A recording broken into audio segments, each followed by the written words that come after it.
detective arriving on the scene. Welcome back from our sudden disruption last night. Hopefully we will not have another one of those. That was a bit frustrating. It does not appear that our VOD lost a whole bunch. I swear I had been talking to you guys and I had ran over here before it shut down. I think we lost maybe a few seconds at the end. I don't think we lost any of our choices or anything. So hopefully we're picking up exactly where we left off yesterday. Give me a shout out if the volume and everything is sounding okay. I was doing some other recording elsewhere and, flipping settings around and whatnot. Looks everything good on my side. Yeah, it was literally like a minute after I gave up yesterday, everything came back up. There must have been some sort of internet interruption somewhere down the line. My internet came back up, but I couldn't connect to the YouTube intake server for a few minutes, so it is what it is. It's winter. Shout out to the volume. Awesome. Thank you, bruh. As I predicted yesterday, unfortunately, not long after the stream ended, I get rapid fire emails from YouTube. Audio claim, audio claim, audio claim, restricted ads. I'm like, oh my goodness. So for future reference, if anyone else who's considering streaming the game, apparently the streamer mode does not actually protect you. There are still songs in here. Apparently there's some of the remixes they used that they have the license to, but apparently YouTube still flags them and the artist still accepts the money. So thank you a absolute ton to everyone who supported the stream yesterday with memberships and super chats. Jokes on them claiming that because YouTube is restricting this video incredibly hard. I'm glad I didn't get in trouble for it, but there's probably going to be no ads on it, or maybe some gambling and drinking ads. Who knows? I'm not surprised about that. Apparently there's no way I can preset that. Like on a normal video, I have to tell them like what's in my video and how bad it is, and then they tell me what the ad, like, is it safe for ads, is it limited ads, etc. On streams, it's yes or no, so I don't know if I'm missing something. I'm sorry, YouTube. My mistake there. So we're going to push forward with what it is. It is what it is. So hopefully we will have some more generosity. To wit, I am going to set, just like yesterday, we're going to have our 5 super chat goal. And that will be for any super chats. And we are going to put it at the max timer, which is 3 hours. And the celebration will be tie. We'll see if we can put on our Inland Empire yet again today. Trying to finish out the year with a bang here, so hopefully this will go rather well. Let's, I will give one other shout out. Tomorrow I had some plans, but somebody I was going to get together with got COVID, so they cannot get together. So I just figured, what the heck, let's go ahead and do the tier list for Dominions. I haven't really narrowed down the time yet. I think it's going to be an evening one, more around the time we normally stream, but I may change my mind on that. And I need to set up the graphics and stuff so we can do that. But we'll just hop on. We'll just chitter chatter, talk to people as they can drop in and out. Maybe I'll go a little earlier for the Euro Bros. I don't know. And we'll build a list together. It's not going to be a definitive power list or anything, so it's going to be pretty subjective. And we'll just hang out for a little bit on New Year's. I don't think it's going to be a super duper long stream, but we'll see. We'll see. Give people a chance to drop on in. Okay. Everything's looking okay. I don't see anyone complaining about...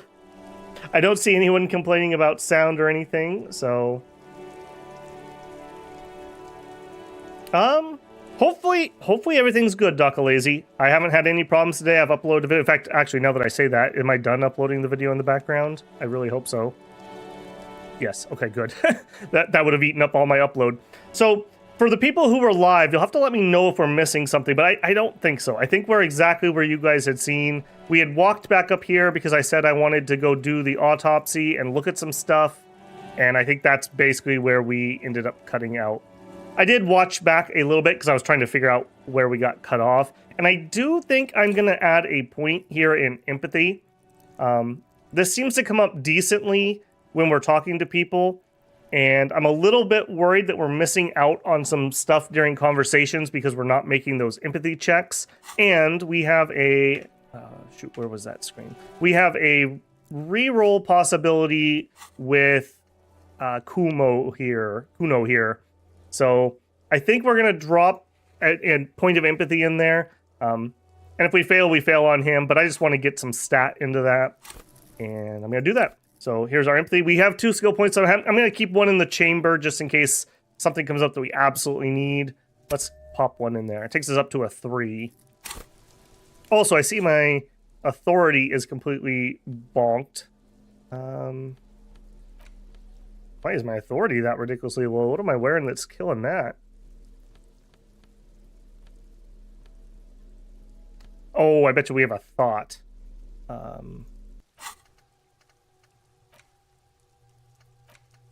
-1 authority. Okay, that's... Yeah, okay, we're rolling 2 thoughts right now that have minus authority. No wonder these kids are bullying us around. That seems to be the theme of this channel lately, is just people bullying Babel. It feels bad, man. Russ says, Happy New Year's to everyone. Because over here it's the 31st. Yeah, it'll be tomorrow for us over here. You are a little bit ahead of the game. Disco Elysium in general is copyright held? Yes, it is. Yep. Yeah, we talked about that a little bit. Ironically enough, the only thing it was 2 songs from the same people. It's the Whirling in Rags song, and I think this trumpet one. So I'm already dinged today. It is what it is. This isn't going to be a super popular video, so it's not like I was going to get much. And with limited ads, it wasn't even like I'm going to get much there. Not wearing pants? Dude, we're fully pantsed. We got our piss-soaked, cum-stained pants on. Don't even worry about it. Look at that beautiful crease. You know he irons these. Just as a recap for anyone who wasn't here, we woke up after what appears to have been a 3-day bender, and we can't remember basically anything. We appear to be kind of in a bad place. We have recently learned, because we found our old ledger in the garbage, that we're actually kind of a superstar cop. Like, we're like a 20-year veteran. We have a ton of solved cases. Our partner here, Kim, was kind of impressed, actually, which was like one of the few times we've actually managed to impress him. And we also found out that we have a secret compartment that has like a postcard and some tickets, like ticket stubs, and like a wrapper that smelled like apricot gum. And it got us so upset that we actually like passed out. I thought we legitimately had a heart attack and died. And Kim saved us. He took us back to his car and was going to take us to the hospital, and he gave us some water. So the bro here has saved our life. Before that, we had to call in and report our badge missing, and we got made fun of and bullied even more by everyone at the station. And we lied and told them we didn't lose our gun, but we've totally lost our gun. And the guy on the radio actually did a solid for us, and even though he realized we were lying, he didn't report it. He's going to let it slide for a couple days, so we could still find our gun and save ourselves from that. Kim tried to shoot down the corpse in the tree. We went and did some investigation on it. He missed. Apparently, he's not a very good shot. He has trouble with his eyesight. We took the gun and like a total badass shot it down in a single shot. We impressed everyone, even the crappy little kids here that are bullying us. So that basically catches you up there. We are in a very, very bad place. We have bad amnesia. We're trying to solve a murder mystery, and that is where we're at. We leveled up that empathy. Let's go see if we can get something else out of Kuno. I really feel like this kid knows something. We just got to get through his shell, and it would be really good if we could get rid of this girl. She's really not helping us get through to him. Maybe he's coming down off of his buzz. It's been a few hours. Fuck does Kuno care? Thank you for the limited ads, Kuno, by the way. All right. 28% chance is a lot better than we were. Yeah, look at that. He suspects that we shot down the body. Okay, let's make a roll here. 28, we've made these before. Let's go. Capo luck. What's going on? We failed. He's an ungovernable youth on your crime scene, throwing around incendiary language, trying to push your buttons, like you don't have enough on your plate. You feel a sudden surge of self-pity coming on. Kuno, listen, I know this boundary pushing thing is new to you, but it's old news for us grown-ups. Your snout out of Kuno's ass. Kuno knows how hard Kuno pushes it. Kuno pushes it hard level. You should give up, Popo, or the Kun will keep fucking it out of you. All right, well, that didn't go well. Kuno. The Kun has her confused. Okay, maybe he's wearing down. He took it as a compliment. Then he had a minor seizure. Well, there you go. Yeah, that's what happens when you're buzzed out of your mind, kid. All right, well. Doesn't fucking care. Yeah, I know you don't, kid. All right, he also tried to sell us like a tracksuit, but we're poor. Oh, we also have a major problem. We need 130 real tonight to pay for the damaged room that we trashed and to stay. We have 675 at the moment. Yeah, so I don't know where we're staying tonight. I did want to come over here. We found a door that nobody knows how to open it. And this winch is involved somehow, but it doesn't look like that opened up anything new. Can we get over there? I'm guessing that's a no, based on where it's running me. This isn't an opening? I guess not. This does appear to be, maybe it goes down, though, because I don't understand why you would have a winch to open a door on the inside. So, there's a chance. Okay. Oh, what's that? An inconspicuous pile of the roofing material, Eternite. Eternite. What's this? Nothing. Someone just left some roofing material slanted against an old shack. That's kind of weird. Why am I looking at this pile of roofing material? Because there's a secret door hidden behind the panels of Eternite. That's why they're too orderly. Pull the panels aside. There it is. You see a shabby little door.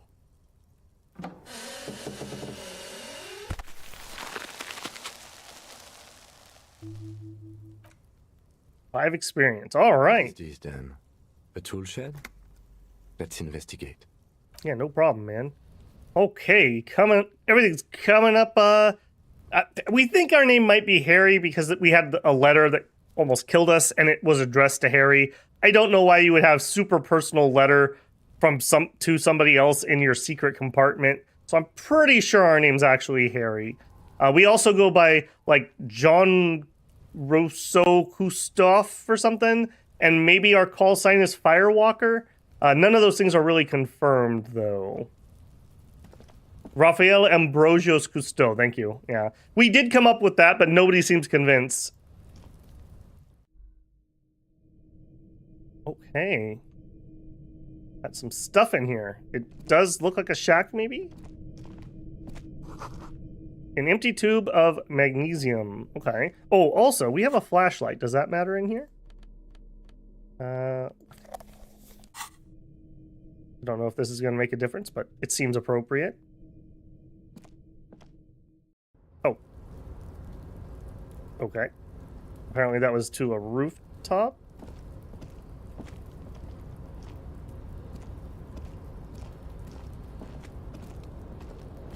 Okay, hang on. Let's finish the room we were in before we go up here. This looks very rickety. Okay, so that goes up. Cured pig head. It looks mummified. Oh, great. A silver plate with traces of bone yellow powder. Be still, my beating heart. It's amphetamine. Sweet amphetamine. Yeah, we got this electrochemistry guy. He has not once helped us out. In fact, he's trying to lead us astray. We're trying to clean up our act, and he is not helping. The lieutenant isn't studying the powder in the mirror.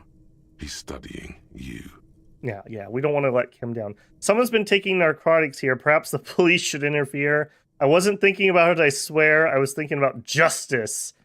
I've heard amphetamines make you a really good detective. Are you a really good detective? Okay, we're trying to clean ourselves up. We know we're an absolute mess, and Kim was very impressed when we shot down the body, and we even did this cool high five thing. So we don't want to let him down right now. So someone's been taking narcotics here. Perhaps the police should interfere? Perhaps not. This is below our pay grade, detective. However... He points at the ladder in the corner. See that ladder there? It's probably another way into the industrial harbor, no? The secret path the local kids use. Okay, so we have a path into the harbor. We heard that it might be hard for us to get in there. Poster says, get out of the way or get fucked up. I have a feeling this is Kuno's secret hiding spot. He said he was building Kuno City or Night City, and there's drugs in here. This screams of Kuno. 0.40 real. All right. 715. All right, I don't want to go all the way to the harbor because we have other people to talk to out on the street, but I will at least poke my nose in here a little bit. Looks like we can path this way.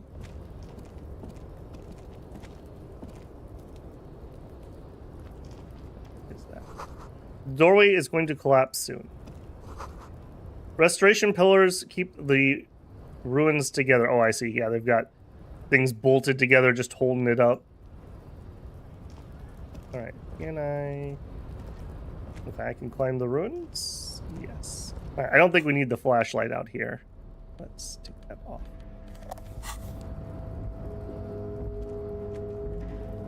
Okay, another door or something? I don't think that's going to be clickable from here. Okay, we have a door down there.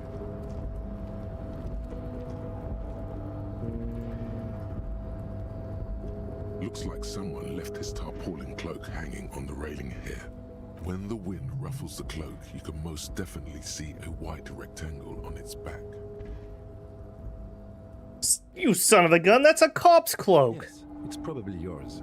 It bears the RCM insignia, and you have a habit of being careless with your equipment. Yes, I do. You could probably make the jump. You look like you've done some track and field in your day. Are you trying to get me killed, Kim? I thought we were cool. You literally just watched me black out. Look around. What exactly are we doing up here? Do you really think this cloak is mine? Should I jump? Go for it. Let's look The around. wind is aggressive up here. The lieutenant looks at the enormous crane towering in the distance over the container yard. That machine is a Kvalsund 1020 HK. Is it? Kvalsund makes a lot of heavy equipment, but this is phenomenal, even for them. But I digress. We were focusing on your cloak here. We found out that Kim's a bit of a motorhead. He has a sports motor carriage, and he listens to some kind of like, I don't even know how to describe that, macho racing sports gearhead radio channel, and he's really embarrassed about it. But we played it cool. We didn't embarrass him. What exactly are we doing up here? I was under the impression we are on our way to meet the king of this castle under siege, Everard, one of the people we're interviewing. This way, we may be able to get around his henchmen. Okay. Or it could be that we are just exploring. Okay. Do you really think that cloak is mine? Should I jump for it? Cloak? I do think it's yours, yes. As to whether you should go for it? Well, it doesn't seem too dangerous. 2 meter stops. Whenever you're ready to do it, I'll be right behind you. The cloak looks like a bag of goodies floating in the wind. Who knows what its pockets may hide?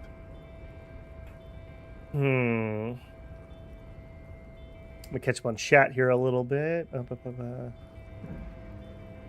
I think if you have high enough authority, you can negotiate your debt. Okay. I don't mind that comment, Docalazy, but you seem to have played before. Please don't give me too many hints unless I ask for a direct thing if you've played the game before. I just want to go in relatively blind. I will ask you a follow-up question to that. If I jump for the cloak, am I committed to going into that zone, or can I get back here right now? I want to go talk to the people in the street before I move into the next area. I'll give you a second there.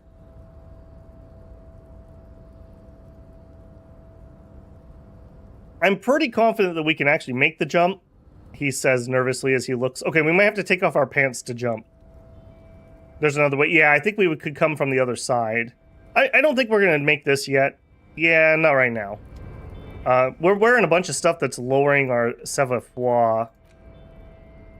That, our pants, and our shoes. So apparently we need to strip down before we make the jump. Don't worry about it, Kim. It's a technical thing. All right, I'm not going to do this yet. Oh, hang on. Great. I'm not going to do this yet, but we'll remember that that's there. Okay, healing item. Okay, we got 2 and 2 now. That's something.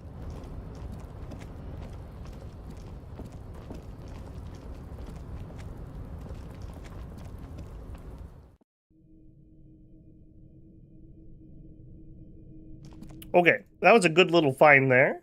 Got a little bit of information and some freebies. Okay, now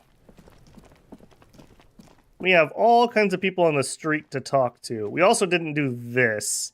Okay, the door's locked and it looks barred. Let's click. An old call box with a matrix of push buttons lists all the companies in the East Delta Commerce Center. An off-key melody starts playing after you ring the doorbell. Then a woman picks up the receiver. Kuno, please stop calling here. Grown-ups don't have time for your stupid games. This is the police. Please open the door. Oh, I'm sorry, officer. I thought you were... Yeah, I met him. But the doorbell is broken, and the bookstore shouldn't even be on the list anymore. So I can't help you. Please don't call here again. Thanks. Okay, A my single bad. beep indicates that the line has gone dead. You ring the doorbell, but no one answers. What an ominous name for a hair salon. Doesn't bode well for anyone's hair. Andro Orlando Hair SCA? Why would that be bad? All you hear is static, but no one answers the call. Are Timpets boxing for young athletes and gym? You ring the doorbell, but nothing happens. You wait for a minute or two, but all you get from the call box is silence. Looks like someone has melted half the plastic off with a lighter. The doorbell doesn't work anymore. Yeah, that's probably Kuno again. You hear static from the intercom speaker. It sounds as if someone has picked up the receiver, but isn't saying anything. You can almost hear them breathe. Hello, is anyone there? Yes, hello. This is Tricentennial Electric.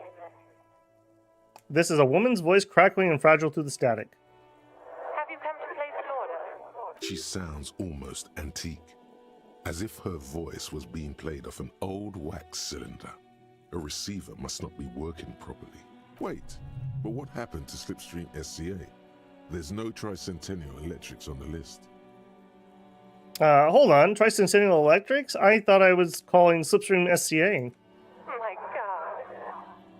The lieutenant exchanges a look with you. Sorry? It's you.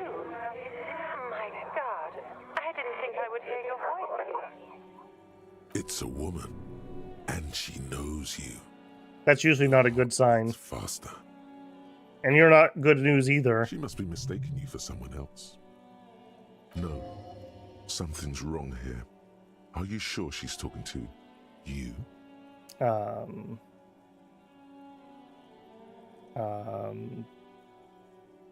Who are you? Where are you? Michelle, just please. Why did you even call? I don't understand. You've been gone for months. I thought you didn't care. Hold on. Tell me what's going on. What did I do? Ever since I came to work here, it's been different. As if my mind's been wiped clean. Yeah, I know that feeling. A spot of static overrides her words. When she speaks again, it sounds like she's submerged. It's so nice. It's so nice to be able to finally forget. Forget about what? She sounds like she's about to cry. Hello? She doesn't answer. Hey, you still there? Silence. The only thing you can hear now is static and waves washing ashore on the bay. What just happened? Another seagull passes by. It's getting cold. I don't know what happened either. We should probably stop playing with this thing. Alright, it's goodbye then. You press the number sign on the Okay, that was a little weird, and my the call. mental stuff just went haywire on that one. Call box. Read. +1 wax cylinder, Slipstream SCA. And it's a volition check? Whatever she says, it can't hurt you. You're a different person now.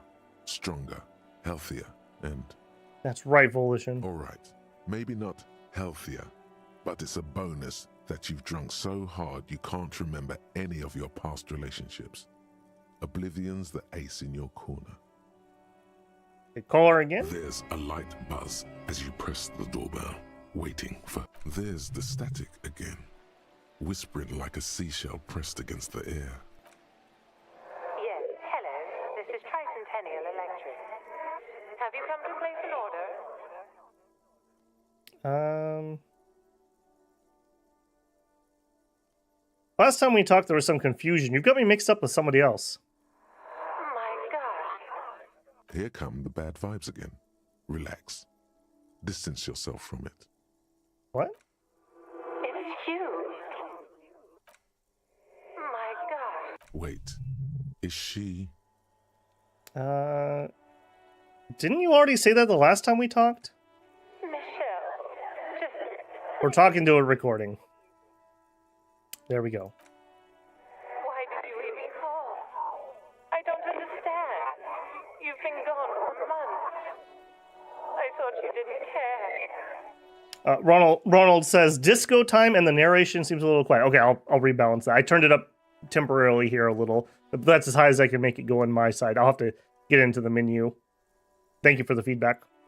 Why did you even call? I don't understand. It's been months. Okay. Did you think it's funny deceiving a police officer? No, we're talking to recording, man. Just stop already. It doesn't matter what I'm saying. You're just going to continue, right? The voice from the intercom doesn't answer, but you can hear her breathing.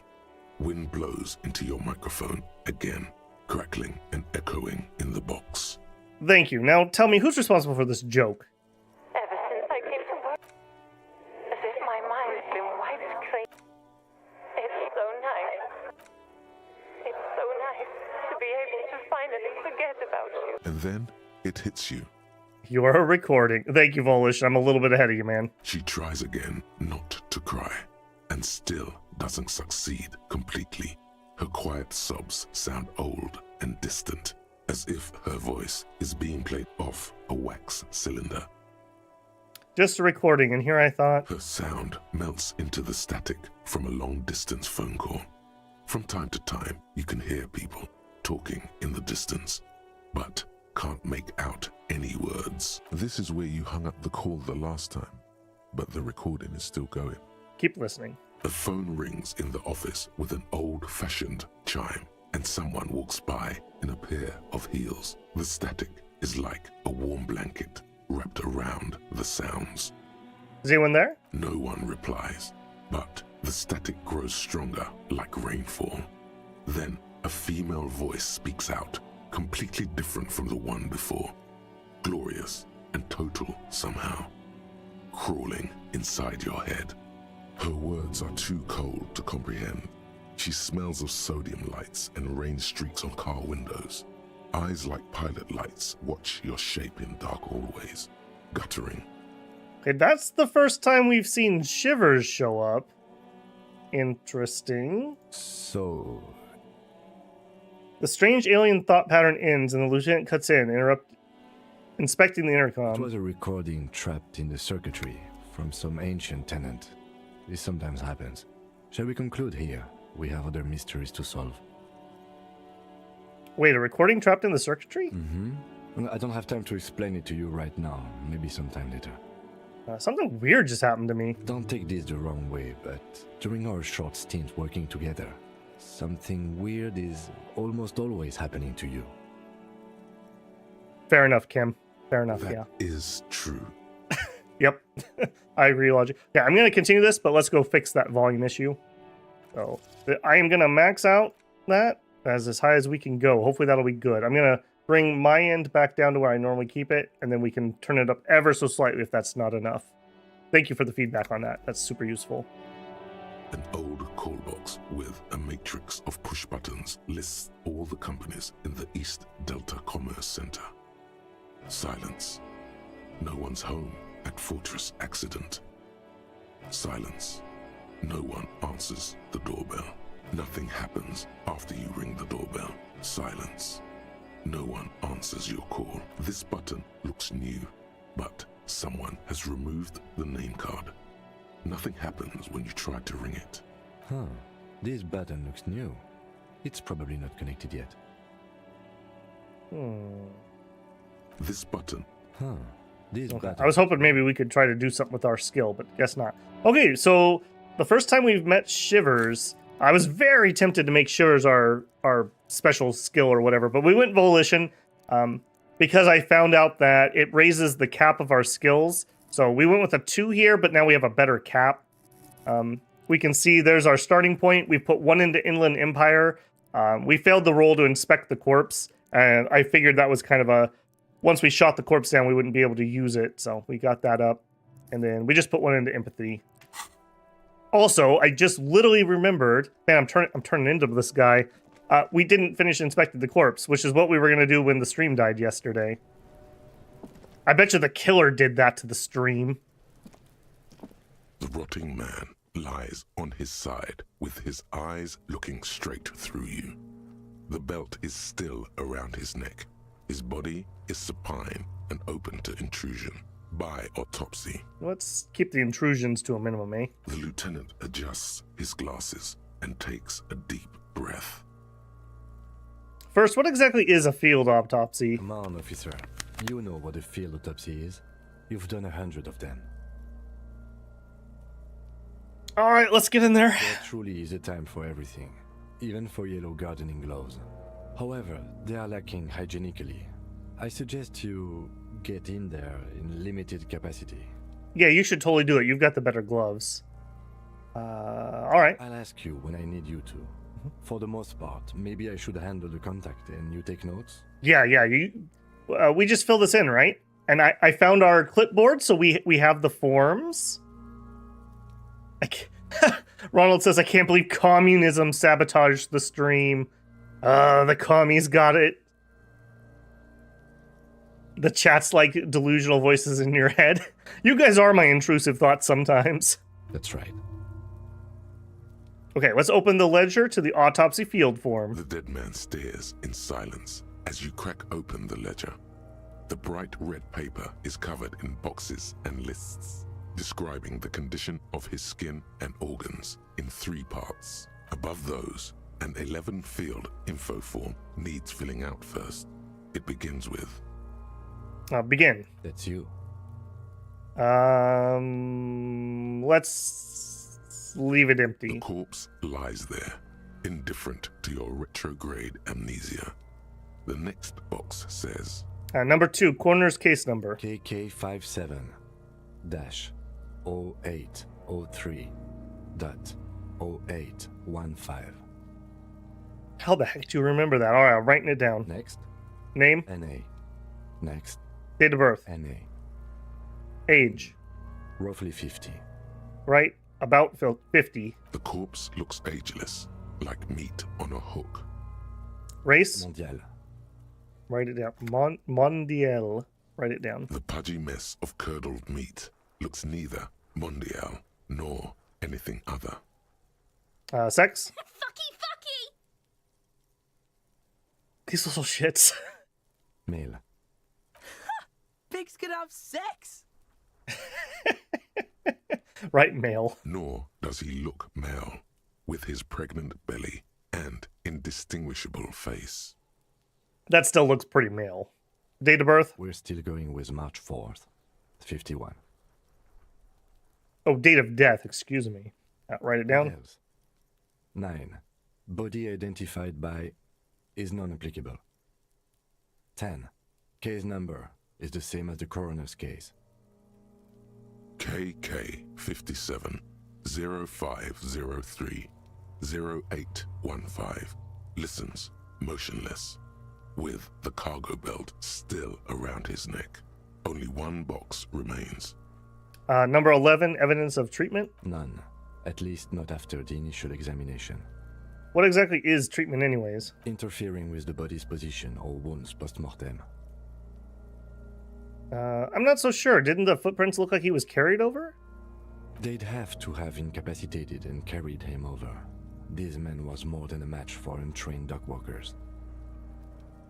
He places his hand on the dead man's chest as if in preparation. Your central nervous system recognizes this gesture. It's the stations of the breath. Ecclesiastic, religious in nature, a holdout from pre-Delorian burial rites. It takes him 2 seconds to perform. Then, somewhere in Jamrock North, A small wood shed behind Rosencrantz Row. Lieutenant Nick Feuerbach puts his hand to the chest of a small corpse, no larger than a monkey. It's raining outside, light drizzle. There is darkness in the shed. Elsewhere yet, an obese female sits in a wicker chair, her silhouette ball-like against the window. Outside, Grand Coudon. The day is turning dim for Sergeant Mac Dawson. Hand extended, he approaches to make sure she is dead more than anything else. And so, all across Jamrock, Coal City, GRIH, 42 deceased persons found today, 42 stations of breath. We should start the post-mortem. On the page. The corpse cannot feel Kim's hand on his chest. It no longer meaningfully interacts with its surroundings. A thicket of boxes and lists on red copier paper tries to answer why. Number 1, external examination. Summary. Clothes. The deceased wears armored boots and white briefs. The make of the briefs is Babrodine, I think. Let's see. He turns the body onto its side to check the underwear label. See, it's happening. These kids are really excited about this. Babrodine, yes. Inexpensive. Size M. Color white. The disappointment is palpable. The red-haired thing was expecting something more lurid. Write it down. The boots are ceramic, vitreous enamel. They are fused to his skin from blood flowing downward post-mortem. Removal of the boots is left for processing. Write it down. The boot has a serial number. It's E50.100.100. The lines between the plates are in the shape of the alphanumerical. The number is purposefully concealed by the design. Write it down. Tattoos. He stands up, feet planted on either side of the body. The upper torso is covered in a single continuous tattoo, resembling a map of the night sky.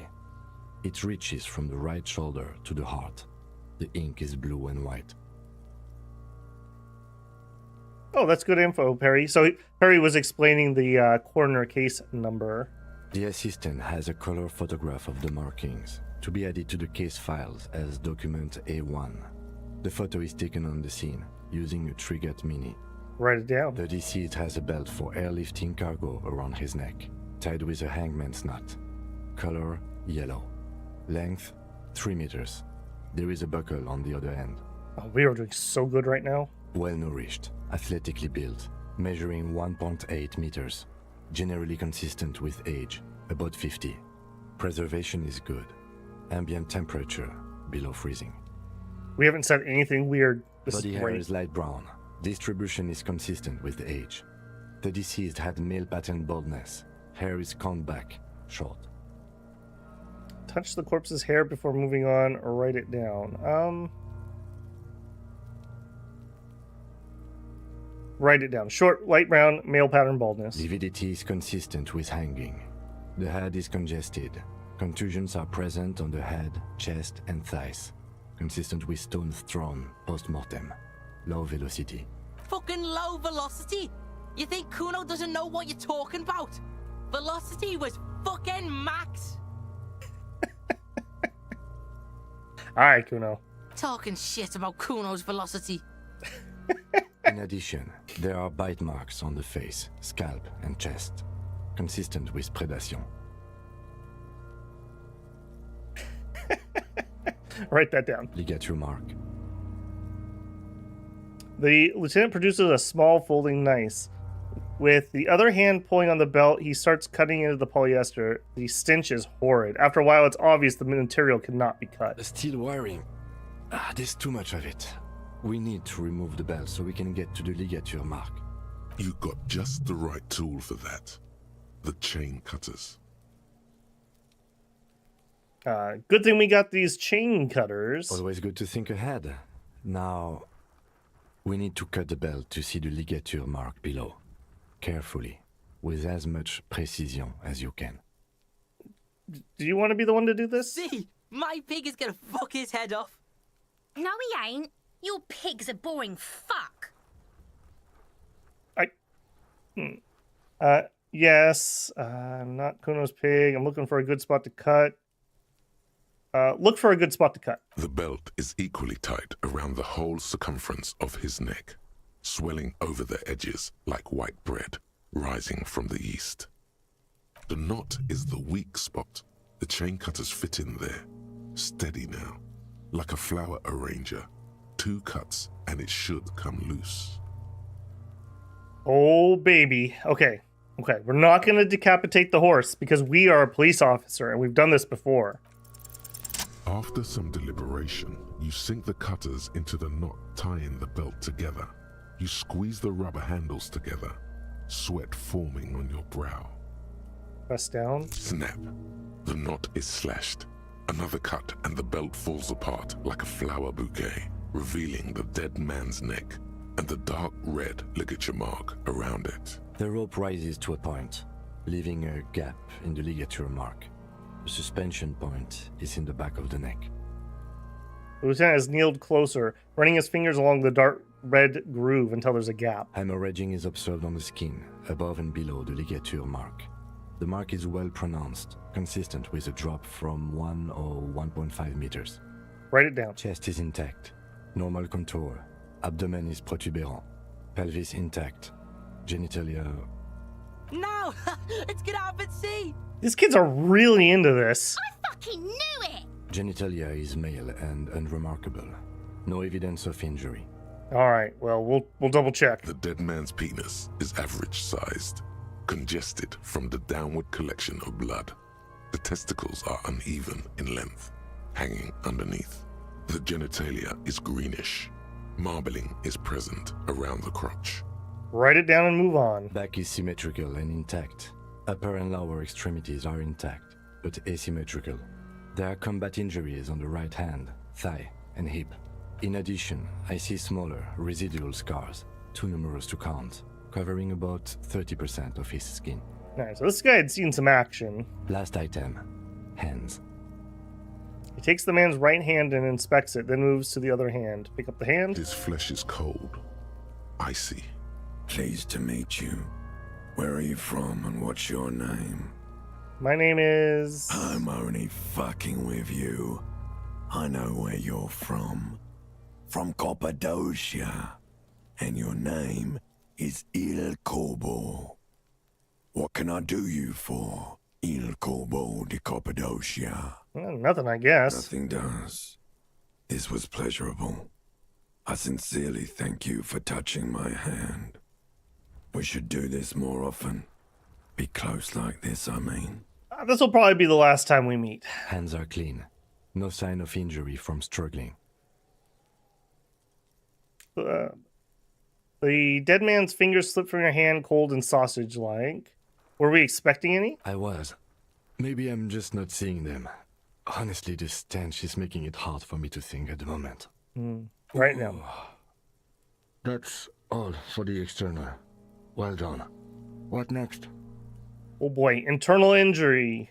Internal examination, summary. Central nervous system. I have nothing. Do you have anything on this man's central nervous system? Of course, there is a moral to be drawn from it. A moral to this story.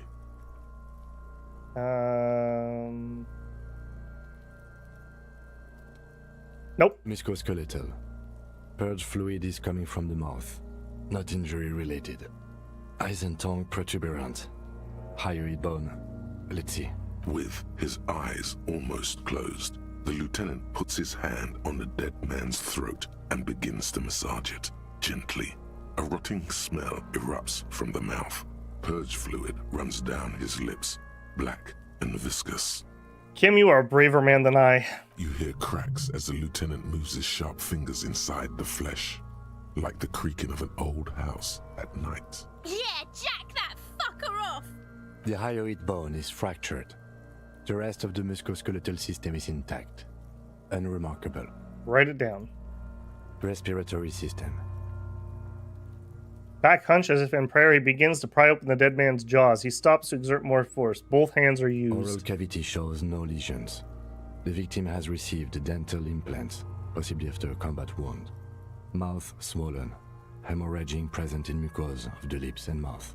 Look inside the mouth. No scream, no sigh of relief rises from the darkness inside. It's humid there. Sickly sweet air, unlike anything living. You feel like you're about to throw up again, straight in that mouth of his. Look deeper. It's hard. Once more, you taste stomach acid in the back of your throat. A contraction. Your throat pumps a little something from your stomach and into your mouth. You're forced to swallow, just to keep looking.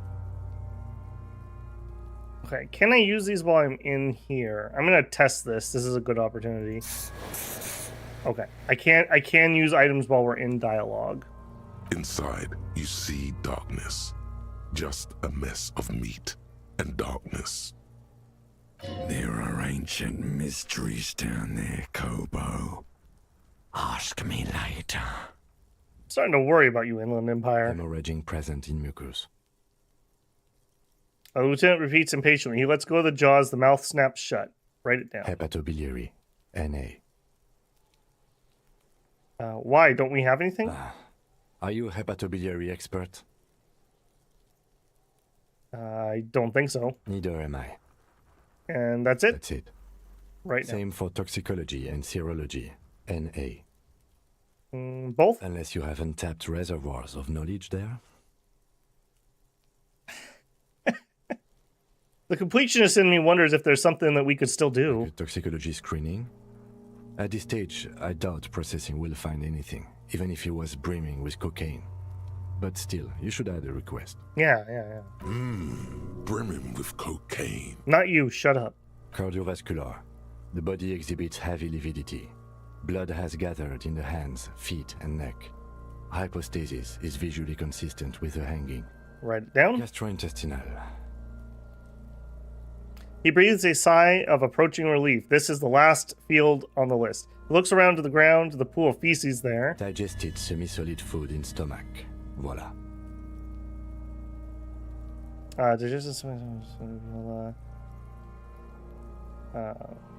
Write it down, omit the viola.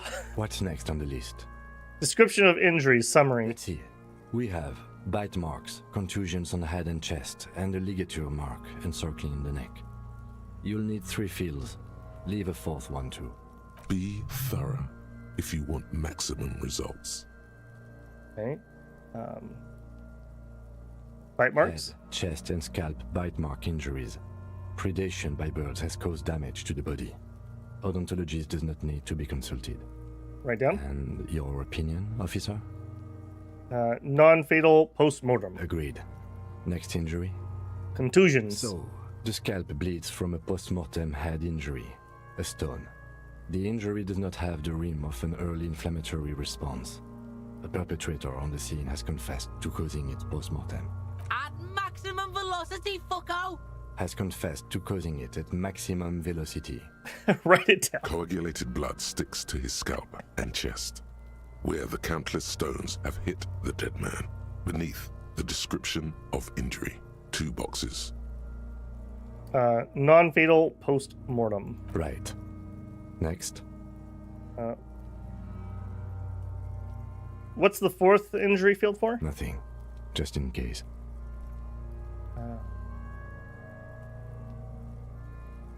Why would I want to turn the page back up? Finish the autopsy. Ligature mark. A dark red abraded ligature mark encircling the neck, with a gap on the nape measuring, let's say, 7 centimeters. The hyoid bone is fractured, the cervical column intact. I see hemorrhaging on the skin, above and below the ligature mark. Depth of the mark, 1 centimeter. No signs of clawing on the neck. Write it down. Below the note, 2 customary boxes wait to be ticked. The man's head jerks to the side. The ring around his neck is visible. Think for a moment. There's time. Don't rush.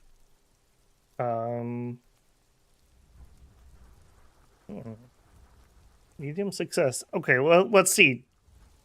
He was carried in here. Could have been dead or alive. It seems like this was the fatal injury. He doesn't have a bullet hole or anything. Non-fatal post-mortem. I feel like this is opinion fatal injury. That's it. We have established cause of death. It's not much, and it leaves much to be questioned. But it's a start. Let's wrap this up. I pronounce this field autopsy over.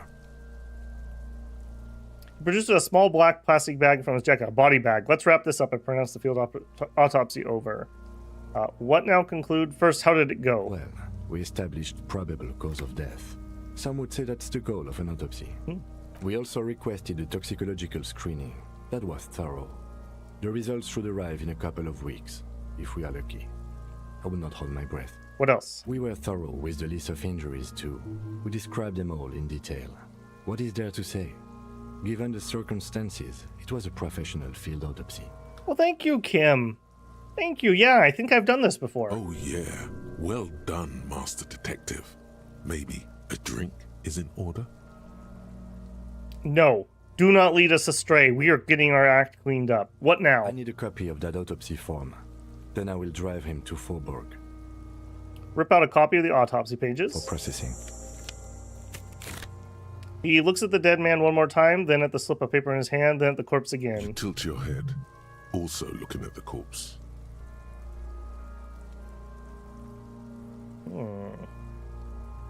Tell me something, dead man. Shoot, Looney Rooney.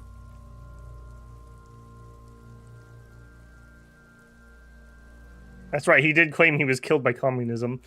That makes me think it was the Union. At the autopsy, you said you have ancient mysteries? Oh yes, Kobo mi Lobo. In the gift horse's mouth. Tracts and wakes and waterways. Ancient materials buried.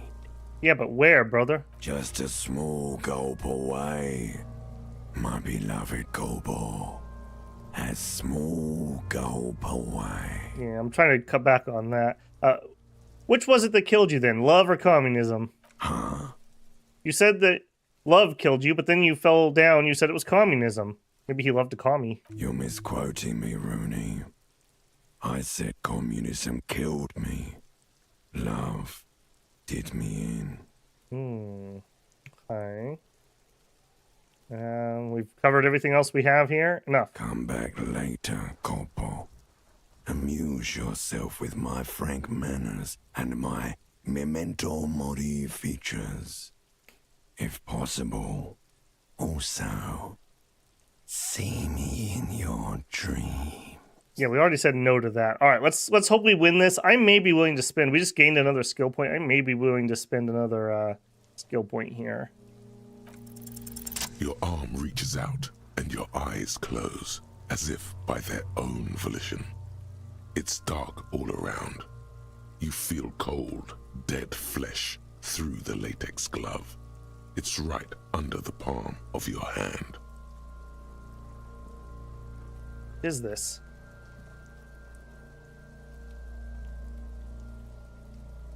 His face, his cheeks, his nose, his fat, swollen lips. Like a rubber spider, your gloved hand crawls on his features. Everything is silent, all around.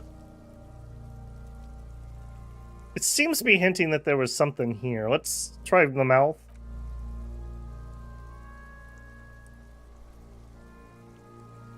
The oral cavity is cold and moist. A ball-like tongue attaches itself to the base of the mouth, lolling around like a scallop. You're on the right track. Okay, okay.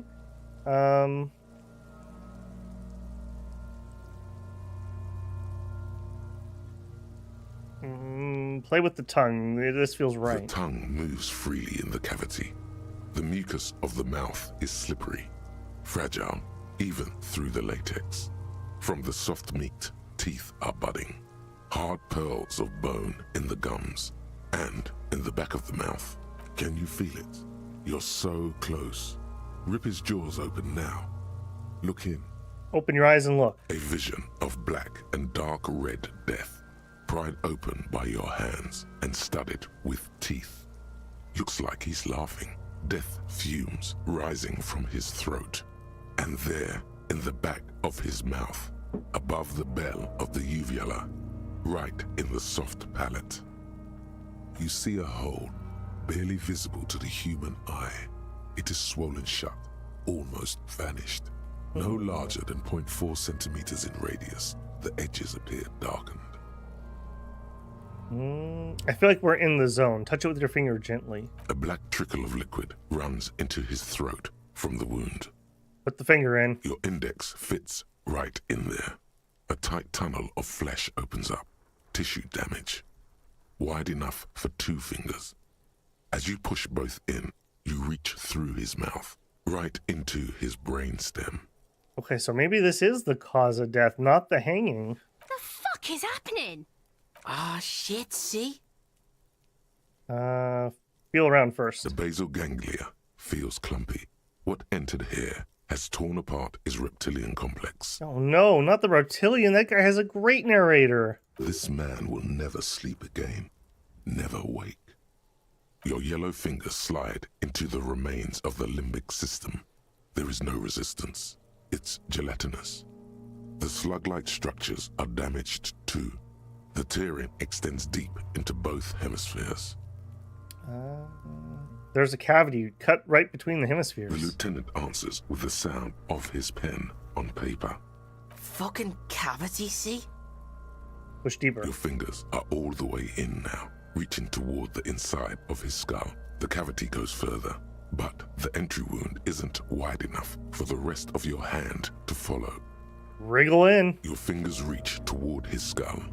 His cerebral cortex feels like jelly. Cold jelly.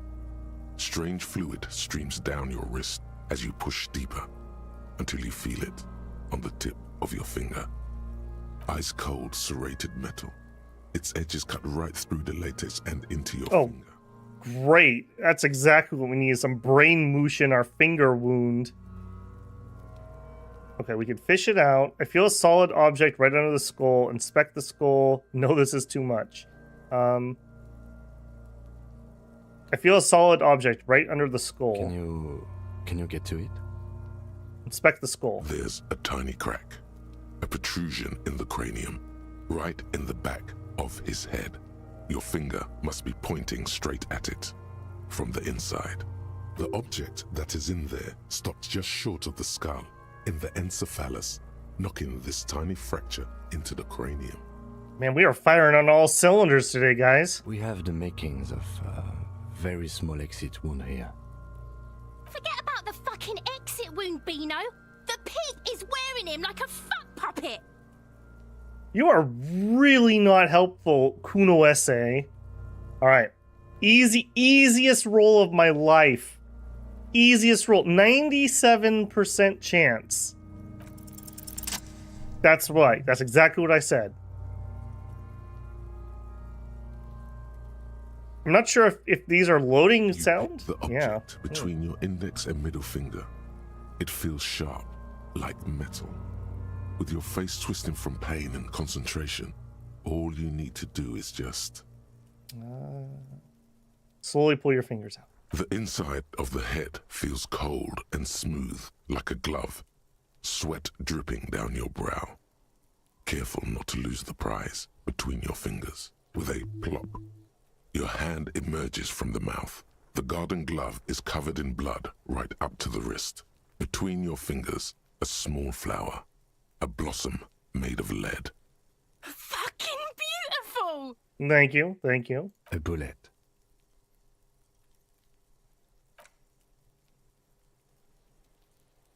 The bullet falls in the bag, leaving a smattering of blood on the plastic. He raises the bag under his eyes and says, A non-calibre. Rifle. Some kind of brittle alloy. Fractured on impact. Can I have it? Of course. You deserve it. Lieutenant drops the bag in your hand. It feels light. We need to add an item to the injury list. Injury number 4. Oval entry wound with an abrasion collar. Soft palate, back of mouth. High velocity. Temporary cavity in brain tissue. Small exit wound on the occiput. How does that sound? Sounds about right. Opinion, fatal injury.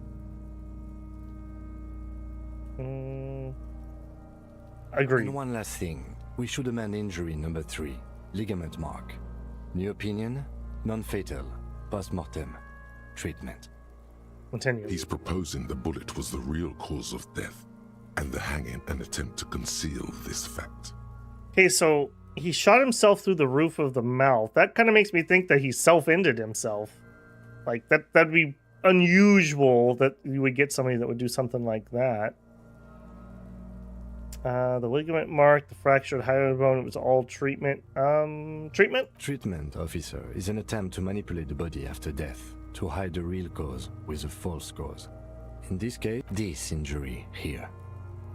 The ligament mark, the fractured hyoid bone, it was all treatment. Yes, and the belt around his neck, the hanging, even dragging him to the yard. All of it was done after this man was already dead. I don't mind, guys, but just be careful you don't run afoul of YouTube with what you chat. Yes, and the belt around his neck, the hanging, even dragging him to the yard, all of it was done after the man was already dead. Dead, daba, doop, doop. You think so? Agreed. Aren't we jumping to conclusions? Are we jumping to conclusions? I've had this doubt since you showed me the tracks, officer. We could not account for why they carried him over. Why not march him? There was no satisfying explanation. There have been other signs too. Small details. Everything is too neatly designed for us to assign probable cause here, as we did, full-heartedly. Well, no more. It's all right, Kim. We're just working on our chemistry here. We got this. We're gonna solve this case, man. Who would do this? Why would anyone do this? I think I need to wash myself. Maybe the bullet holds more answers. Maybe the bullet holds more answers. Yes, we should take a closer look at it. I am certain it has more to tell us. He said it was rifled, so it was fired from a rifle. This little thing could reveal much about the weapon that shot it. What do you think would do this? That's for us to find out. But this, it will make finding them just a little easier. Why would anyone do this? To hide something. The real killer, the real motivation, what really happened here. Yeah, I think I need to wash myself, though. Oh, you really, really do. I am glad to hear you say that. Your room in the Whirling in Rags should come with a bathroom. Be sure to make use of it in the evening. Yeah, my, room. Yeah.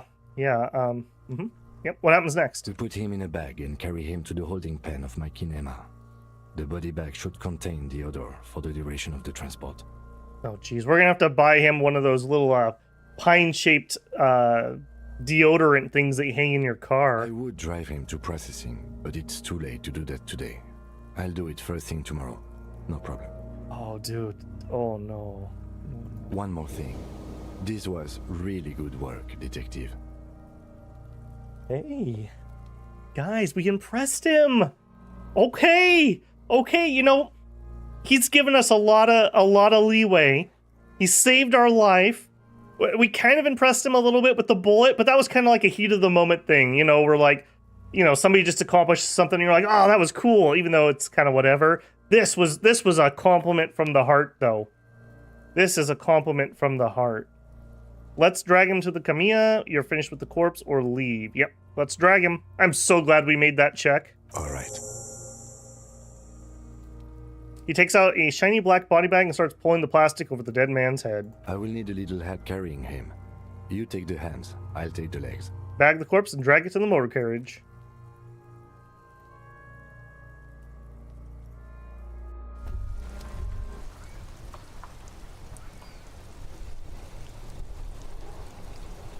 Yeah, I suppose you guys are right about the rifling, now that I think about it. With the gun lore. Never underestimate the power of chat. Okay, we're having a thought. Rigorous self-critique. Right? Here it is. Hard facts from the man you are. You once jerked off in the locker room and were caught. You held a young woman by the arm and kept her in your apartment for 20 minutes against her will. That's right. These are not flights of fancy. These are real deeds, Harry, emerging from the darkness of your past. You Harry. tried shooting a fleeing suspect in the foot, but hit him in the pelvis, crippling him for life. And, above all, you let life defeat you. All the gifts your parents gave you, all the love and patience of your friends, You drowned in a neurotoxin. You let misery win, and it will keep on winning till you die, or overcome it. We will get better. We can fix him, guys. We can fix him.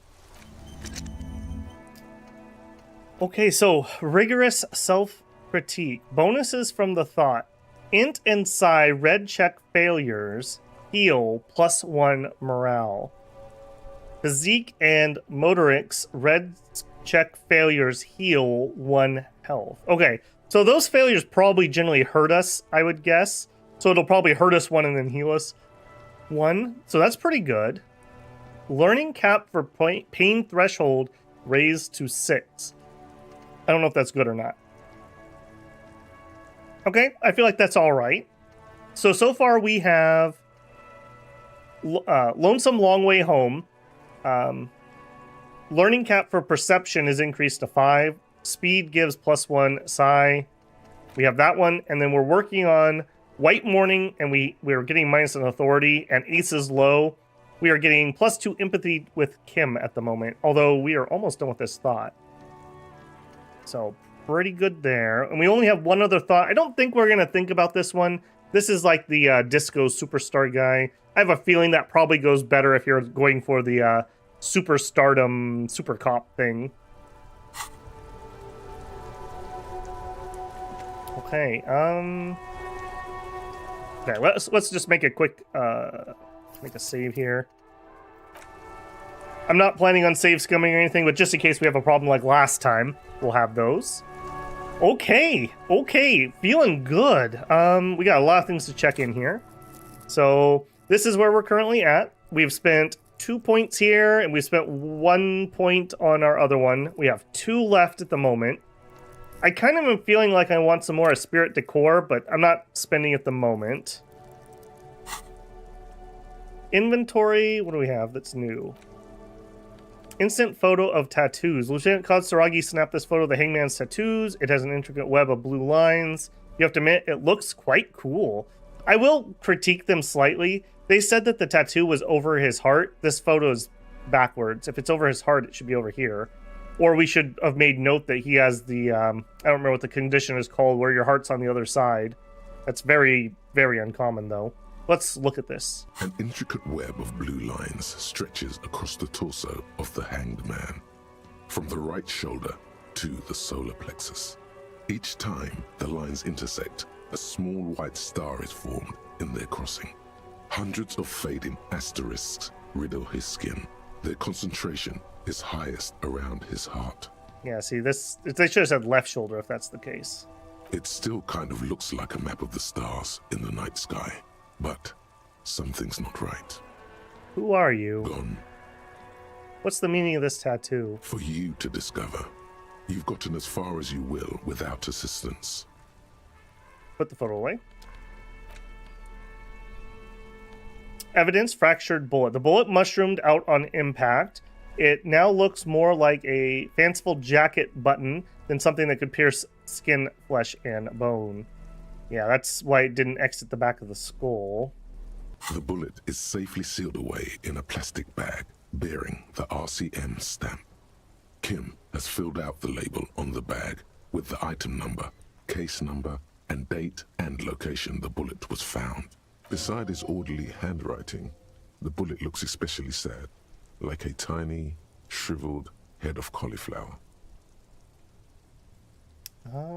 What do I do with you, Bullet? What? I said, what do I do with you, Bullet? Well, if I was the bullet, which I'm not, I would say find the weapon that shot me. Good idea. If we find who owns it, we will have likely found who used it, possibly to kill our victim. Hey, Kim, is this the same caliber as my weapon? In conclusion, the more we know about this bullet of yours, the better. Feel the bullet through the bag. The squashed bullet has some sharp edges where the jacket has split open. It feels cold, even through the bag. Inspect the bullet closer. The jacket of the bullet is made of a yellowish metal. It has blossomed out to reveal a dark grey core. The base of the bullet is close to 5 millimeters in diameter. Look at the jacket. You can just about make out a few striations near the base of the bullet. Little hairlines, linear, It feels standard. And the core? It's quite destroyed. Some of the fragments are still lodged in the wound. What can you say about the bullet so far? It's a jacketed bullet, close to 5 millimeters in diameter. A jacketed bullet. Okay. It would have been shot from a military-grade breech-loading rifle, not from a muzzleloader like those typically found on the streets of Martinez. Okay, and we learned that we have muzzle loaders, so we didn't kill him. Okay, we're in the clear. It wasn't our gun either, most likely. Of course, I guess we don't technically know what kind of gun we have, but it seemed like we were familiar with the same style that Kim had. Even the RCM uses ordinary unjacketed conical bullets. This is strange. Very strange. I like this, officer. Strange means unique. Unique means incriminating. We need to find the gun that shot it. Okay, Kim, we are doing some good policing here. Something tells you that won't be anytime soon. This'll have to be one of those epic tasks that's open for a while. Oh yeah, I know about those. Oh geez. Hand-eye coordination. It's a white check, we may retry it. Yeah, okay. We're pretty good at this. You can't remember what happened last week. What makes you think you're going to remember arcane firearm models? Well, my high hand-eye coordination. Okay, the bullet has nothing more to say, put it away. I am vaguely interested. Do we have a second... Where is that? A second skill for hand-eye coordination we have failed? No.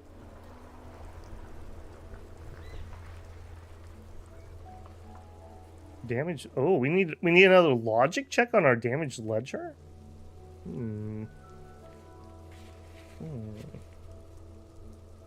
Oh, those on white are available to try now. Oh, we actually could do a couple of these.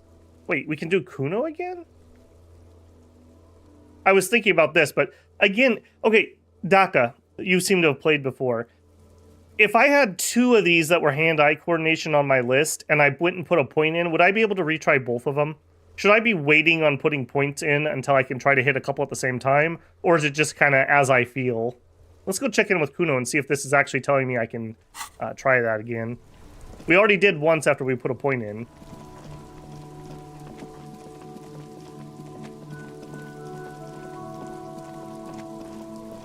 Hey, Kuno, aren't I a cool cop that you want to tell things to?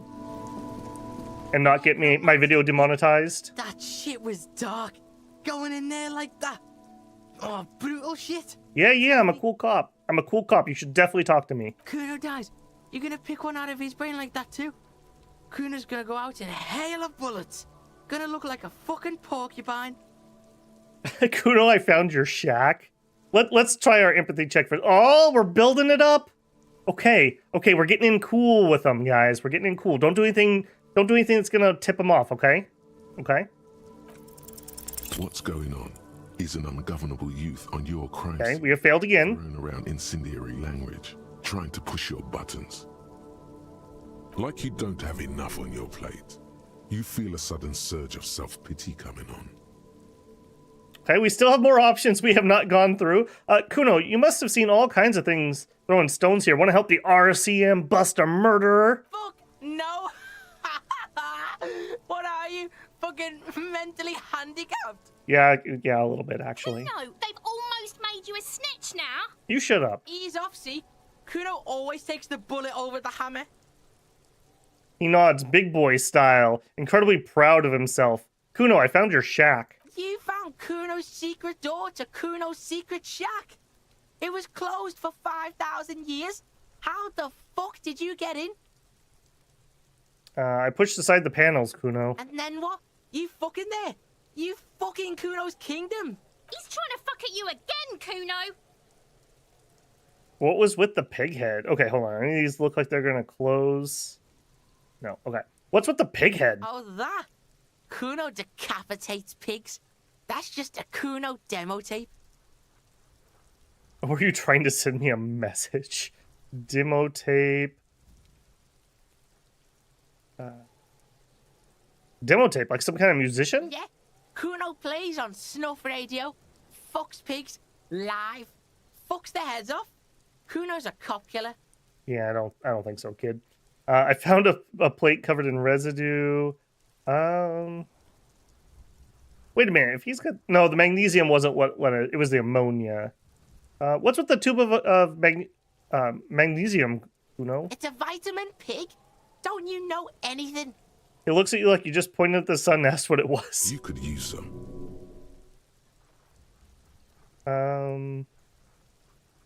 Oh, I see. Yeah, it is spelled weird. It's magnesium, right? Yeah, it's the mag.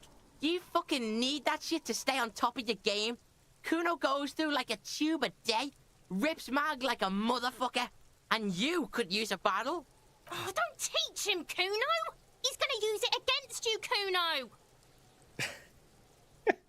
I know all about magnesium. I rock it all the time, kid. You're not getting this, pig. It completely takes away the hangover. It's like you didn't do anything. Like you stayed home playing with your choo-choo. Fuck you, pig. Don't do mag. You're gonna OD and you're gonna fucking die. Okay, maybe we're getting somewhere. Is that my coat? I'm pretty sure he would steal my coat if I told him it was up there. I found a plate covered with powder residue. Know anything about it? Yeah, we know it's his. That's where Kuno gets his daily hit of electric. Kuno Shazam. Kuno rides the fucking lightning in there, pig. Bet you'd like to ride the lightning too, wouldn't you? You feel tired and old, but you could have that sparkle in your eyes. Yeah, quit leading me astray, electrochemistry. We're on to you. Could I get into the harbor from the roof? Of course you fucking can. How do you think Kuno made all the docky boys his gimps? Just gotta fly, pig. I've got to jump to get in there at my age and my condition? Is it that easy? Not for you, pig. Kuno can't wait to see you get all scared and shit your pants. Joke's on you, Kuno. I'm going to take off my pants before I jump. Kuno can't wait to see you shit your fat pants. That's all there is to it then. Don't be a pansy. Just jump. Okay. I feel like I shouldn't say this, but... Is it? You got pretty fucked. Kuno's surprised you've still got your head after all that. After all what? Don't sweat it, drunk pig. Kuno will keep your nasty secrets. Kuno's not snitching. Okay, so he saw us when we were on our bender. Not surprising. He's saying you climbed up there. He probably saw you do it. Yeah, okay. I've heard enough of this. Good call, Pigmeister. Don't come and talk to Kuno about his kingdom. Kuno, let's talk about your shack What again? do you No, want we're with done it? there. Good call, Pigmeister. Okay, we will have to try that check again. Hear that? Magnesium. That's what you're lacking. The lack of magnesium has you slouched. The magnesium levels in your blood are dangerously low. It's about the low magnesium levels and not the high alcohol levels.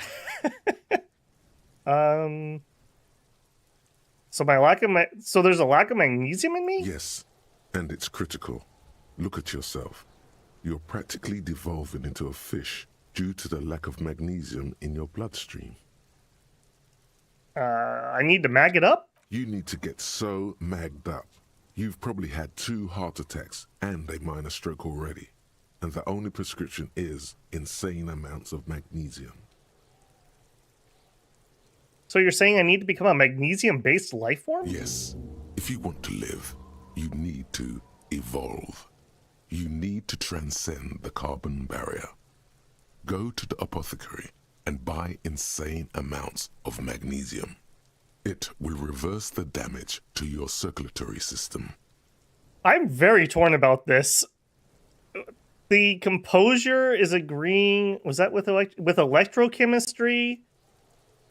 We know we don't trust electrochemistry, but composure's been good to us, right? Just remember, it's not the alcohol.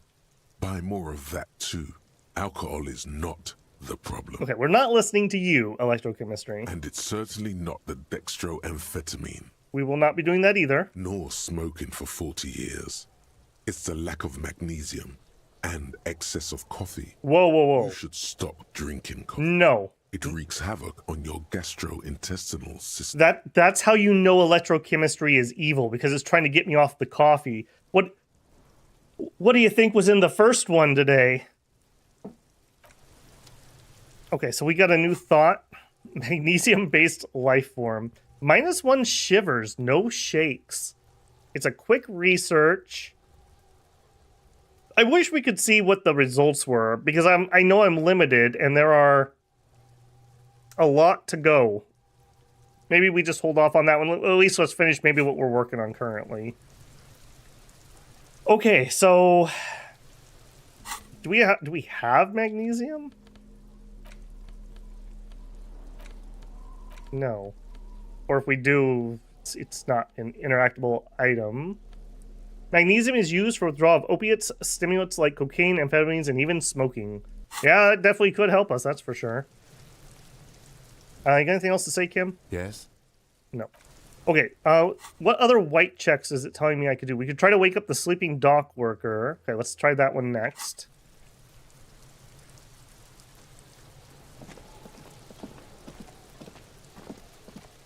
We look really dumb with these gloves. They're covered in corpse fluid.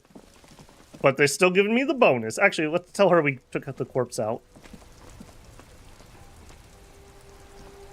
It's raining again. It was clear just an hour ago. The body's gone. Like, gone? Yeah, we totally got rid of it. No, just gone. It's not in the yard anymore. It's someplace else. It was sent to processing in the morning. It was sent to processing in the morning. I'm glad to hear that. Thank you, officer. Looks like I'll get mint in the ground by April. Yeah, no problem. No problem. Thank you for sharing the salts and the gloves with me. Very helpful. She's done more for this case than anyone except for Kim. Are I still on day one? Yes. I don't know if you were here at the end yesterday, Rimney, but I had an internet connection problem. We got cut off. I probably would have gone on for another, 2 hours, but it was what it was. Hey, there's a new guy in here. Okay, we came in here for this. That sugary black rum stain on the counter makes you teary-eyed with joy. It's almost touching how syrupy and sticky it is. How long have you been up already? Not now. Oh, excuse me. Do you have something better to do than lust for sweet syrupy rum and lemonade? With a twist of lemon? Maybe lime. Maybe who cares? Just rum? Finish the thought. Nope. Stop tempting me, electrochemistry. Be gone. Hey, buddy. The worker isn't a deep. Perhaps he's on his way to where you just came from. Into the primordial darkness. Well, let's wake him up. There is only one way to wake this bone idol from his slumber. Roar like a hurricane. Rip the buildings from the earth. No words, just a primal scream. Why the yelling man? The 30-something man lifts his head and gives you a pensive look. You're alive, you looked out for the count. I just wanted to see what would happen. I need some answers. You're alive? You looked like you were out for the long count. Wait, what? I was just sleeping. What do you want, officer? Why are you sleeping while others out there striking? They got it. Majorette's got it. He's guarding the gate. Or just getting some sleep. Or was. What about the dead body in the yard? Yeah, what about it?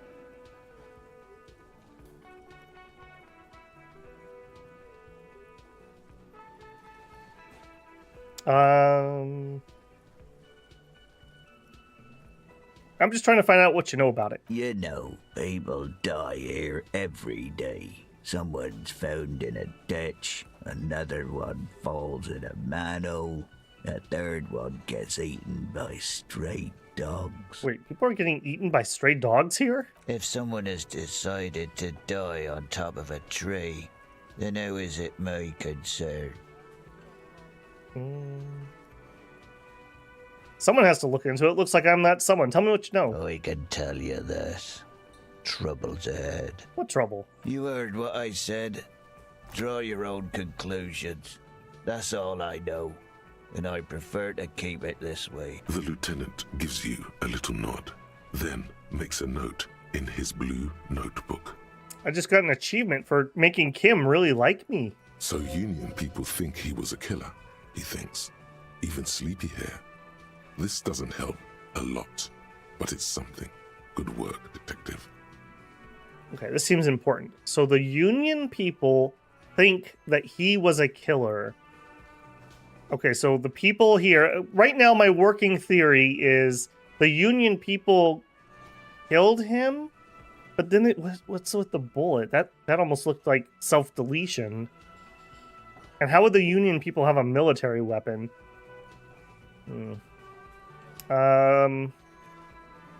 Who's behind the strike? We are. The workers. The union. We know what we need. What's right for us. You mean there's no leader? Okay. I guess there's also Everard. He's in charge of the union. He's smart.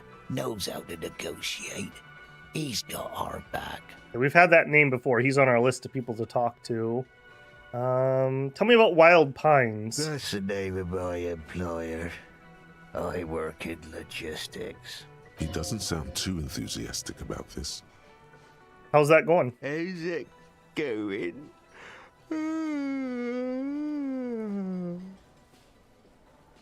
I feel that, man.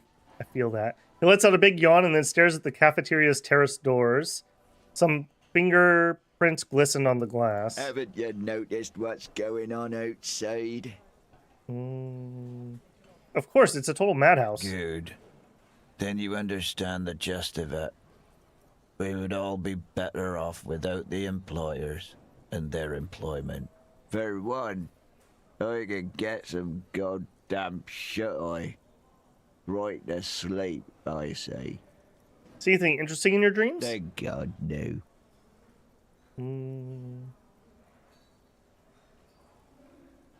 Was it a pure nothing? Your consciousness no larger than a single grain of malt? The worker stares at you, his eyes dry from sleep. A web of wrinkles covers his tanned forehead. I don't know what you're talking about, kind sir. But when I'm out, then I'm really out. No malt grains or whatever. No poetry stuff. Just quality time. A little me time in the abyssal pelagic zone. You can never return to it now. Only detective work remains. Wakefulness and detection. I'm gonna tempt fate here. Yours? Indeed. Help yourself to some. Wait. No. Oh, it's empty. Sorry about that, pal. Alright, I'll let you sleep. The dock worker doesn't answer. His head is already back down on the table, in sweet sleep. Okay, we got a little bit more out of that. Okay, so let's continue checking those. Kuno, no. Okay, white ones. Damaged ledger. Oh, goodness. Trash container. Physical instrument legendary. Police cloak. Okay. Trash container. I thought we were done there. We are getting late in the day. We do have some stuff we can do. Kim said he would tell us about the case after hours. Trash container. The trash container. The smell of rotten food rises to greet you. You see soggy cartons, dirty rags, and organic waste.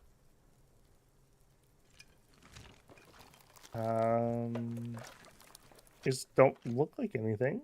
You see, you've done this before. A box falls into pieces in your hands. You see, you've done this before. A box falls in... Not much. I'm just gonna zoom through here quick. There's nothing more of it. Yeah, okay. I don't think there's anything else here. I think maybe that was the check for trying to force it open, and we chose to do the key. Okay, that one's no good. The ledger. Oh goodness. Police coke. I don't think I want to do that one yet. The ledger. The ledger. Okay, well, I want to make a swing in it now because what if I'm missing out on rerolls later? So, ledger. This is going to turn out horribly. I just want to go on record. It's the ledger you found in the trash. A cabbage of papers hanging from the board, with the permeables drawer inside. It's barely held together by a clip, then made complete by the faint smell of urinal cleaner. Okay, good. This isn't the secret thing. Okay, we're probably not going to give ourselves death from this. Yes, at last. You find a way to piece them together using the alphanumeric code on the margin. HDB41, date of initialization and time of arrival on the scene, followed by the title. For example, HDB 41120111700, the Next World Mural. Wait, HDB41. Okay, so Harry something from Precinct 41? Aren't those officer precinct? Why, yes, your precinct number is 41. And HDB? Every last alphanumeric in the files begins with it. And these are your case files. It's safe to say HDB are your initials. Okay, we're getting there. Okay, these are great. I think what you meant to say was RAC, Raphael Ambrosius Crusoe. Wow, I don't know what to say to that. Those aren't my initials. I'm not feeling them. Horace Debbie Berninger, Ram Darkan Bizicum. Those aren't my initials. I'm feeling them. I don't know what to say to that. I think what you meant. We are trying to take ourselves a little bit seriously about this. We're kind of worried about not remembering our name. Wow, I don't know what to say to that. I got nothing here either. Logic really isn't the best faculty to have this conversation with. But it's the one you got. So sorry. Yeah, it's alright. Yeah, we're staying out of this business for now. HDB is bad news from yesteryear. It's shit, honcho. That was a success. How long does it take to read a It case? takes about half an hour to piece one together, using the system you've devised. Where do you want to start? Really? The Next World Mural. This one is relatively easy to reconstruct. Overnight on 1202, a graffito, nay, a mural, appears on an 8-story tenement overlooking central Jamrock. The building is a sparsely inhabited ghost tower, part of a failed real estate development called Grand Couronne. The mural is enormous. 2 silhouettes, a man and a woman, are kissing. The text cut into their form reads, "True love is possible, only in the next world. For new people, it is too late for us. Wreak havoc on the middle class. People call it that thing and that fucking thing. It's visible for miles. In 2 days, the station's complaints desk gets clogged with requests to remove the bummer. You and your partner are assigned to the case. The graffito crew is easy to track down. Only the bell lectures have the literage of industrial paint to cover the surface. One of the graffito artists is rumored to be rich. They take responsibility for the execution, but not the design. The ideologue of the Next World Mural, as the crew calls it, remains an unknown. Wait, did I ever find out who came up with it? The case files do not show you finding the author of the design. The crew agrees to clean up after themselves. However, your partner, JV, is against the removal, citing public support for conservation. This leads to a debate in Precinct 41, which then spreads to the streets of Jamrock, ending in a rare plebiscite organized by you and the rest of Row 3. The 9,000 people subjected to the mural's message, all of Lakeside, Central Jamrock, and Villalobos, plus half of the eminent domain, participate in the vote. Although the case begins with what appears to be a lot of rambling on the streets as to how juvenile and stupid the mural is, given a choice between 2 options. I mean, that's a pretty depressing mural, and we're in a very depressing town. Remove the mural, it is A wrong. staggering 78% of voters choose to keep it. Wow. Turns out the opposition were a loud minority. And that love truly is possible in the next world for new people. And it is too late for us. Wow, we are very depressed. I must have voted and possibly even lobbied to remove the thing because I don't believe in that rubbish one bit. No one cares what you believe in, man with the smelly toilet ledger. What do you want to tackle next? Okay, done. we are ripping through time with these. Maybe we wait until we need to pass some time. I can revisit this. Not much has changed in the meanwhile. Okay, so we did level up again, so booyah. And I think we had a thought progress or something? Ace is low.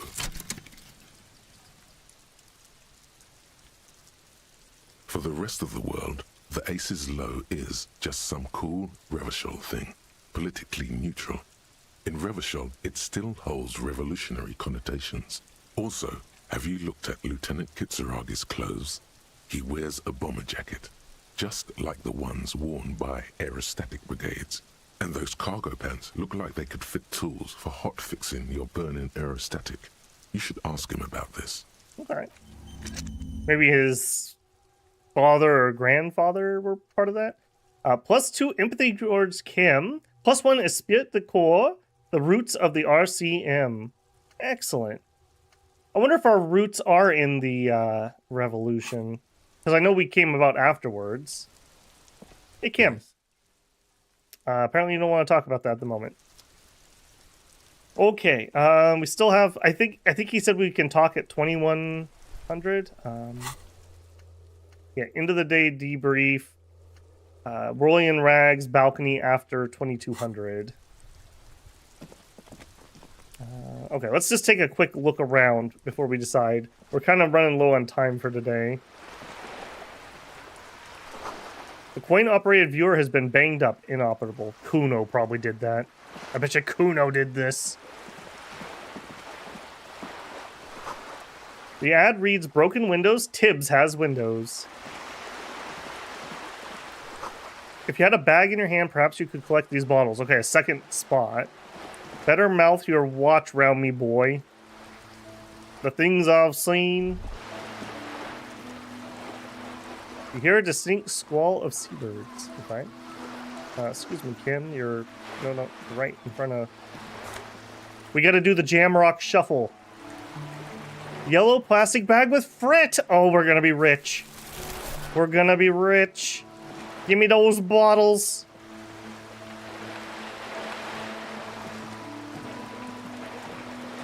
This coin-operated viewer is facing southwest. Its coin slot is full of fossilized bubblegum, rendering the machine permanently inaccessible. Vandalism. Shake your head, look inside. Vandalism. Probably some kids. Yeah, if only we knew some troublemakers around these parts. A simple but clever solution to ruining a coin-operated viewer. It took ingenuity. Don't compliment him. Poor little viewer. The metal feels cold and wet under your palm. It looks unhygienic. Look A inside. thick layer of graffito covers the lenses. You spell out the word Onug written on the other side, with N and C scribbled backwards. Yeah. I called it. See, I'm not just blaming him. It was totally him. Under the graffito, a sea of blues and greys appear. Behind the water lies a coast, studded with concrete and reeds. On it, a church on stilts, lanky weather-worn wooden planks, an X-shaped cross topping its tower. Okay. I think I've seen art with the church on it. The church looks old and weather-worn. There are no lights in the windows. Around the large wooden building, you see chunks of sea ice gathered on the beach, and a small tent set up on the ice. Sea ice? How far north are we? I kind of thought we were, like, near the equator. Of course, I guess not, because we have snow here. Okay. Okay, but I have the... Oh, I have to equip the bag. Yeah, okay, we on this. The bag says...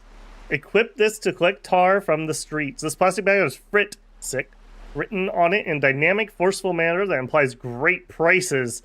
As you crack it open, the multi-gust of air flies in your face, smells like yeast and beer. The perfect place for tar. Oh. Okay, that's not gonna get our room for the night, I'm gonna say. Do those go in our inventory or just in our bag? Guess just in the bag. This coin-operated viewer is facing south. The instruction manual says to insert 25 centimes and pull the handle while looking inside. Then use the focus knob to zoom in if necessary. Okay, remind me to come back here later when we're not so worried about money.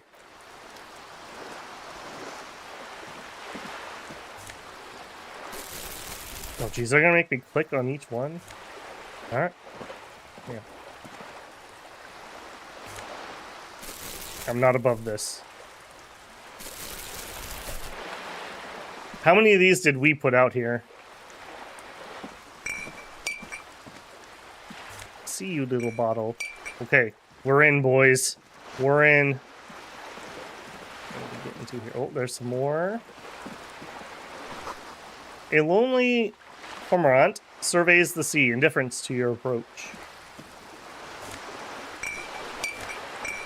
Okay, we would need a lot of bottles to make the payment tonight. Just saying. Boat. The belly of this boat shines like it was recently painted. Okay, a bottle. Oh, I see where we're at. What's that? This is a wall on the side of an apartment building. Conceptualization. Why am I looking at this wall? You have no clue. It's just a wall. Yeah, that seems so right. So many walls all over Martinez. Weather-worn, cracked. They're paint peeling. Okay, place is in disrepair, which we already knew. What did you want to tell me? No. We finally found the alchemy. Oh, look at that. Some magnesium. We know we need more of that. And some money. Oh, we're going to be rich. Hey, little jerk. Found where you're hiding. You trying to sneak up on me? Come to slit my throat in my sleep. You sleep on the fence? Apparently, she doesn't like people standing behind her back.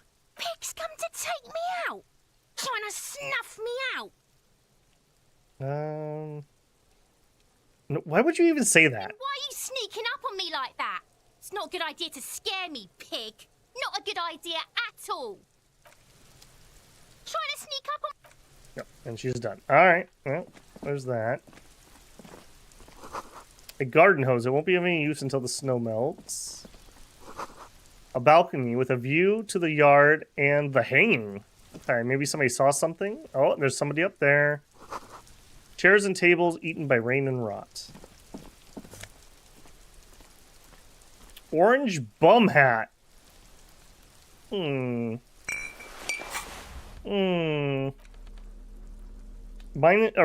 reaction speed, -1 rhetoric.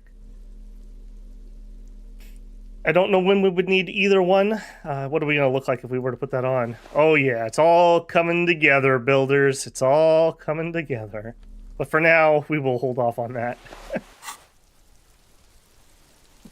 What is this? These barrels are still half full of rainwater. Okay, someone's collecting. Just a closed door, but you look at it suspiciously. The smoker up there could be a witness. Talk to him.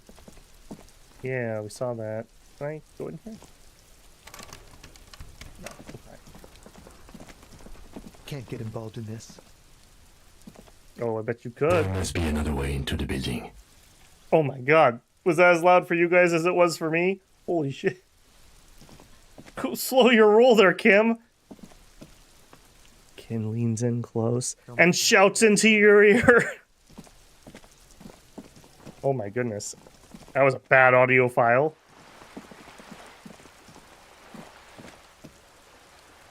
Oh, there, Kim Bug. Does he do that more than once?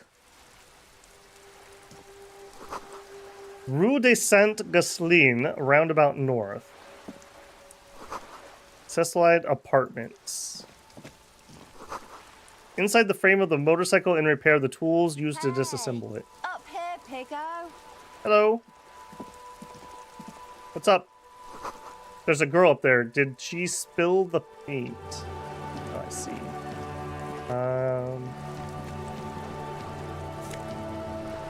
Oh, some more. Looks like there was more construction here once, decades ago.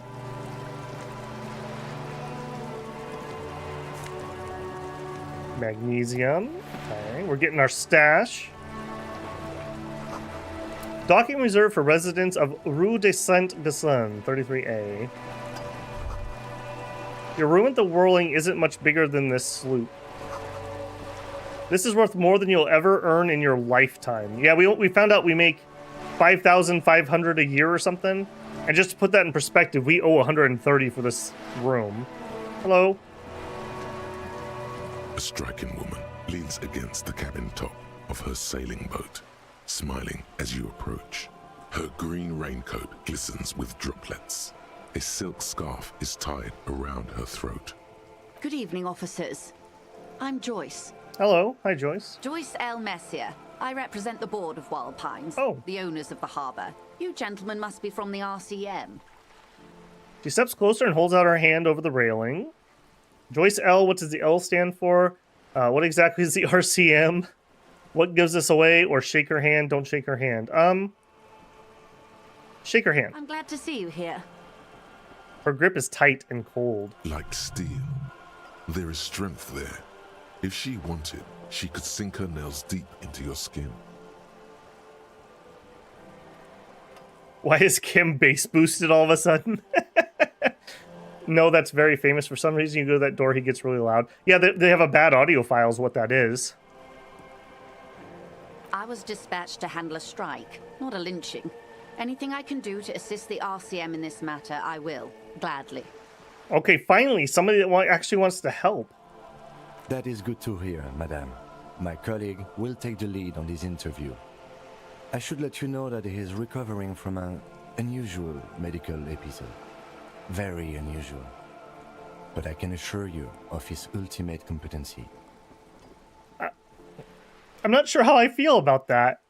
I mean, I'm glad you believe in us, Kim, but you also could have maybe not told her that. It happens quicker than a shooting star. But did the lieutenant just wink at you? Oh, we're in. We got the achievement, so we know that we've actually gained a little confidence here. How interesting. I wish you a swift recovery. In the meanwhile, you have my full cooperation, and the full cooperation of the Wild Pines group. Like other famous people, such as T-Pain, you're on a boat. Why, yes I am. Fair enough. She looks at the deck under her feet. Green and white sails flutter overhead. Does she have a name? The boat? No. It is called Cordelati 19, because that's the type of sloop it is. Okay, but what kind of boat is it? It's a pleasure craft. A 19 pacer. It also happens to be rated for Category 1 racing. Though these days I mainly use it for business. How do you like it? My sloop? I like it a lot. It's the eel's hips, baby. I feel like I'm not cool enough for that reference. I'm enjoying this part of the interview. It has so little to do with the murder we're investigating. Yeah, but you like racing, Kim. I really do, the lieutenant thinks. Is she thrown off yet? He's looking at the woman, assessing her.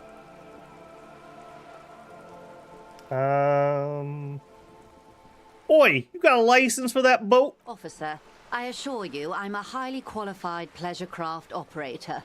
The crowns of her teeth are porcelain, white as the boat's hull as she smiles.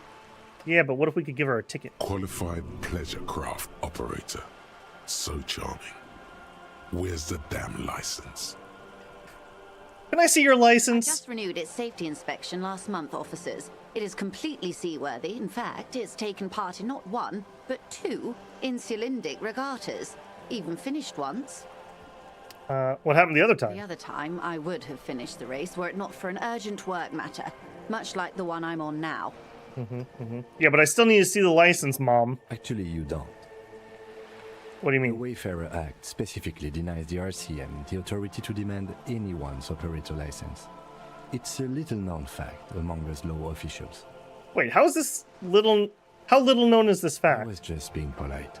Even school children know the Wayfarer Act.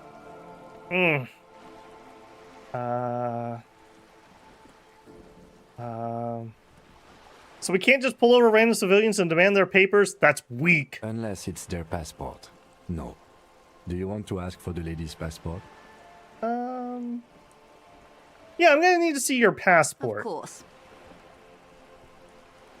Look at her passport. The woman is silent, smiling while the waves lap against the hull. In your hand, under the plastic, a light blue passport saying, Republic of Vespa. The coat of arms has a lion and an ostrich. Seagent. Highly qualified pleasure craft operator is such a powerful thing to say. Dude, I want to be a highly qualified pleasure craft operator. That sounds sweet. The woman, born in the year 3 in the commune of Revachol, smiles at you. Face adorned with frown lines and crow's feet. The photo is recent. The name reads, Rejoice Leighton Messier. You're from Vesper? My husband is. I have dual citizenship. A Vespertine is handier when traveling. Your name is Rejoice? Yes. But please don't call me that. Why? Joyce is much more efficient. Alright. Everything appears to be in order. She nods and returns the plastic bag to her coat. Not a lot of people on boats, are there? Of course there are. We're on an archipelago. How else are you supposed to get around? What do you mean I archipelago? mean, we are on Le Caillou, are we not? Still, I haven't seen anyone else sail a boat around here. I haven't seen anyone else drive a souped-up Capri Kenema motor carriage either. Actually, that motor carriage has been specially issued to serve as a patrol and pursuit vehicle. It's for crossing long distances in the greater Revachol industrial harbor. It's not a toy. Yeah, that's right. Neither is this. A toy, I mean. It's a machine for crossing long distances in the Bay of Revachol, between the city and the islands. I think I have a handle on the boat thing. Good. Tell me about Wild Pines. What do you do? What we do. I'm afraid I don't speak for Wild Pines as a whole. It's a giant undertaking. So what do they do? The Pines' core competency is logistics. Container shipping, freight, that sort of thing. See those airships there, blinking? Those are the shipping side of things. Right. And that is the terminal. Another subdivision deals with energy, oil and gas exploration, offshore platforms. How much money does Wild Pines have? I'm not at liberty to discuss the company balance sheet, but I can tell you that last year, the company booked more than 20 billion real in revenue.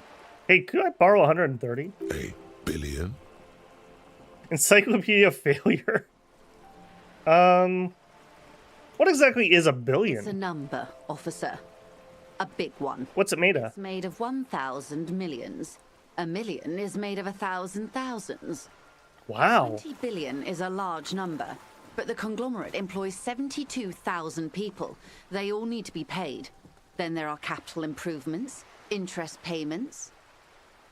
A wave hits the sloop, she grasps the mainstay for A balance. conglomerate the size of the Wild Pines is like a shark. If it stops moving, it will die. Then what becomes of those 72,000 families? It's a tremendous responsibility. Where does Wild Pines get all these billions? They started as an exploration and cargo fleet conducting trade between the Samaran and Insulindian Isolas 250 years ago, when pine ships explored the South Seminese and charted Lormentang on behalf of the suzerain. Centuries of care, deliberation, and madness have gone into this endeavor. Vessels pass through the Great Unrest to re-emerge with apricots in tow. The logic of the system is totalizing. It's taken everything from its employees to build it. What does such a huge system want with a place like this? You mean aside from being the terminal's legal owners, who are responsible for moving 8% of the world's cargo? 8% of all cargo in the world? That's quite the endeavor indeed. There are no minor cogs in the system. Each terminal must be accounted for, lest the entire system break. Every hiccup in such a system means thousands lose their jobs, the world over. I'm here to assure that doesn't happen. What can you tell me about the strike then? Everything. Right up to, but not including, trade secrets. Wait, what if I want to hear about trade secrets? First, you'd have to repeal the Emergencies Act of Trade in Elements that gives me the right to silence. It's quite the octopus. All right, how do I repeal it then? Why? By throwing off half a century of foreign domination under the Coalition. Unfortunately for you, the Coalition also leases you the right to police West Revachol. Yeah, I've been told that. But I am derailing us. You wanted to know about the strike. Yeah, what's your role in this precisely? I believe the official title is Senior Labor Negotiator. In practice, I'm a grocery clerk. I relay the union's demands to Wild Pines and return with Wild Pines' counteroffer. And how are the talks going? They're not. That's the problem. The union stopped all negotiations a week ago, after that awful lynching took place. Okay, so now we have maybe a bit of a motive. Somebody wants to stop the negotiations. How does a guard fit into that, though? Or did it not matter who it was? Okay, this is good. Wait, she just admitted that the lynching and the strike are connected. This game makes Babel feel smart, because I say something, and then they say the same thing. I like that. Now they won't even let me into the harbor. There's a 2-meter 20 racist behemoth blocking the gates. A 2-meter 20 racist? Tell me more about the behemoth? What can I say? The union employs a giant covered in tattoos. A racist giant. I guess that's part of their big tent organization now. So the strike is connected to the lynching? Yes, I believe there is a connection. But that's a subject for later. How were the talks going before the lynching? Let's say I was not making the kind of progress I'd hoped for when I first arrived. And when did you first arrive? I arrived 3 weeks ago. Yes, in the middle of February. The bay was still partially frozen then. I prefer to do these things on site, like the RCM. But the strike began in December. I wasn't the original negotiator here. I took over after Mr. Gaumont hit a wall with Mr. Clare, the union boss. Mr. Clare refused to speak with Gaumont despite concessions he'd granted the union in prior negotiations. This isn't the first time the union has gone on strike? Heavens no. There have been 2 prior strikes. Both times the union won significant concessions, including overtime pay and a medical plan. This time their demands are more, I guess you could say, aggressive. What happened to Gaumont? Mr. Clare told him to... how did he put it? Fuck off, midget. Gaumont is short of stature, you see. I could say, okay then, cool, or not cool. Not cool. Keep in mind, this is a negotiator Mr. Clare has worked with before, and who was more than fair with him and the union. What were their demands? There are leaflets everywhere, and banners. What did they say again? Oh yes, every worker, a member of the board. I like it. I don't know what to think about that. Overly aggressive, commie posturing. Seems like they have no idea about business. Forget it. I want to ask about something else. Seems like they have no idea about business. In its defense, another said, demand democracy. Pretty tame stuff compared to every worker, a member of the board. Most of them probably don't even know what that means. Fortunately, they explained it. Every time the Wild Pines group makes a decision about anything, it needs the signature of each of the 2,200 workers in its Martinez terminal. Just so you understand, this is but one of 22 terminals owned by Wild Pines. Essentially, not only are they kings of the company, they are also kings of the 72,000 employees of Wild Pines Group. The king is dead, long live the workers. The workers can't be kings, the king is king. That may well be. It's not up to me to decide who is king, but as negotiations go, it's not a swell start. What are you gonna do? I'm not sure. Naturally, I assume that was just their opening position. A hard-nosed tactic with a side of mockery. But there's been no follow-up, just the same nonsensical slogan repeated over and over again. Yeah, people don't actually have an argument, tend to just yell the same thing over and over. And now, people are getting lynched, I hear. Behind the whirling in rags. A disastrous situation if there ever was one. Excuse me, From whom did you hear about this lynching? I first heard it from the boyer at the gates, the one whose very name advertises his aversion to work. I think he said it was, "Call me mañana." This checks out. It does? Tell me about the union boss, Mr. Clare. Everard Clare is a man of the utmost integrity. If you can say one thing about him, it's that he always puts the interests of the workers first. Of course not. Everard is fantastically corrupt. I imagine he has a thick, viscous goo where you and I have blood. If you were to prick him with something sharp, you could see it oozing out. A knife, maybe? No, a rapier.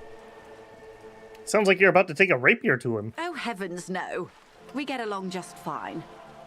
Yet, now that you mention it, I can't stop imagining that black treacle just dribbling down his double chin. Is he that bad? He is the most corrupt individual I have ever seen, and I deal with men like him for a living. If there is anyone more venal, more irredeemably nepotistic, then it's his twin brother, Edgar. Wait, there's two of him? Yes. Edgar looks exactly like his brother, except for that lazy eye. He also talks exactly like Everard does, and when one's term as foreman is up, the other takes over. Okay, we need to remember this. This is probably going to come up. Everett has a twin named Edgar, and the only way to tell them apart... Okay, Edgar has a lazy eye. Remember that, chat. Edgar has a lazy eye. It's how they circumvent the term limits, you see, with a funny little switcheroo. While in office, they've embezzled God knows how much of their workers' dues.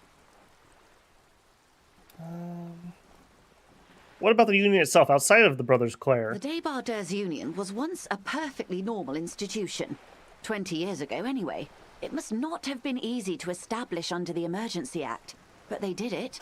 I can respect that. Organised labour at its best, as they say. Then something happened in the local chapter elections. The Brothers Clare came and transformed it into a... how do you say? A mob. The Débardeurs are a crime syndicate. Sad as it may be, I suspect we'll be forced to cooperate with them. I said that yesterday too. Refreshingly honest, officer. The company has tried appeasing in the past, but I'm afraid our concessions have only emboldened Everard and his brother. And your opinion, detective, if I may ask? I'm a curious and talkative person, you see. Would you say the Débardeurs Union is... Basically a socialist mob. Thank you for being candid. Sadly, Wild Pines have cooperated with what amounts to a crime syndicate for 2 decades. However much you feed the wolf always hungers. Ooh, that's a good line. I like that. However much you feed the wolf always hungers. Ooh, I'm gonna have to remember that line. I like that a lot. No matter how much you appease someone, they're just gonna come back for more. One more thing. You said something happened in the elections? I'm glad you asked. There was a woman, the previous forewoman of the union. She disappeared. Disappeared? Yes. On the last day of the local chapter elections, her daughter phoned in and said she wasn't running anymore, or coming to work. Ever. End of story. This forewoman, her name?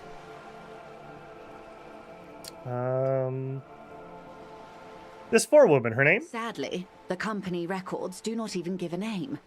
She's just forewoman in private correspondence. Holly. I don't even know if it's a sir or given name, and I don't have access to the union's files. Eerie. Downright haunting, if you ask me. The Wild Pines suspected foul play, but what could they do? It was a union matter. The point of the presentation is, these kinds of things happen around the Clares. Watch out when you're dealing with him. Thank you for your concern, ma'am. We'll be just fine. Yeah, my partner here's got my back. That's all I need. Let's change topic. Of course. How else can I help? What can you tell me about the lynching? Quite a few things, I'm afraid. Daka says the wolf thing is an old Slavic proverb, actually. Yeah, I think there's a couple of those from around the world. I mean, wise wisdom there, to be sure. Quite a few things, I'm afraid. Okay. The information I'm to share with you includes sensitive trade secrets.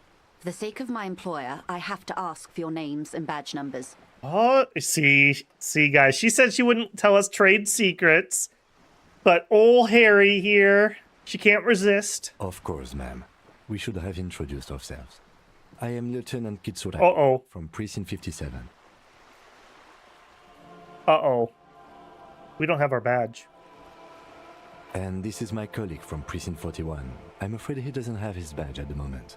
I hope mine will suffice. How curious. Why is that, Detective? I wasn't drinking, if that's what you're thinking. Remember, my partner told you I suffered from an unusual medical episode. The loss of my badge is related to that. I see. Mm-hmm. Yep. So, are you saying you lost your badge during the course of this episode? Yeah, I could give you the details, but it's gruesome.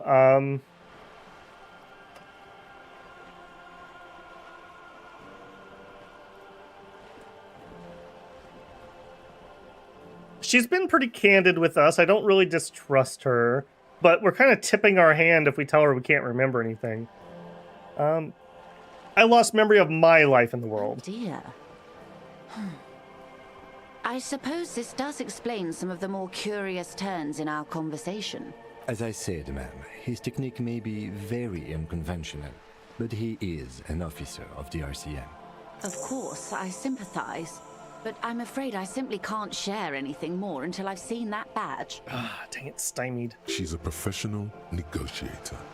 She should be open to some sort of mutually beneficial arrangement.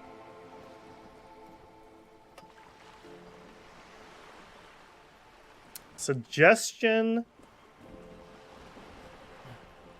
So red check cannot be retried.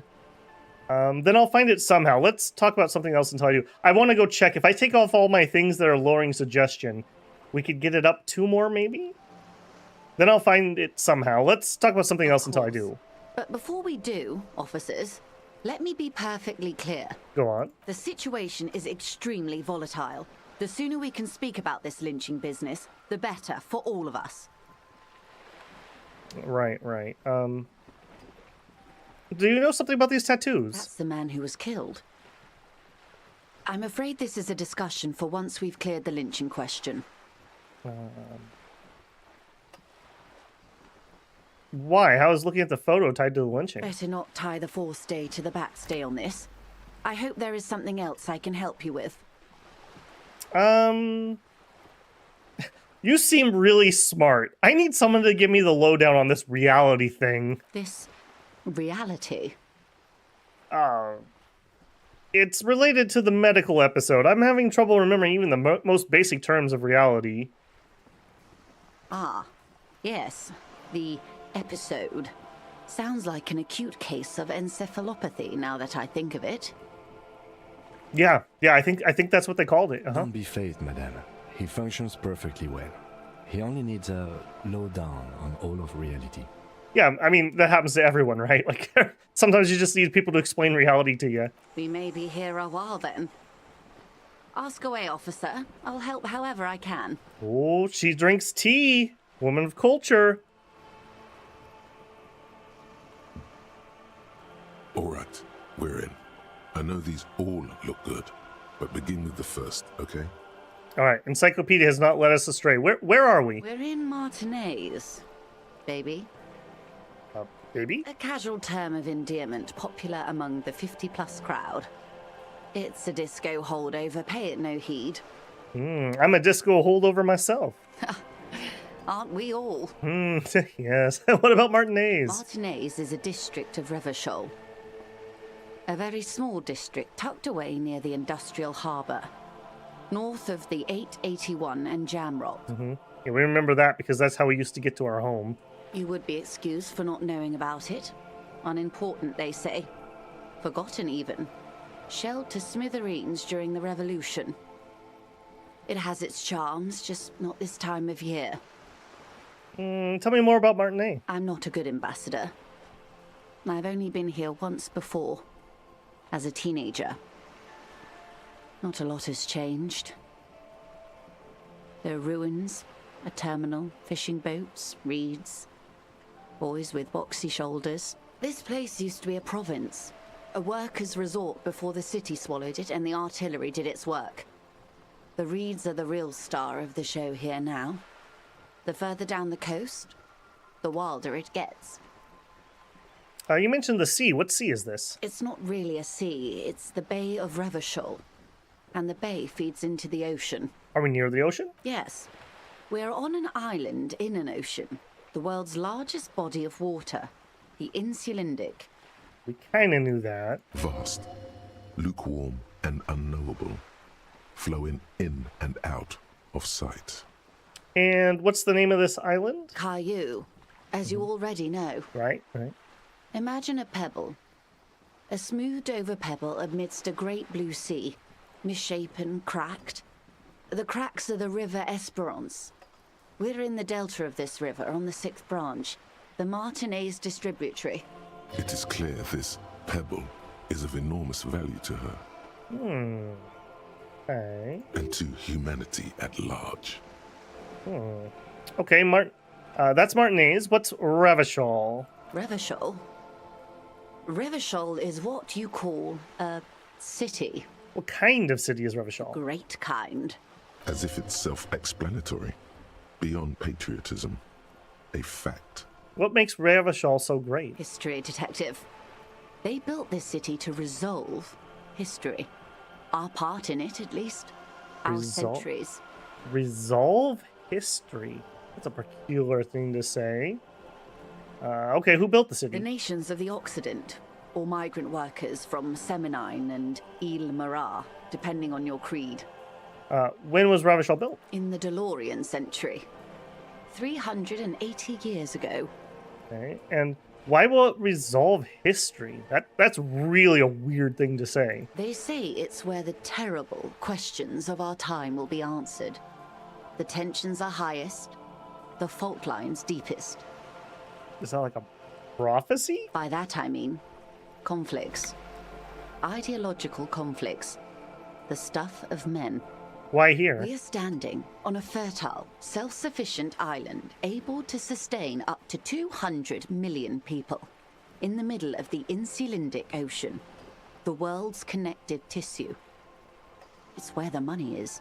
Okay, so that's making some sense. Okay, so this island is in the middle of all the shipping lanes, essentially. And so whoever controls Revachol controls the world, essentially. So when they had their commie revolution, the rest of the world was like, yeah, no, we're not doing that. And came in and crushed them, and now oversees the island. Okay, that makes sense. So we're in an unimportant part of an important place. So we're pretty much the center of the world. So we're on the periphery, basically. No, so we're pretty much the center of the world. Oh, we're quite a way off. About... Where the skyscrapers are. A sparkle of lights on the horizon, like evening stars above the curvature of the planet. 22 kilometers from the center of the world. That soldering iron is the bank of the world building. The bottom floors are Insiacom. Coalition government, Insulindian Mission Command. Silence. She lowers her hand. The water, the light. It's as though you're seeing it for the first time. There is no recognition, only the immensity of the sea and the cold radiating from it. Oh, we got shivers again. Where are we? I don't know any of this. Say nothing. Observe the large body of water swelling. Let's observe the water. She observes your eyes scanning the horizon, then breaks the silence, slowly. This is one thought you need to complete. Where are you? Was there something else you wanted to know? I remember something about a lowdown. Okay, make sure I check that thought out, builders. Don't let me forget after this conversation.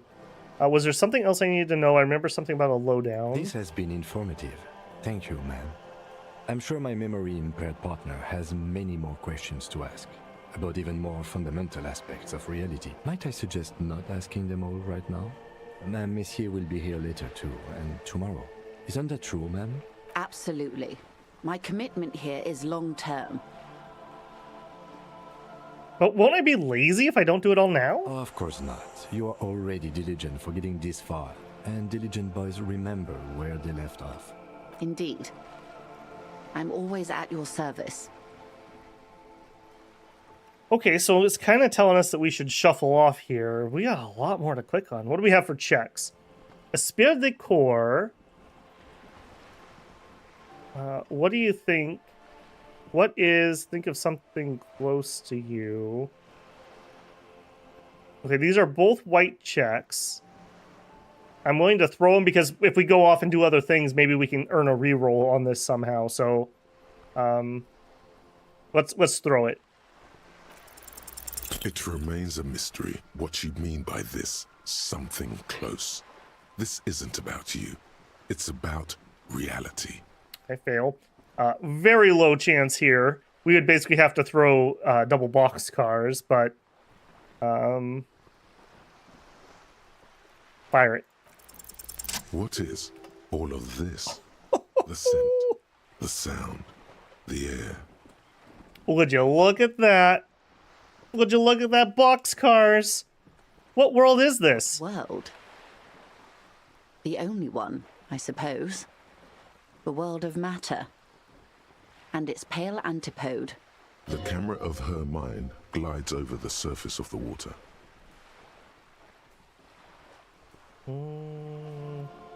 Say nothing. Great bodies of water. Forest-covered surfaces. Clusters of light where the cities lie. You've seen the montage. We all have. This world is enough. Very atmospheric with the snow falling into the light. There is a term of endearment they coined for it in the DeLorean century, when humanity was high on this world, discovering more and more of it, these archipelagos included. What was it? Elysium.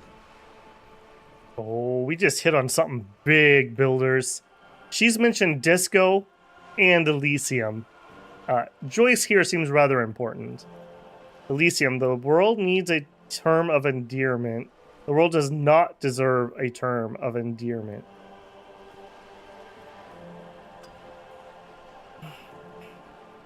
She said the thing, builders. Elysium, the world needs a term of endearment. It does. There are those who would call it hell. What is A hell? term of hatred that originates, like many such things, with the Mesk petro-fascists. Oh no, not the Mesk petro-fascists. I don't feel like I've got the whole picture yet. I've got a clear picture. Let's proceed to another term. I don't feel like I've got the whole picture yet. Oh, you want a picture of the world? There is no complete set yet, dear. They're having some trouble reaching orbit. Cyanide says his favorite part was when she discoed, then she disco Elysiumed, and then she Elysiumed all over the boat. How come we can't get to orbit? Great things are difficult to achieve. For now, we're viewing the world from the inside, sideways. Inside, sideways. What shape is the world then? We used to think it was a sphere, but that is beginning to look less and less likely by the day. You wouldn't know it from the tabloids, but the ORG nations have been launching weather balloons into the lower ionosphere since the 30s. ORG, Occident Revischolgrad. Thank you. There's a steadily increasing trickle of images. Between the big three scientific contributors, they're piecing together a dark grey corona. A dark day corona? Yes. Pale covers 72% of the surface. There are grey flares and prominences, even arcs above entire isolas. The images are blurry, but if there was a sphere in there, it certainly looks like it fractured a long time ago. A cold fear seeps into you. Okay, this is the first time anyone's really talked about the Pale. The girl at Fritz mentioned it with one of the alcohols was stored in the Pale. Oh god, wait. What the hell are you telling me? Or the Pale? What do you mean Corona? A Pale? What do you mean Corona? They say there is a rarefied envelope of matter surrounding the darkened disk of our planet. That is, if we are still living on a planet. Or, to speak more plainly, Imagine vast swathes of land disrupted by nothingness. Oh god, she's a flat earther, guys. I'm not so sure about this relationship after all. I am sorry, dear. It must sound quite terrifying through the acute encephalopathy. Even scientific positivism isn't entirely convinced about what we're dealing with here. But this is one of the greatest questions of our time. Maybe when they get the complete set together, it will jolt us out of our rut, bring us together, however naive it may sound. A fractured corona doesn't sound like it's going to bring anyone together. You have misimagined it.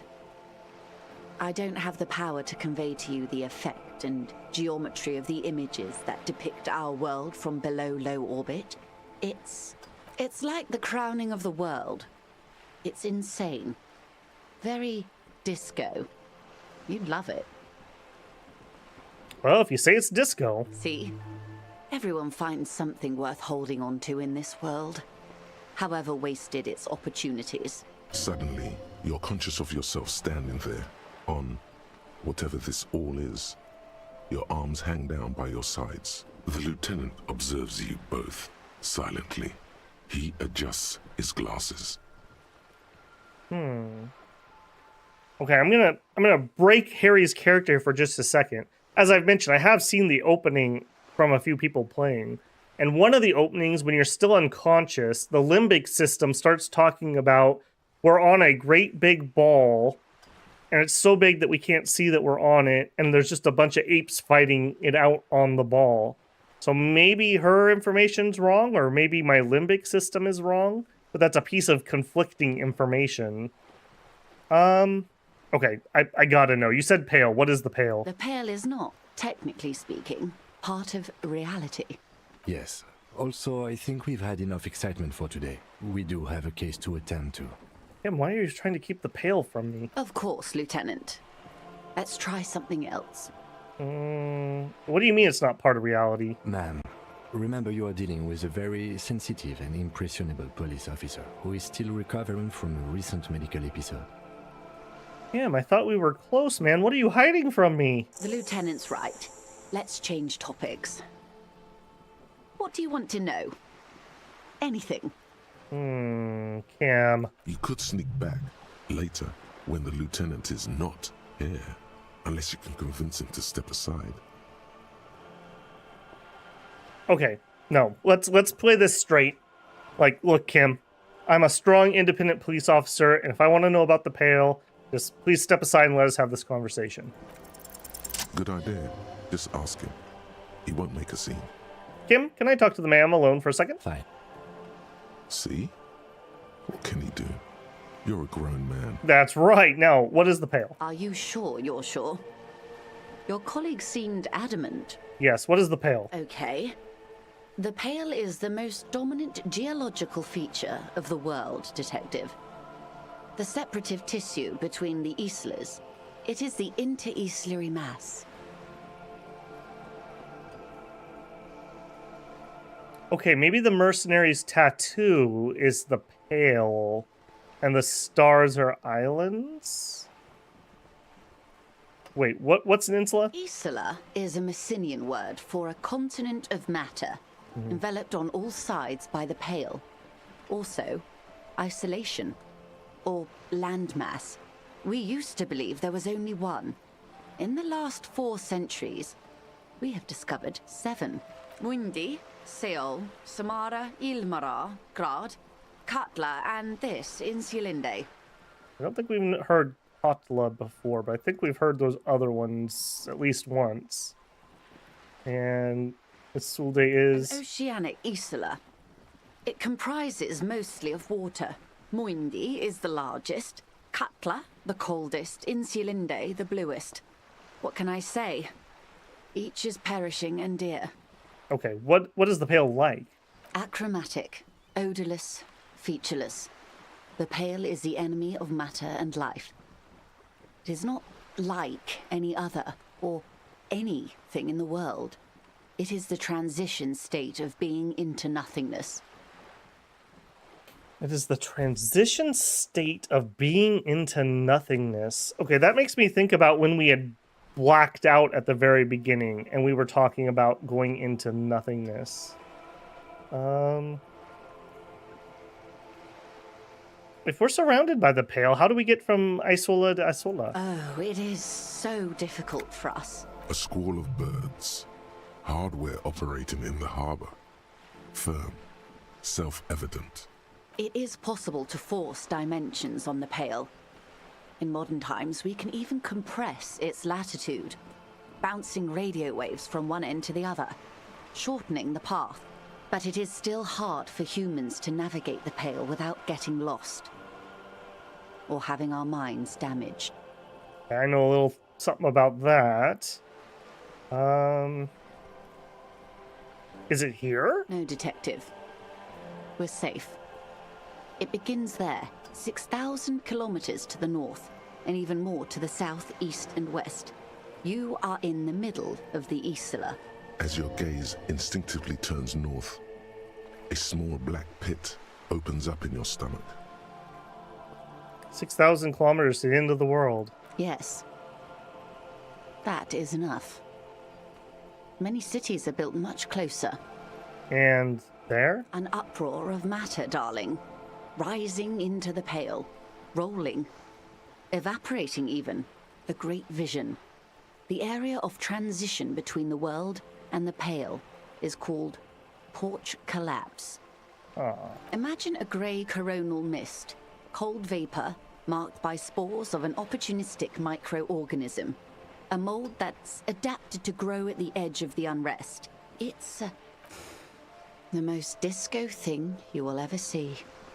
Okay, I'm starting to like you again, lady. What are the physical qualities? It's difficult to describe or even measure. Something whose fundamental property is the suspension of properties. Physical, epistemological, linguistic. Go on. The further into Pale you travel, the steeper the degree of suspension, right down to the mathematical. Numbers stop working. No one has yet passed the number barrier.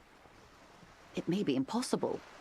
Very interesting. Okay, the Pale can damage the mind? Extensively. How? Some say the damage stems from extreme sensory deprivation. Others argue that Pale somehow consists of past information that's degrading, that it's rarefied past, not rarefied matter. Kind of like our Shivers skill. They call it the blend over of the self. The Pale does not only suspend the laws of physics, but also the laws of psychology, maybe history even. The human mind becomes over-radiated by past. What does this over-radiation feel like? It feels terrible. Absolutely terrible. International standards strictly limit civilian travelers to 6 days of Pale exposure per year. It's more for her. Way more. You're not a civilian passenger?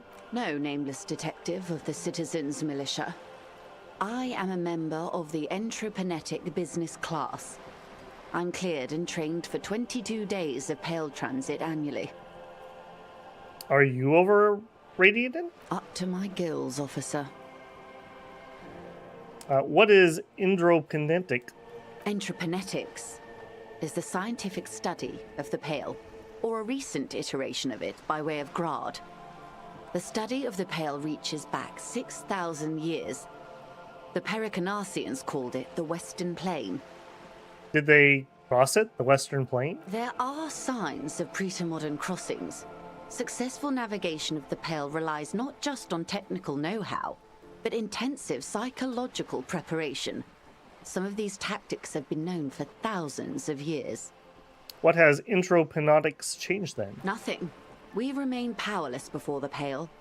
The only real advance in Pale transit is the speed with which an aerostatic craft can pierce it. Less exposure leads to less effects later. Aerostat craft? Hybrid airships, detective. Conventional rotors or jet engines no longer add velocity after the point of reference for motion is suspended, once you've crossed from near Pale to far Pale. In essence, we throw them in and they come out the other end. If we throw them precisely. And if not? Then they don't. Gone. like a skipping stone beneath the surface. How much pale is there compared to the world? The pale outweighs reality 2 to 1. There is more pale than there is matter, and the ratio is slipping. Slipping how? To our detriment, or? What do you think, Detective?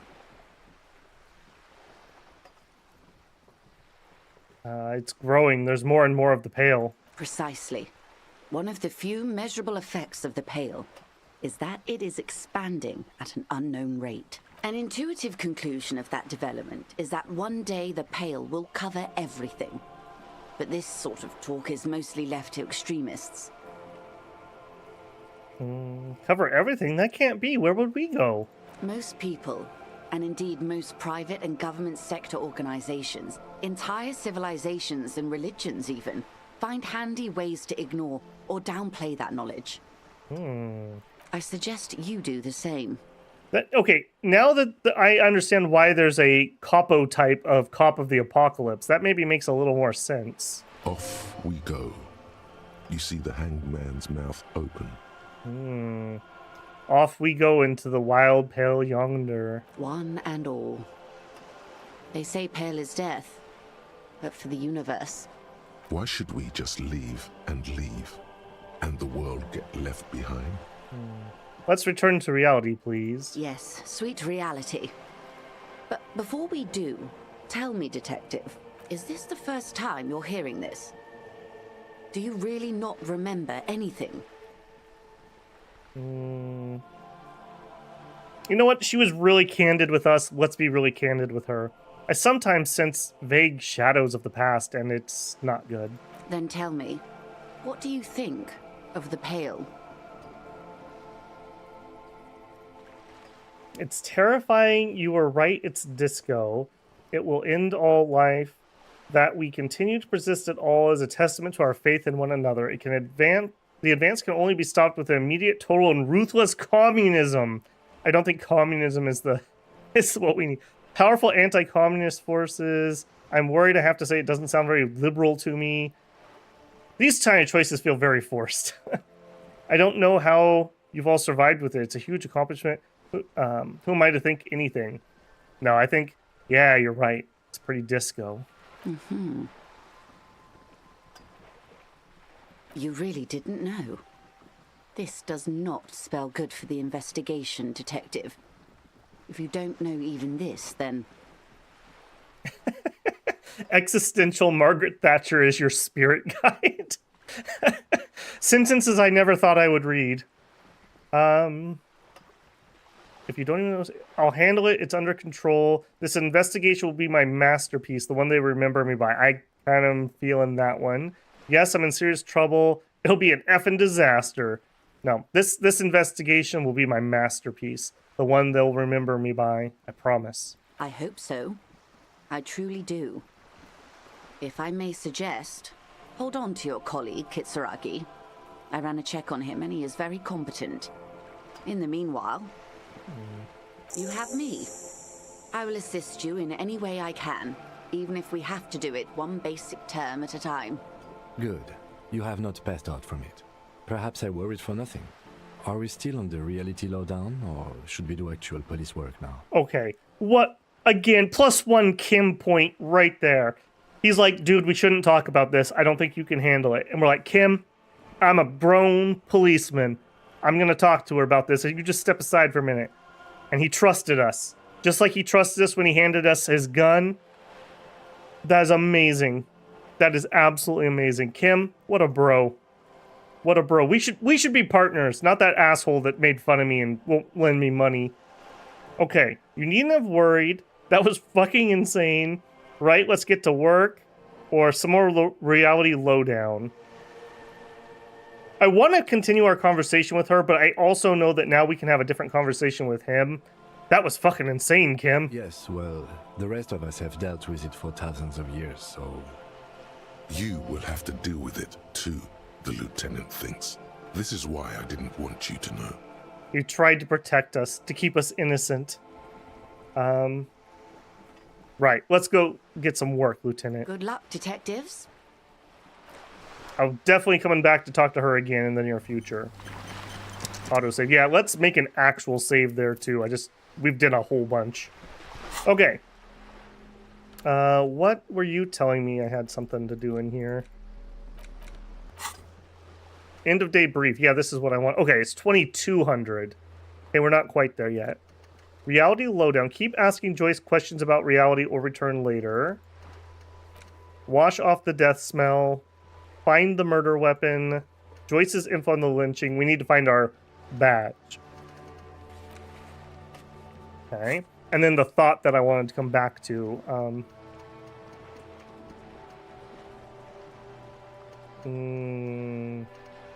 It's got to be one of these two.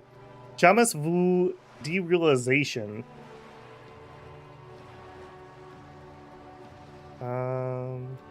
Ravishal Special Administration Le Kailu, the Insular Ocean Coalition Government, a Sildan Mission Command. Name after name, none of them are familiar. They seem real, but something is wrong. You feel like a kid looking at stickers on the fridge. Trouvant, the Apricot Company, World Games 34. You can almost see your hand reaching out for them.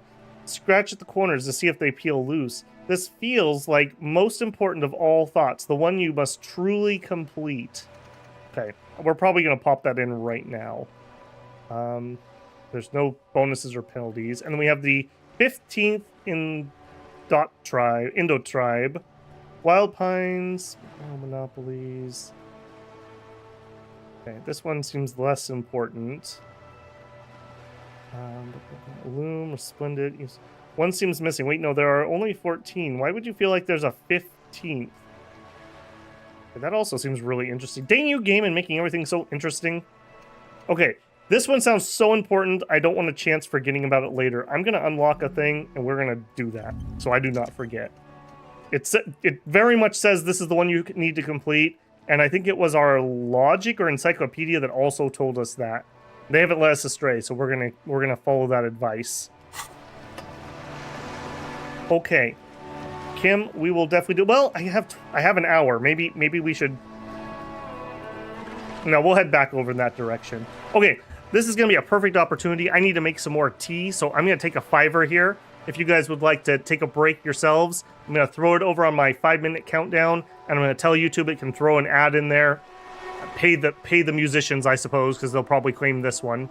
All right, I will be right back, builders. BRB.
No worries, CB, I am back. It is amazing how fast 5 minutes flies by when you actually are on the timer.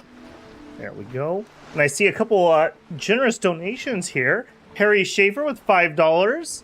Thank you very much, Perry. If you have something you'd like to read off for a super chat, you can just type it normally, and I will make sure I catch it there.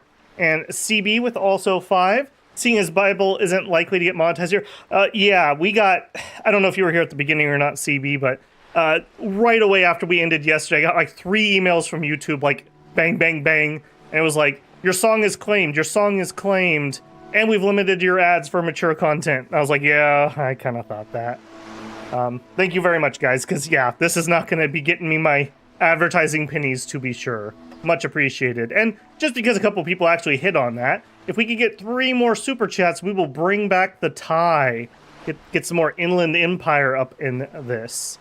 Okay. Oh, I didn't get enough time to stretch, but it is what it is. Okay. Kim will talk to us after hours, which is going to be 2,200, but we still haven't paid for our damage. Maybe we should go talk to Garth again. I also really want to continue the conversation with her. We're getting tons of good information, but I think for now we're just going to pull out. Oop, hang on. Bottles. Got to do that Jamrock shuffle. I wonder how many of these are legitimately ours. Because it sounds like we were running around drinking for all 3 days. Oh, I see some more. Oh, my gamer eyes have locked in. What's that? Door or something. Okay, we checked back there. We've been through here. Now, time doesn't actually go forward if I just move around. It only goes forward if I have, like, conversations with people. Streetlight? Roundabout north.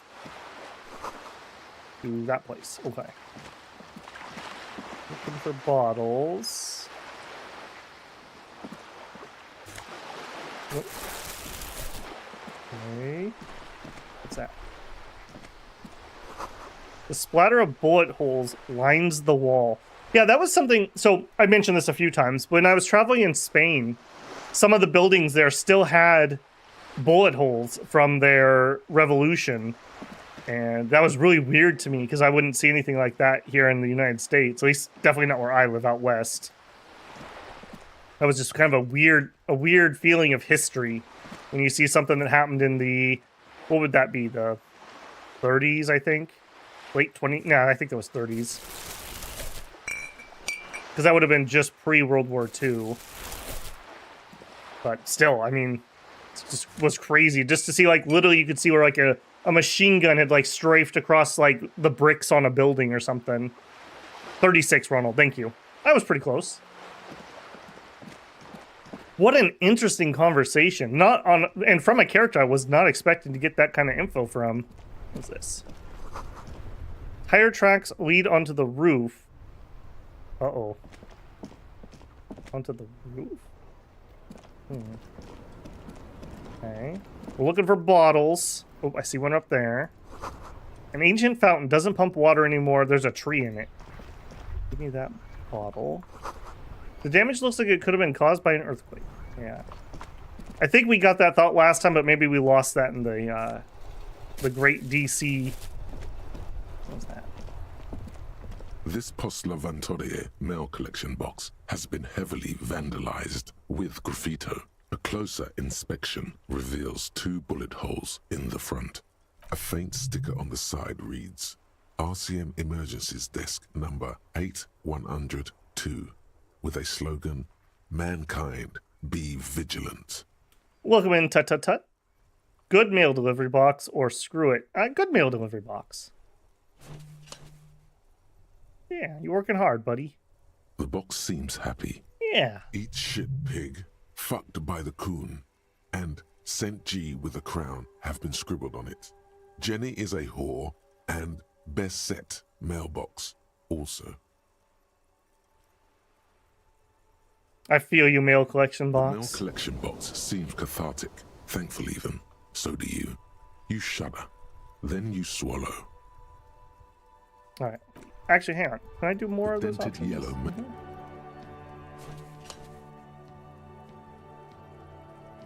The box seems happy. Nope. Okay, trash can. This is the one we're gonna remember from yesterday. Take all. Now there was a girl over here, but she's gone.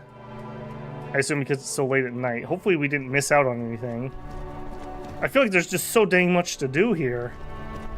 There's a bottle. Excuse me, Kim. Jamrock shuffle. Oink. We gotta make our payments here, man. Plastic wrapped Marconis stamped with humanitarian aid. I could use some of that. Helpline to the company controls the drawbridge. Yeah, they said the drawbridge was broken. Ooh, another garbage can.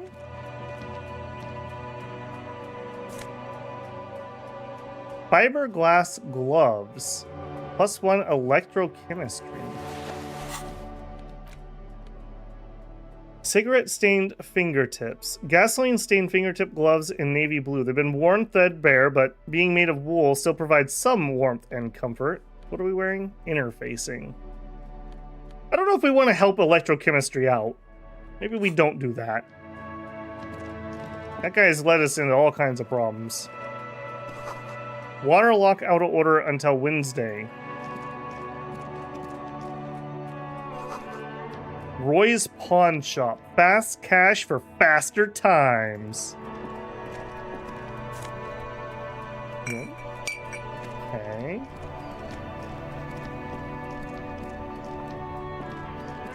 Got any... Oh, there's one. Got any bottles, buddy? I'll clean them up for you. Humanitarian aid. Tuna fish, not for resale. Everything good here? Speakers for people of... Okay. Says food gift from the people of Messenia. Okay, so there's like humanitarian aid coming in here. This place is kind of screwed. Hot air rises up from the sewer, soured, acidic, and strangely comforting. Is it? Garbage can. Yes. Okay, we're gonna pay him back, man. We're gonna pay him back. How are we on our other thoughts? We are almost done with this one. Maybe we'll push and see if we can get that. Yeah, the guy is selling humanitarian supplies. Oh. Well, I mean, I guess he's trapped here too. Hello. Excuse me. Just looking for bottles. There's a bottle. Hey, whoa, time out. Get that bottle. That's not what I can click. Okay.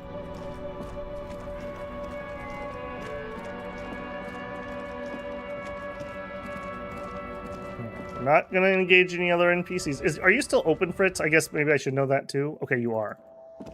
How much do I have so far? The tear machine stands in the corner. A sign says, 1 bottle equals 10 cents. All right, don't worry about Kim, I got it. Your bottles clunk into the machine, and the money appears with a satisfying jingle. You're a richer man now. Yes, but we need 13 times that amount. I'm guessing it's showing there's something new because of this changing states. I mean, to be fair, 10 real is not a small amount, apparently. That's half a day's rent. All right, I don't want to engage with you guys. I just want bottles.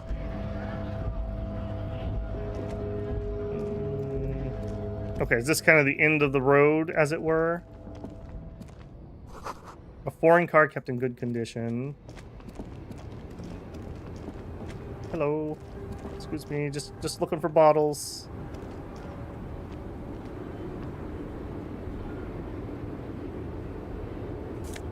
Oh, $1.49.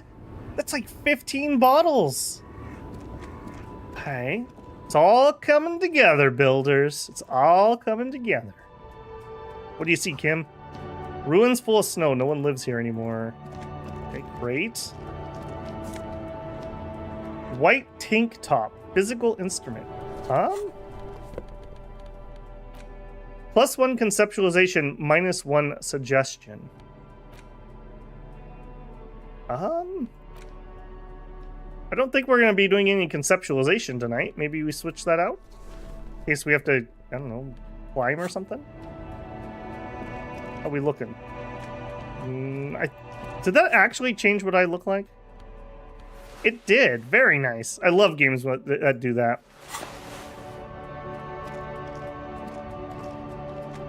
An old monument stands in the middle of the traffic island, pointing toward the sea. It looks as if it's been reassembled piece by piece, secured and mounted in the air with the aid of numerous ropes and rods. Who dis? A silver plaque on the statue's pedestal reads, "I am Philip III, the Squanderer, the greatest of the Philippian kings of Revachol, son of Philip II, the opulent, father of Philip IV, the insane." Seems like an odd thing to write. As you look up, you notice something about the statue.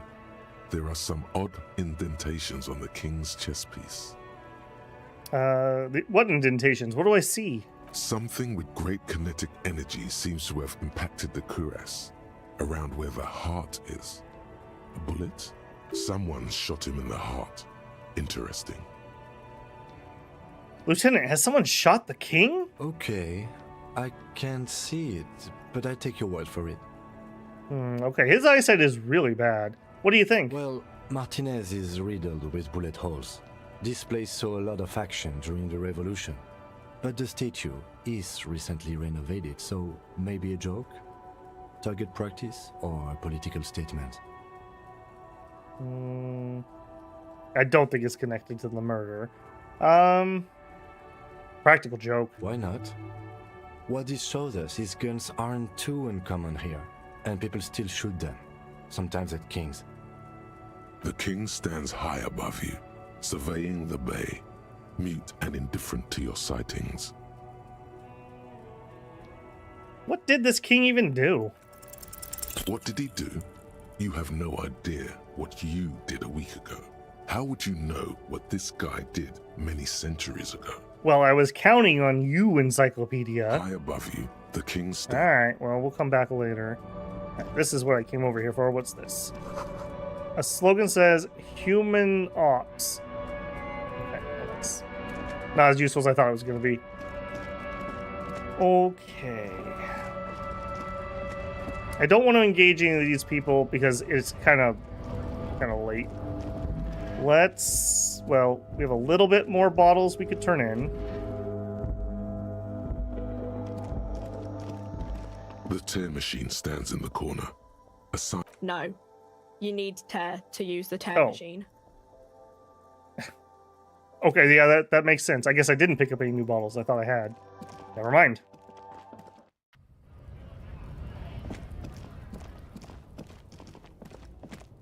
Okay, let's go see about talking with Gardigan. Ooh, very disco. Oh yeah, there were more people in here, weren't there? Hey, Lena, how are you? Hello again, sweetie.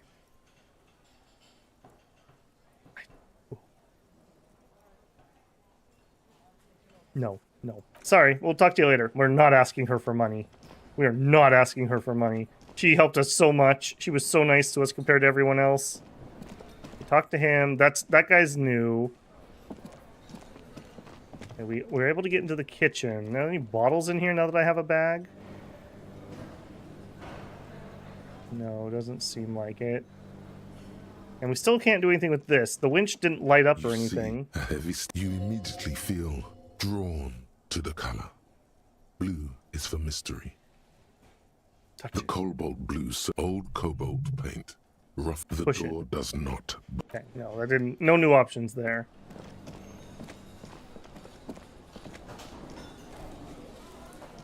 All right, let's try this conversation first before we check out the new guy. Can I help you? Here's your trash container key. Thanks. I hope you found what you were looking for. I found the victim's clothes, actually. How strange. I certainly didn't put them there. Do you have any proof that you didn't put them there? Maybe you don't remember putting them there. Maybe you were sleepwalking or in a fugue state. Could someone on your staff have put them in there? Who else has keys? Who else has keys? The trash collection service? CS Municipal. I don't see why they would put anything in the trash, though. So somebody here had to have done it. Ah, the elusive CS Municipal. I doubt we'll be able to track down who was sent here last and when. This will have to be one of those little threats that solves itself down the road. Thank you anyway.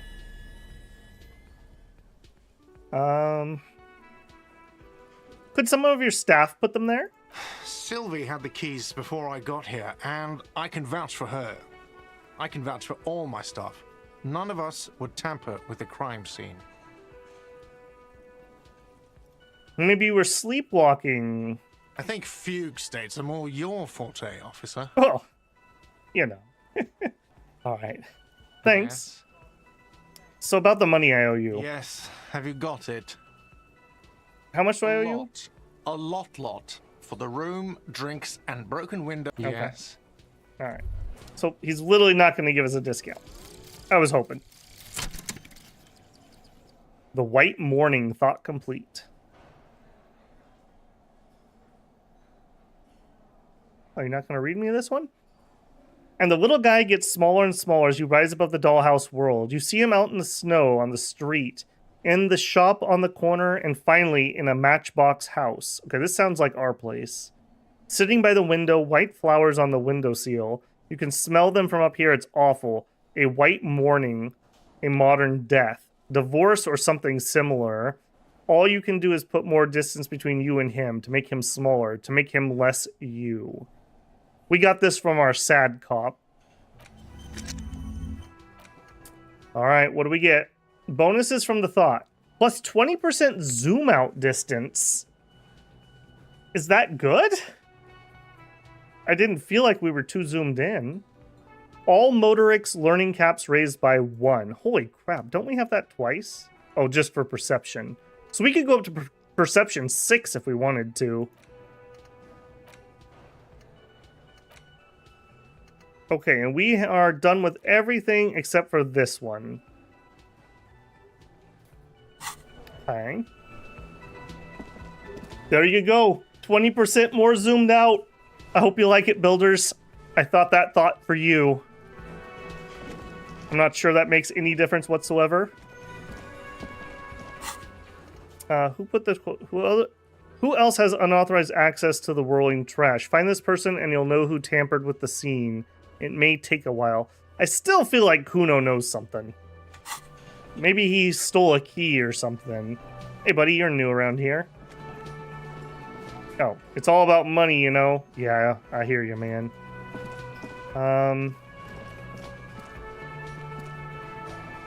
You want to talk yet, Kim? You want to talk after 2200. What if I go back upstairs? The door is closed. There is no answer. You hear the shower being turned on. A tremendous loneliness comes over you. Everybody in the world is doing something without you. Everyone in the world is doing something without you. Ooh, that's painful. Beauty, don't abandon me in all this ugliness. Why are you doing this? Don't do this to me. I'm so alone. The door is indifferent to your Leave. Okay. Got something? No.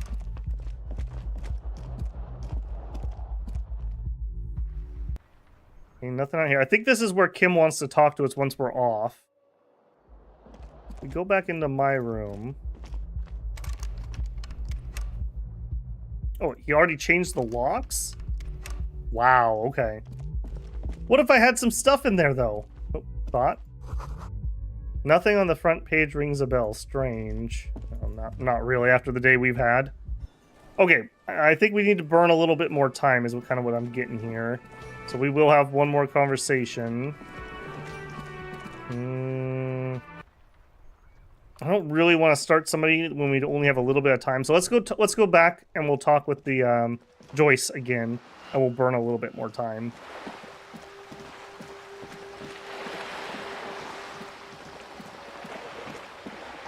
Run on over to the docks. Roland says, I've never been able to ask her. He's talking about Lena. Never been able to ask her for money. She's just so nice. I know. She's on like a, not a pension, but a disability too. Like, that'd be pretty gross. Good. What can I help you with? Wait a minute. You seem rich. Can I have some money? I mean, that would be pretty disco of her if she'd blown us some money.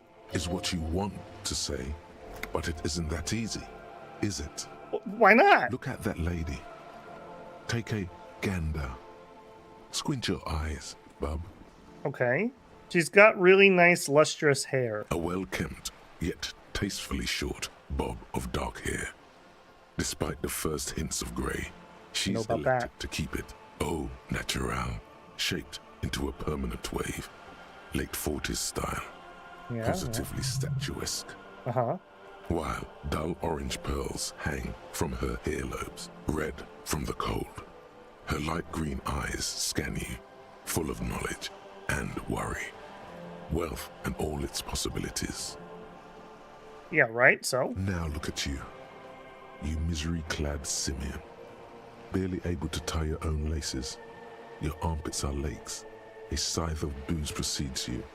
Your hair sticks to your forehead, and your underwear feels uncomfortable. Wow, I love the the language. Misery-clad simian. Ouch! You don't live that one down. You're poor. Poor as balls. You can't ask this person for money. You're too...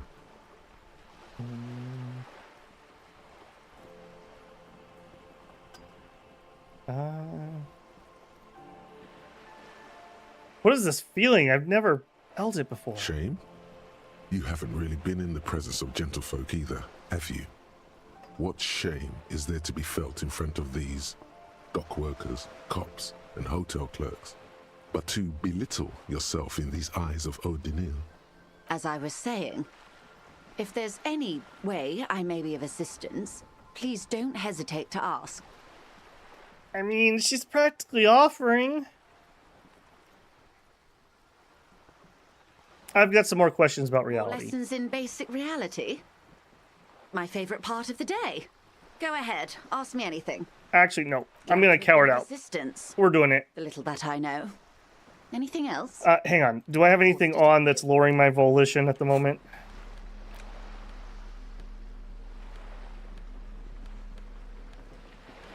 No. Do I have anything that would raise volition? No. Okay. You're back. Good. We're gonna swallow our pride. Voila, you're doing it. All right. This is not the high point of our day. Really put your back into it. Yell it from the top of your lungs. Money! Can I have some money, Mom? Of course. How much do you need? She's surprisingly nonchalant about this. Could it be that she somehow knows more about your predicament than she's letting on? Okay. We are pretty shameful about this, but I don't know. I mean, I tried really hard. You guys saw me. I rolled a guy who was sleeping, and I felt really bad about it for $5, and that literally is almost 50% of what we've made in an entire day. I need 130 real. That's a good sum. Not too small, not fantastically large. She literally has a zip bag of money. She removes a few notes and hands them to you. The paper is cold and oily to the touch. There must be about 200 real in that zip bag, maybe a little less, plus some change at the bottom. So, I hope I didn't just bribe you, officer. It may not be technically illegal under the Emergency Act, but still. It's not technically illegal to bribe officers.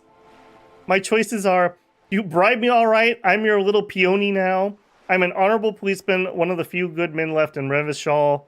I'm still getting my head around this whole money concept. You were just helping me out. I want to talk about something else. I'm an honorable policeman, one of the few good men left in Revachol. You're right, man, that donations are permitted under the Emergency Act, unseemly as it may be, as long as they're properly logged with the precinct. Which he most certainly will do. Absolutely. Now, how else can I help the RCM today, besides supplementing its salaries? Have some more questions about reality. Basic reality? I'm burning the clock for 2200 Go now. ahead. Ask me anything.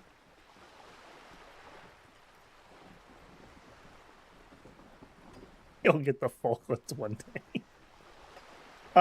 What times are these? I can't believe that worked actually. Let's just pause for a second. I legitimately had no idea what was going to happen when we couldn't pay. In fact, actually, hold on. Maybe we should go clear up our debts now.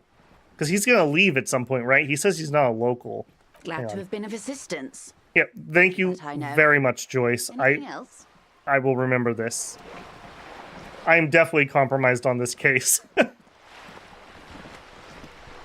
Alright, we gotta head back. Garth is gonna be so surprised when we actually can pay him. And assuming that he only charges me the 130, we actually have a little bit of cash if we had to buy like a raincoat or something. I think that was 4. So we could afford that.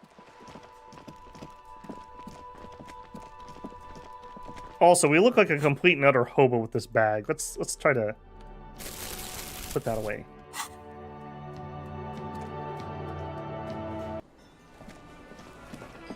I can't believe she just literally whipped out a wad of bills and gave it to us. Hey, Garth. Can I help you? Yeah, about the money I owe you. Have you got it? I have your money. Well? Here's the 130. Slam the bills down. I hope you choke on it. Okay, let's think. Number 2's out. I don't like him, but conversely, I mean, we were a major, major asshole based on what we talked to Sylvie about. Here it is. Sorry for the trouble. Great. Thank you, officer. That's all I wanted. Payment for services rendered. If you continue to stay here, I just ask that you please pay your nightly bill in advance starting tomorrow. Okay, so we need to make 8:04 tomorrow. If you continue to stay here, I'll just ask that you pay your bill. Okay. I'll unlock the electronic lock to your room. All the doors lock automatically at 9 p.m. Okay. Please pay for each night in advance starting tomorrow. 20 real per night. Okay, so goal tomorrow. We got to get that money before 9 o'clock at night. We are not going back to Sugar Mama. I'll take a room here too. Wait, you had money, Kim? No, it's fine. It's his money. Of course. Always happy to have officers from the RCM as guests. Anything else I can do for you? Just out of curiosity. Guys, saw another thing. Another thing. Great. I love those. Nope, yes. Okay, we're good. Okay, can we talk? You're not, it's still too early, isn't it? Yes. No, okay. Okay, we can get into our room. Let's go up to our room for a second just to look. We haven't had Kim up there yet. Look, Kim, you're gonna see some things I'm not proud of. This is the door to the room you redecorated. Oh, good night, Lieutenant. Just a moment. You had some questions earlier, I believe. And besides, we should discuss our progress on the investigation. Let's go out to the balcony. Oh, okay. All right, let's go. Oh, was that... Okay, tell Daka, was that going to actually end my day if I did that? The air outside is brisk. The lieutenant is silent for a moment. He listens to the traffic hum. Then...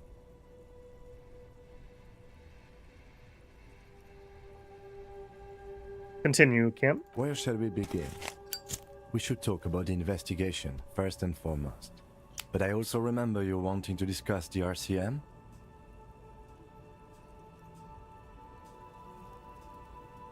Okay, Daka says, I think if you go into your room, it doesn't end your day, but it does dismiss Kim. You can only do it after 9 o'clock. Okay.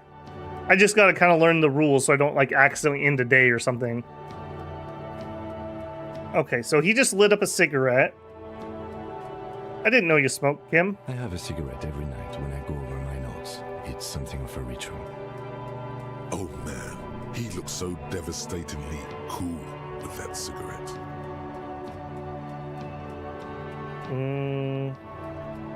Okay, we're trying not to get started on the smoking. How did you get so cool, Kim? You mean this? This isn't cool. It's an unnecessary trial of will and unhealthy. Keeping the habit within the parameters he's given himself takes a lot of focus. It would be easier to simply quit. Okay, Volition coming through for us. Okay, Ronald says, the day ends when you click on the bed to sleep. Okay, thank you very much. I assume there's some sort of time limit because we have time running. He did also ask us to take a bath. So just keep that in mind. Yet, were he to quit, he would lose the cool factor. This man relishes his cool quite a bit below it all. Right then, the debrief? Yes, it's been a long and eventful day.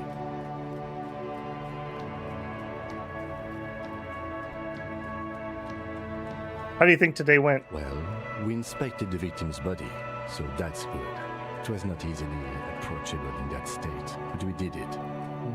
I would say our initial inspection was very thorough, and we have solid leads to follow up on. Right, Then yeah. you shot the body down, which was quite a shot. Thank you, man.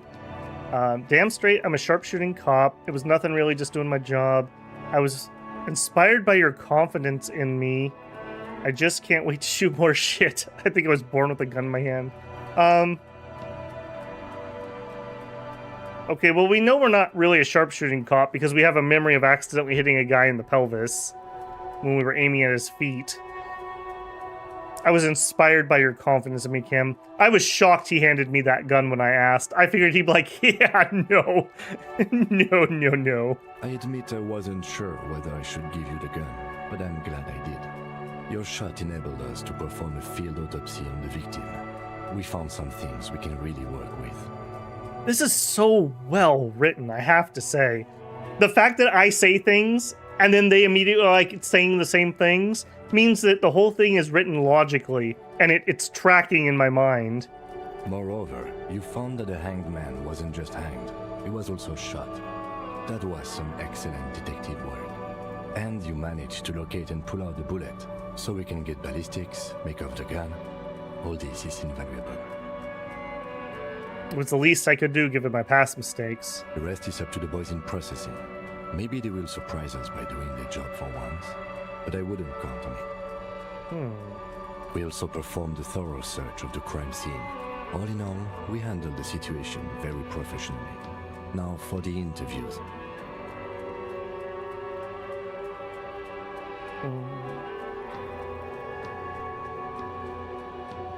That's not really our forte, so I don't know about that. The initial interviews, yes, well, we talked to some people. Not always the right people, I'm afraid. Yeah. We weren't able to find the union leader, Everard Clare, much less interview him. So that's on the to-do list for tomorrow. Right. We talked to Joyce Messier, but didn't get any information from her. I have a feeling Joyce knows how dangerous the situation really is. We have to get her to talk to us. Right, we need to find my badge. Above all, though, maybe it's in the it was coat. Exhausting. Shoot. What's with all the running? You run a lot. Is that a standard Precinct 41 practice? Yeah, the Jamrock Shuffle. I have a really good theory about why you're running so fast, son. Just you wait until we get up tomorrow. Oh, see what I mean? Yeah, it's part of the Jamrock Shuffle. It's impressive, especially for a man your age. And in those hills. Nice shoes, by the way. I like the green. Goes with the orange. So, what are our powers exactly, the RCM? They're quite limited, actually. The power officers of the Revachol Citizens Militia exercise most frequently is imposing fines of up to 1,000 real for offenses, in accordance with an interdepartmental schedule. 1,000? Why not more? The RCM's primary role is to ensure safety. We are not really supposed to play any part in the economic structure of Revachol. Wouldn't that power be easy to abuse? Yes, although indirectly, as citizens can always request records from their local station. Officers of the RCM have been known to take bribes of less than the prescribed fine amount. It undermines trust in the RCM. Okay, what else? We can arrest people, of course, but rather than bringing someone in directly, it's preferable to serve a station call slip. It prevents confusion and overcrowding. Wait, how can we be sure the arrestee shows up? You can't. Those who don't show up become fugitives, though, and have fewer legal rights when they are eventually caught. It's about power projection. Thus far, they seem to mostly show up. I see, and if someone resists? As you may have gathered from the fact that we are expected to carry a record of our kills, like the one in your watermarks, we are permitted to use whatever force is necessary, and strongly admonished not to abuse that power. Wait, so if I kill someone in the line of duty... You have to supply compelling evidence for why it was necessary to use lethal force. In these cases, your partner is usually your witness. Not a good position to be in, by the way. Internal Affairs handles these cases thoroughly, by cross-examining you for inconsistencies. It is hard to cover for anyone, which is for the best. What happens to the people we convict? We don't convict. We arrest and send them to coalition government courts in Couron and La Delta. The prosecution works off our testimonies and records, which is why it's paramount to keep them. And who made all these rules? The coalition government, and the moral intern more broadly. The RCM was formed by the coalition government to restore order in the international zone after the revolution. So we did. Now we attempt to maintain that order. No more, no less.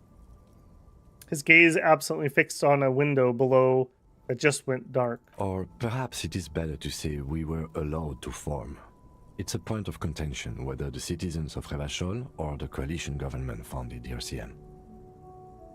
Well, let's just say it was the citizens. Let's say it was the coalition. Say nothing. Say nothing. Silence.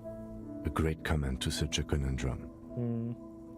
The Moralitium? What's that? The Moralist International are the world's largest political organization. You know who they are. They have been running this place after the revolution failed.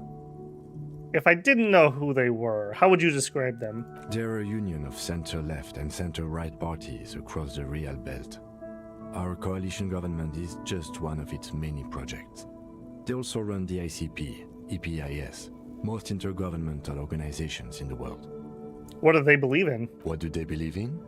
They are Dolorians. They believe they continue the humanist project set forth by Her Innocence Dolores Day 4 centuries ago. Others say they are just technocrats. What's their symbol? Interesting question. It's a blue forget-me-not. Their motto is love, compassion, self-discipline. I think you can gauge what they want you to think of them from that. Yeah, that's pretty much the opposite of what we got going on. Something ominous. Something even a little feminine, but in a strict manner. Yeah, that's a little weird. Something like the dark blue, serious color of the early night sky above.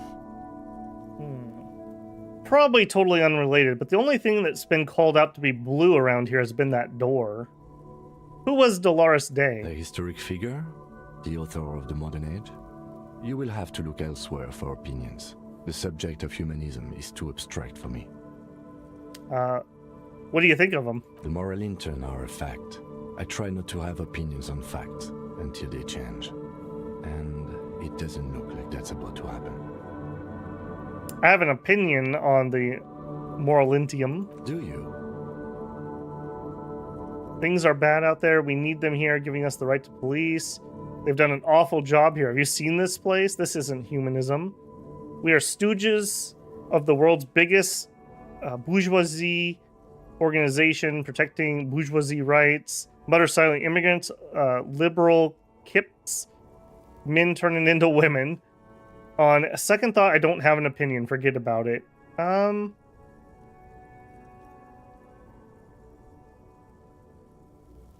They've done an awful job here. Have you seen this place? This isn't humanism. We are in what is called the twilight of international law. The laws we claim to enforce come from the MI. Without them, we are simply vigilantes. Maybe we should make our own laws. Spoken like a revolutionary, not a cop. But hypothetical aside, in Martinez we already are vigilantes. At least the Union thinks so. I expect our job here to prove quite challenging. Say nothing, look into the night. The dying lights of the city shimmer below. Slowly, like luminous clouds, they pass on his lenses. The lieutenant looks at his slim cigarette, contemplating the next drag. This soldier is the highlight of the day for me, he thinks. This little stick right here. They really don't like us here. And the mouth on that kid, Kuno. It's different in land, in Jamrock and the GRIH. Okay, I'm glad he commented on that. Why are they like this? It's our fault for leaving this place to the dogs, to the union, to the company, not daring to come here more often. This place has fallen between the cracks, the jurisdictions of our 2 precincts. And in Jamrock and the GRIF? We run this city. West of the river is RCM land.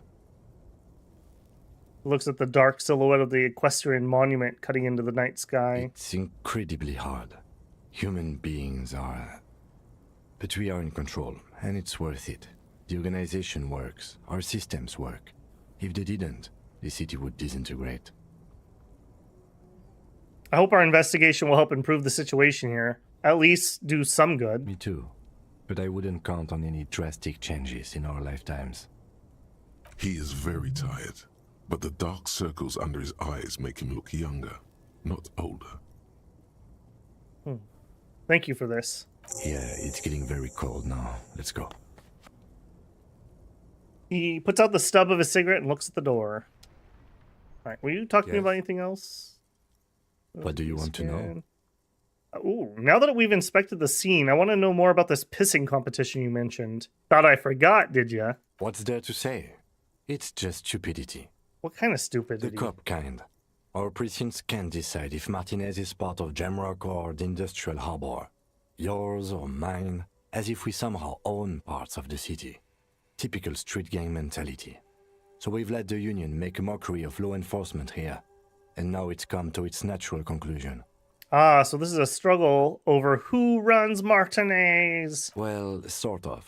It's less a matter of who gets to police Martinez than who has to. It's an orphan district, in other words. I think the dispatch desk just told both our stations about the hanging. There was quite the brouhaha at the 57th, I can tell you that. Time to settle it, they said. Cop off. But I assure you, I am not their finest or toughest, with 102 cases solved. What I am is least interested in a pissing competition. That's right. He had solved 102 cases, and we had solved, like, was it 280 or 300 something? Like, we actually impressed him with how many solved cases we had. So he volunteered to represent the 57th, but not out of competitiveness. On the contrary.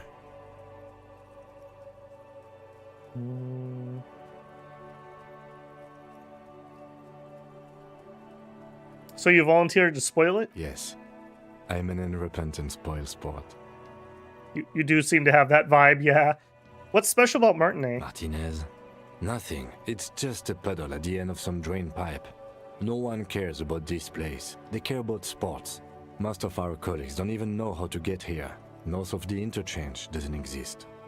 I wonder what this says about me, that I was sent by my station.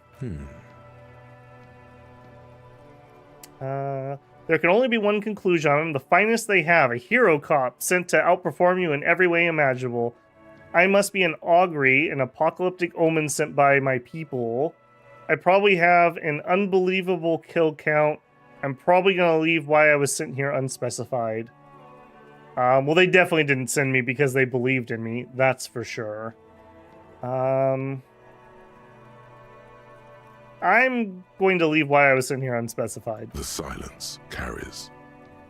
Okay, enough of this competition then. Tell me about something else. Yes, it's a wholly pointless matter. Forget I ever mentioned it. Oh.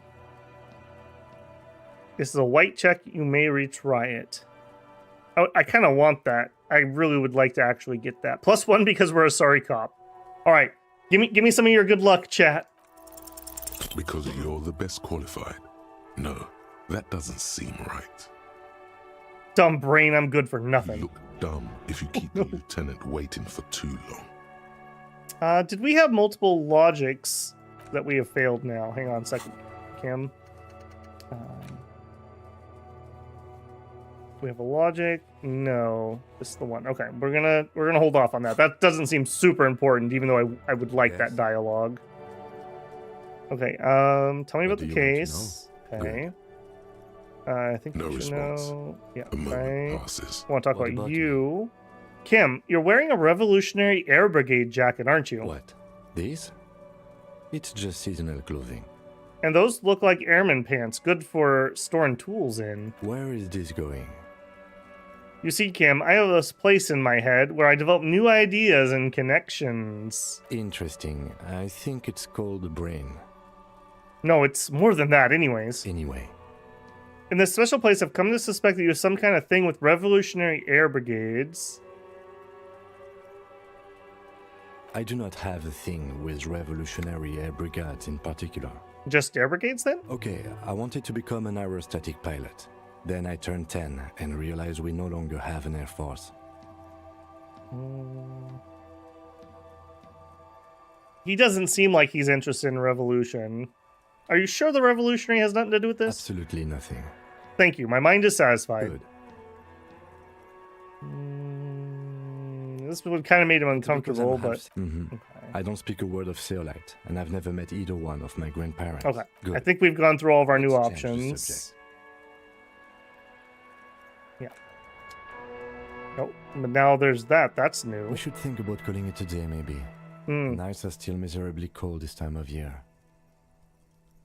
Okay, we just went over 2200. I think maybe that's why it came up. Yes, my hostel room calls. We can pick up where we left off tomorrow morning. All right. Thanks for everything, Kim. Oh, you're not going to actually walk inside?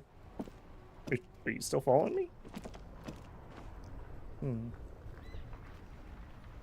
Kim just wanted to fly, but all he could be is a roof Korean. I don't know. He seems like a very competent cop. Okay, so we can get rid of him. What's this selling me? Got 3 points. I'm actually kind of tempted to fire that logic in there. We're going to need logic anyways for other things. What the heck? I'm feeling it. I'm feeling lucky, chat. Hey, Kim, before you go. Yes? Why did the 41st send me? You pick over what's left of your frontal cortex, but no compelling explanations emerge. Alright, fine. Try again later. See you in the morning. Yep. Where's your room, Ken? You're just gonna watch me? Oh, okay. Kim, wait, Kim! No, wow, we don't even knock, we just try the knob? Oh, hang on a second, there's a bottle in here. Give me, come to daddy. Come to dad. What? What? Okay, I picked that one up. Not that one, apparently. Apparently, I'm saving the Commodore Red for something special. There's one. Okay, maybe I don't want my super ultra zoom out. Maybe we'll actually want to be zoomed in. There's one. Oh, this is where the money was. Garth was gatekeeping me away from all my money. He also didn't fix the window, I would just like noted. Can't pick up those bottles. Okay, that's gonna make me go to sleep, I assume. Okay. Okay. Oh, yeah. It's all coming together. That one over there, too. That doesn't seem to be interactable. There's one. Gotcha. Yep. Alright, didn't we have a whole tub full of them, too? They didn't fix the sink? That's kind of surprising to me. I figured they would fix that. None of these bottles appear to be clickable. Wait, that's a blue door, too. So maybe you can get to my room from the kitchen? Would that be relevant for anything? Interesting. He was waiting until you leave because otherwise you're just going to break again. I mean, true.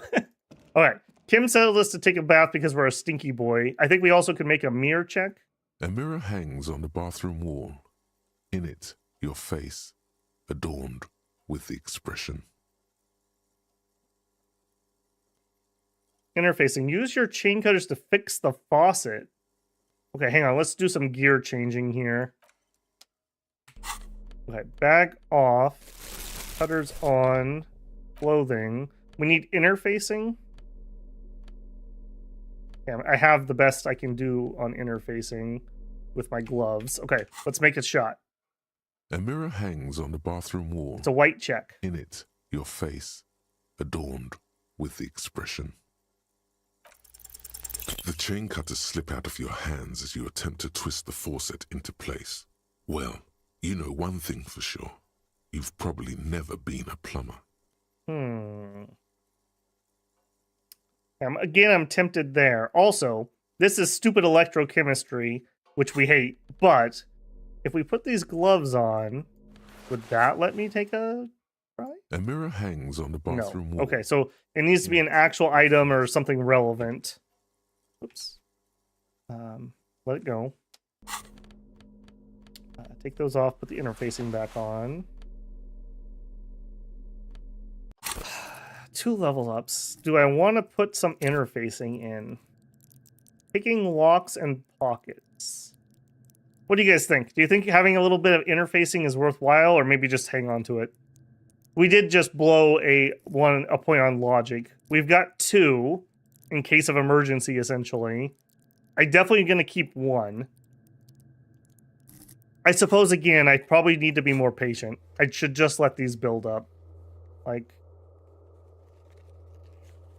yeah, we don't have any duplicates yet. Trash container, we tried that. Police cloak, we haven't tried. That may have our badge in it, though. Maybe that's something that we need sooner rather than later. Joist needs a esprit de corps. Okay. Ronald says hang on to it. Yeah, I'm being impatient. You're probably right. Okay. Let's put away the cutters for now. Hold on a second. Anything magical I can see with the light? Not seeing it. Okay. Put those away. Alright, we're supposed to take a shower because Kim told us we're a stinky boy. This is not the cleanest bathtub in the world, but it's cleaner than you are, right? I mean, it at least doesn't smell like a corpse. Ah, that soap scum smell. It smells like life, at least compared to you.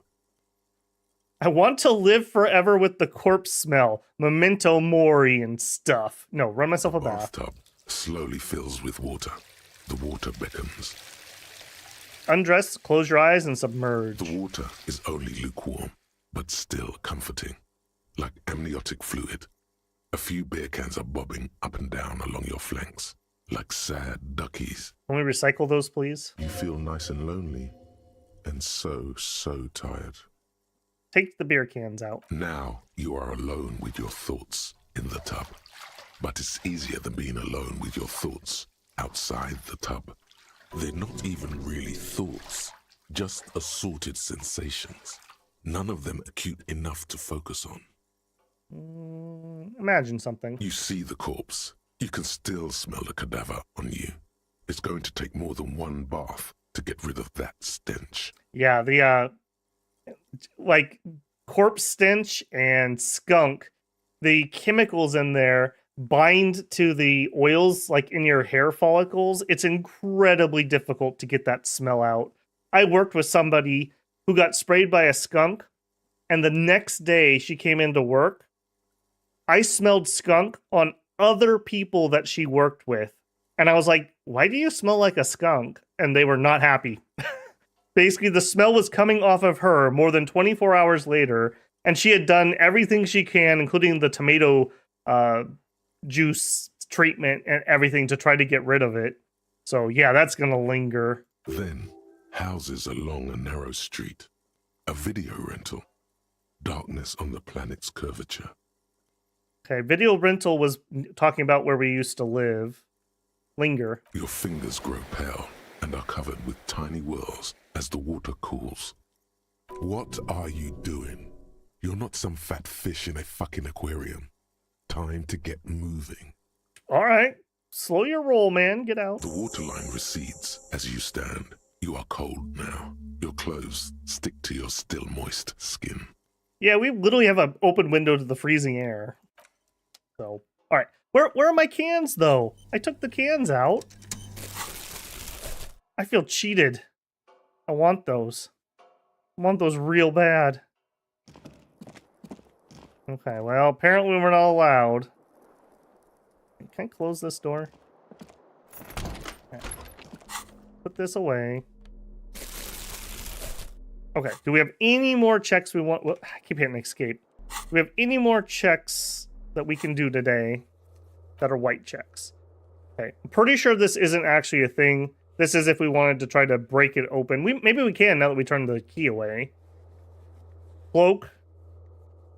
Okay, it's telling me we could do an esprit de corps check with her.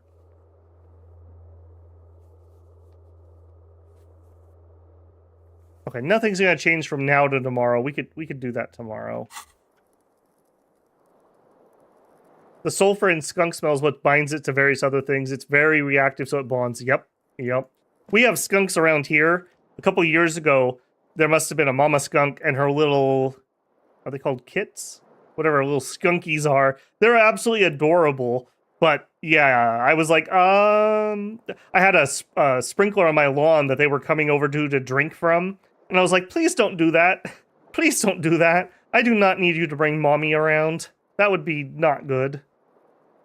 Okay, I think we're turning in for an early one, builders. Let's get some sleep here. The bed is cold and not particularly inviting, but it's yours.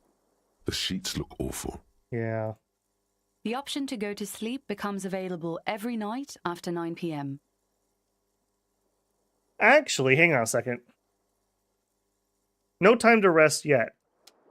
Okay, guys, this is a real question. How late can I stay up before I have to go to bed?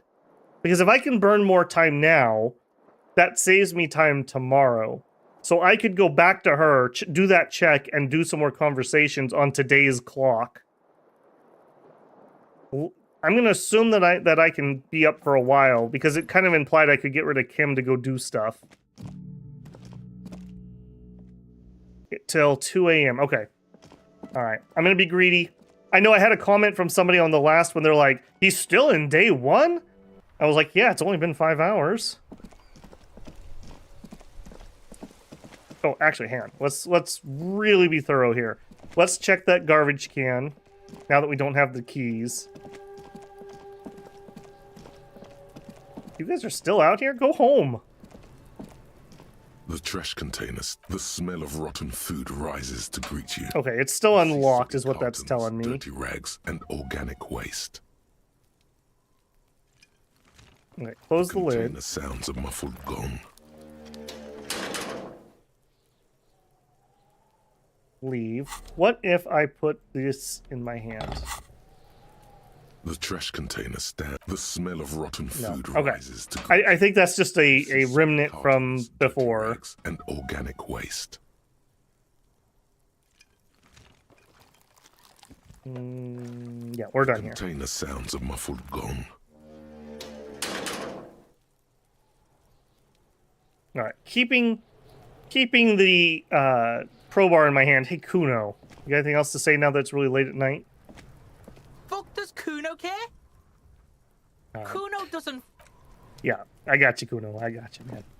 And just for the sake of it, because it's so dark out.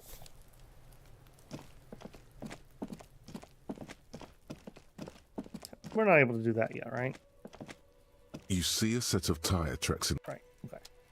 So the only check we could possibly do is a esprit de corps with Joyce. I'm purposely leaving those alone until we talk to the girl. Hopefully she'll be back tomorrow.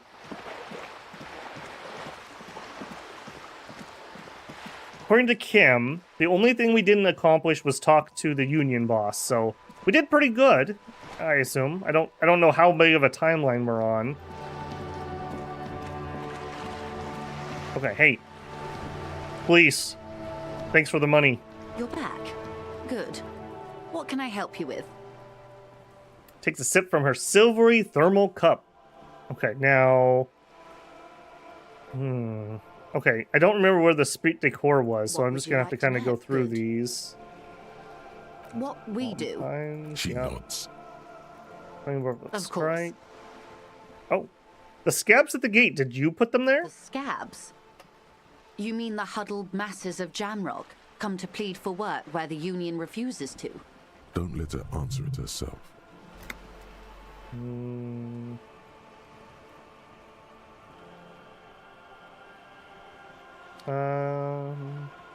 Let's call them strike breakers. You put them there, right? If these strike breakers were organized by Wild Pines or its affiliates, then it would be a company secret.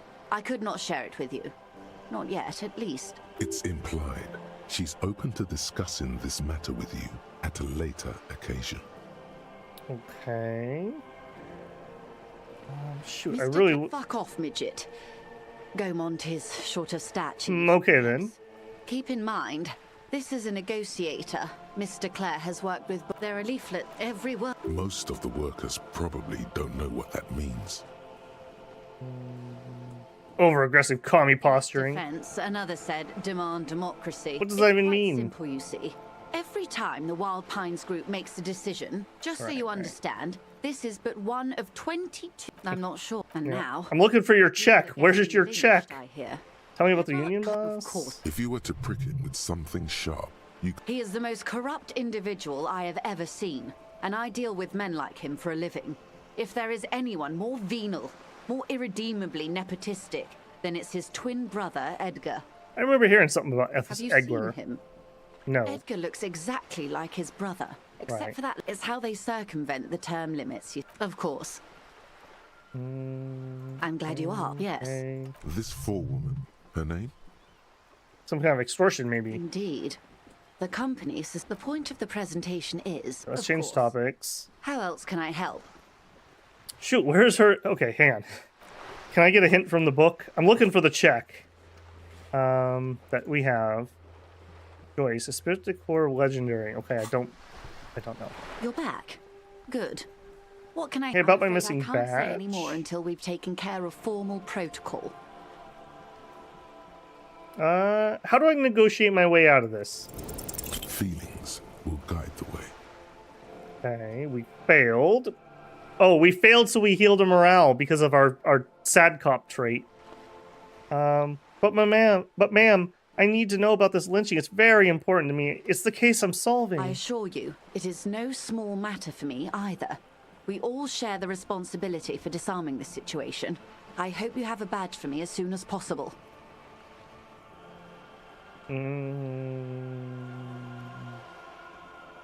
You don't... You have so much else. I only have this. This is the entirety of my existence. She's silent. The wind flaps the sail above her. This boat, for example, and a home somewhere. I only have this case. Officer.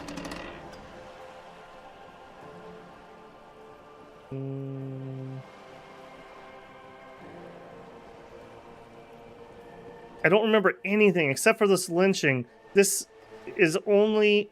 There's only this coast and the lynching. You know, I don't mean to sound cold, but if you want something, you have to give something back. More than just guilt. You're doing it. Despite your own best efforts, you're still getting in. Somehow. I'll be frank with you. If I'm going to break protocol, I need to be able to justify it to my superiors. They're going to want to see something tangible. Like what? The Union is conducting drug trade out of the harbor. It's an open secret in Martinez. Surely it must not come as a complete surprise to the RCM either. Perhaps it's time to look into it. All right. Or you can find your badge, which honestly seems like a lost cause. It might be in that coat that I was afraid to jump to. Okay, tell me about the drug trafficking. It's quite straightforward. Someone is using Terminal B to smuggle raw ingredients from the Samaran Isola into Revachol with the Union's blessing. Wild Pines has suspected it for years. What kind of ingredients are we talking about? Meth and dextroamphetamine, GBL, and various synthetic psychedelics. Honestly, it might be quicker to say what you can't make from the stuff. Let me get this straight. The materials come from Samara to Ravachol through the terminal? Yes.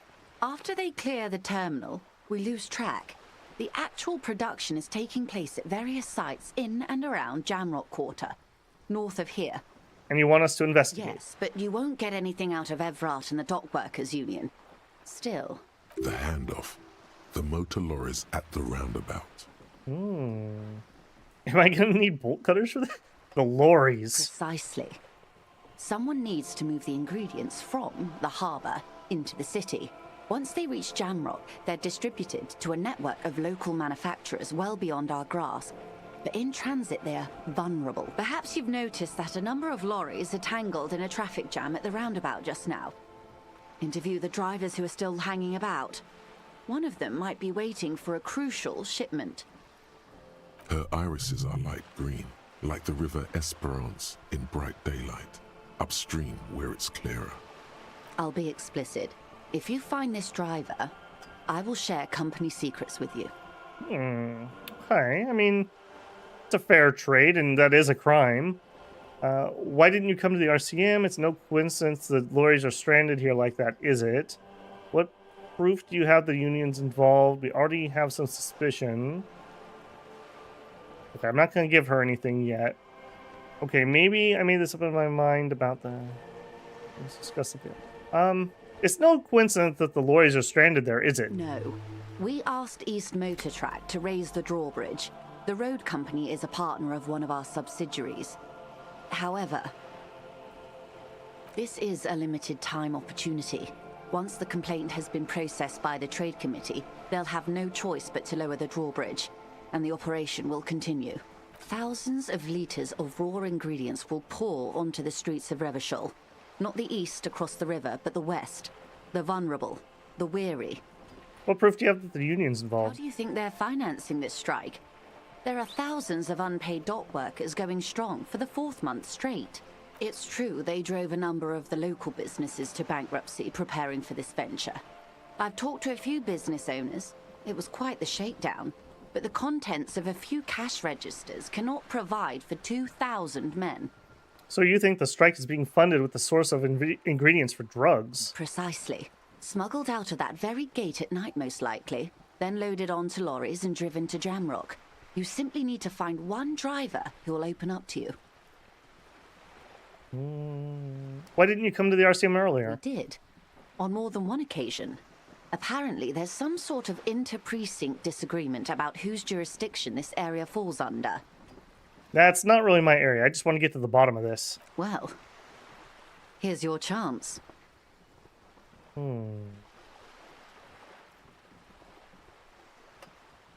Actually, I made up my mind about, well... Okay, I'm going to give it to her. Throw her a bone. We already had some suspicion that one of the drivers was present at the lynching. The two might even be connected. I hadn't considered that. The guy that got shot caught them smuggling drugs? Okay, I made up my mind about the smuggling. I'll look into it, probe the drivers, see what yields. Excellent. According to my reports, there are at least 3 lorry drivers lingering near the roundabout. Hopefully one of them will know something. It may come to nothing, or it may just blow the case wide open. I suspect the traffic jam won't disperse for a few more days. You should have the time you need. In the meantime, let me know if there's any other way I may be of assistance. Okay, I've got more questions about reality. More lessons in basic reality? Oh, hey, I found it. My favorite part of the day. Go ahead, ask me anything. I too enjoy reality. Why, thank you for asking. Okay, I don't know why all of a sudden we're able... Didn't we try to do this and fail earlier? Why do we have another shot at this? Maybe our thought finished? What is... 6 kilometers southwest in the Valley of Dogs, Junior Officer Chad Tilbrook takes aim at a rabid black dog licking its wounds in the grass. Another legendary success for legendary detective Babel Builder. To his left, his partner, Emil Mullins, whispers, "You heard what happened to Tequila Sunset in Martinez?" Okay, Emil... Wasn't that the redheaded guy who was calling us Dick Murray or whatever? Because this is a spirit decor, so this should be people we work with. You heard what happened to Tequila Sunset in Martinez. Tequila, okay. Everything involving alcohol makes me think of my character. Yes, he lost his mind. Tilbrook answers, fingers on the trigger. "Don't worry, Emil." He pulls it out slowly. Slowly now. He'll find it again. We always do. What am I? You? You're an officer of the RCM. The Ravishal Citizens Militia? Preciso mundo. Good, and what does the RCM do? Nothing more nor less than the de facto law enforcement body of post-revolutionary Revachol, Detective. You said de facto? Yes. That means not de jure. The RCM That's a weird pronunciation. acts in what is poetically called the twilight of international law, both at the behest of the coalition government and to its chagrin.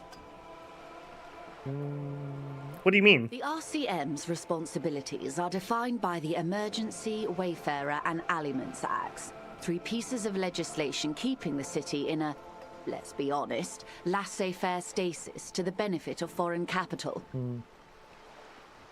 So I'm basically a lackey of capital.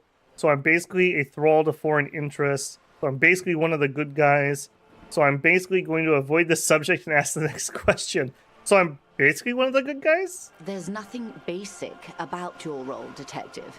It's true that the RCM keeps everything the way our seemingly permanent provisional rulers like it. Yet, on the other hand, I know these people. I deal with them daily. Let me tell you, dear, they are not fans of you. Why? The post-revolutionary decade was a disaster for the coalition government. Revachol in the 20s was hell, especially on the west side of the river. Gang warfare, a botched privatization scheme, a nuclear pile meltdown. Oh, jeez. They called it the international zone because no nation wanted to claim responsibility.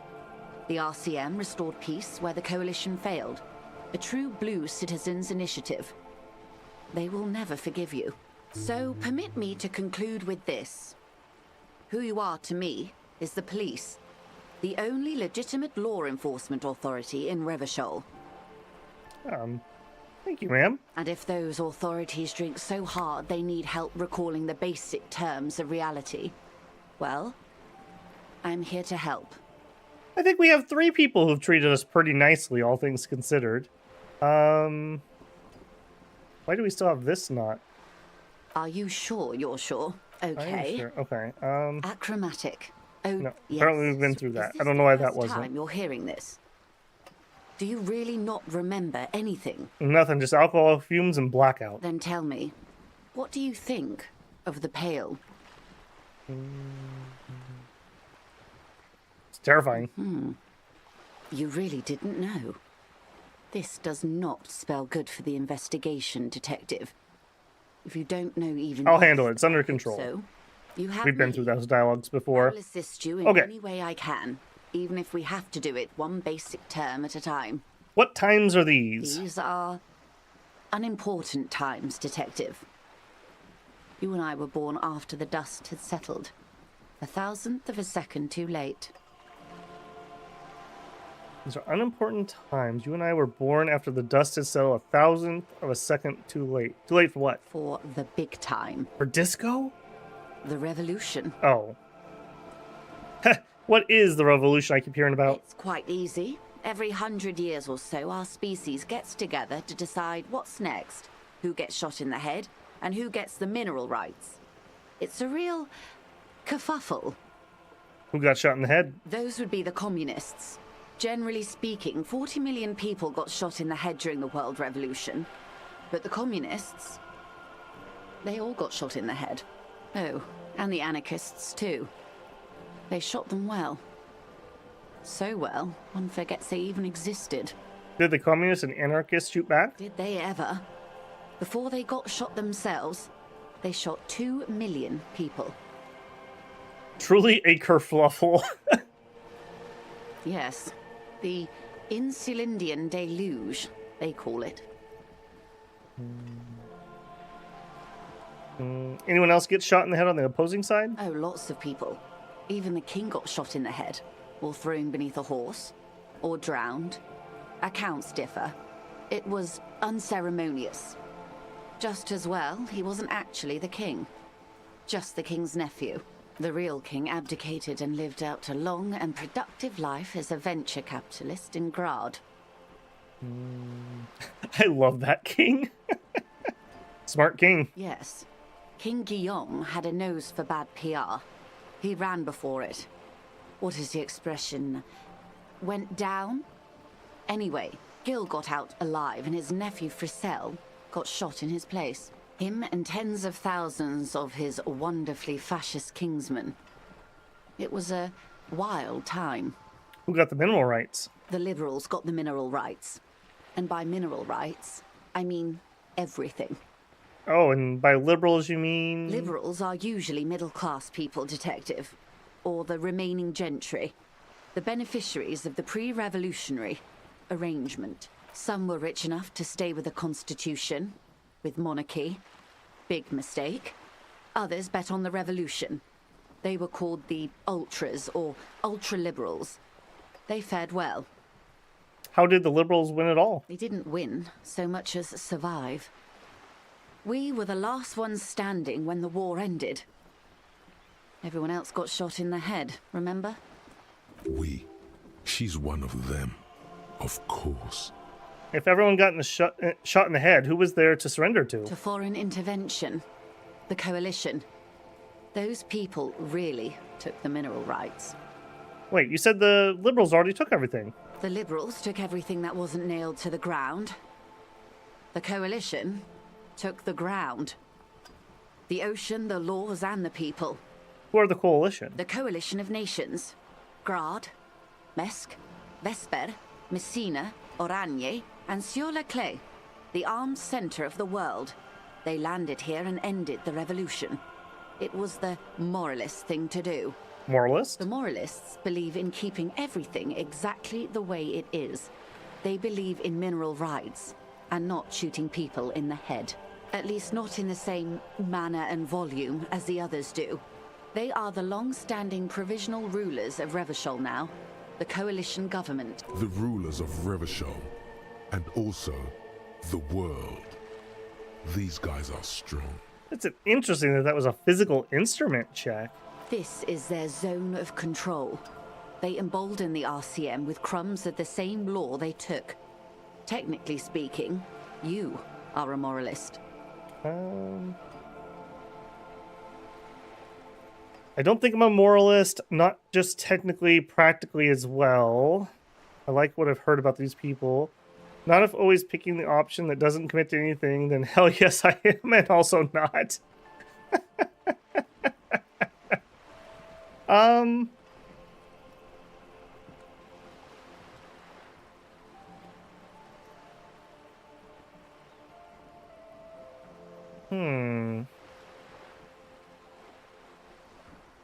I mean, technically we are, right? If the RCM is part of the institution which maintains that, I guess?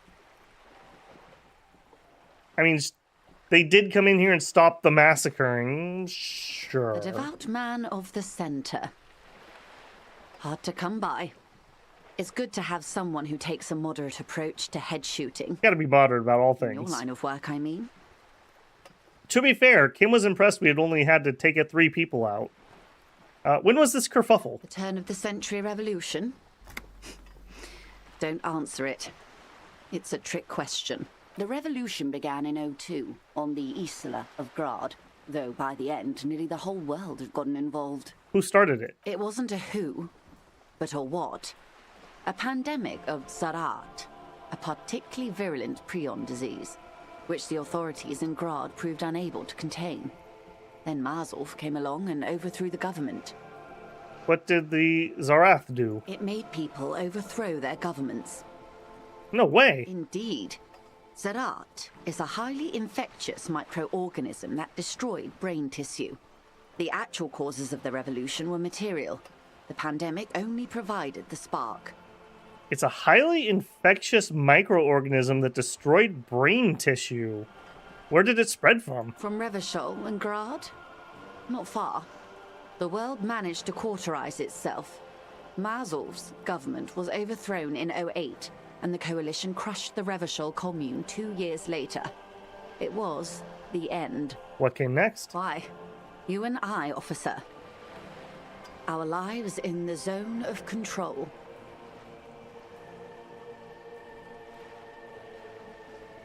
Something tells you her life and yours are not that similar. Maybe it's because she has a boat and you have that necktie? A pair of pants? Our lives are very different from one another. No doubt. But we share the same time and position on the planet's crust. That counts for more than you think. What's the zone of control? A city-state divided into free market zones under the everlasting interregnum of the Coalition of Nations. And you, of course, the citizens' militia. The clatter of typewriter keys fills the main hall of the reappropriated silk mill. Precinct 41. Chad Tilbrook presses enter. Outside, Officer Elfboy Williams slams the door of an armored motor carriage. The zone of control is the third incarnation of Revachol, after the failure of the suzerain and the commune. What happened to the rest of the world? Modernity. They developed the marvels of the inter-eastlery communication. Telematic milieus, radiation, colored plastics. Meanwhile, in Revachol West, the aftermath continues for the 5th decade. Yeah, so the world moved on, but we did not. 51 minus 8 equals 43. Wait, so you're saying it's been like this for 43 years? Time flies. What have we been doing all this time? The 20s saw a decade of urban war, west of the river leveled, offshore platforms in flames. Still, it's regarded as an improvement on what came before. 08 to 19 was simply hell. And after that? The 30s? Things settled down in the 30s. Revachol East transformed itself into the world's largest tax haven, with the international community's blessing. For the first time in a long time, it seemed like things were going somewhere. And that's when they discovered disco. Yes, and quantitative easing. It was a market mirage, unfortunately. The 40s dispelled it. An Isla-wide hangover, you might say. So, here we are. Welcome to reality, baby. For her to be where she is, Wild Pines Group must have picked the right side. Which side was Wild Pines on? Well, we know that because she said she was a moralist. They picked the winning side. That's why they're here, and others are not. They chose wisely. Perhaps it wouldn't have turned out that way had I been in charge. I might have bet on the king and led the Pines to doom. You would have sided with the king? I would have sided with the cannons. If you'd seen the calibers of the things, you might have too. Perhaps it's better I was born when I was. 10 of the 14 Indo tribes got it wrong. Feld, Kupri, Tricentennial. So I suppose I would have been in good company. What would you have done differently? Good question. Oh, she's an ultra-liberal. That's right. Yes, that's right. Right, because the moralists are the coalition government and by proxy us. Okay. Good question. She cranes her neck. What would you have done differently?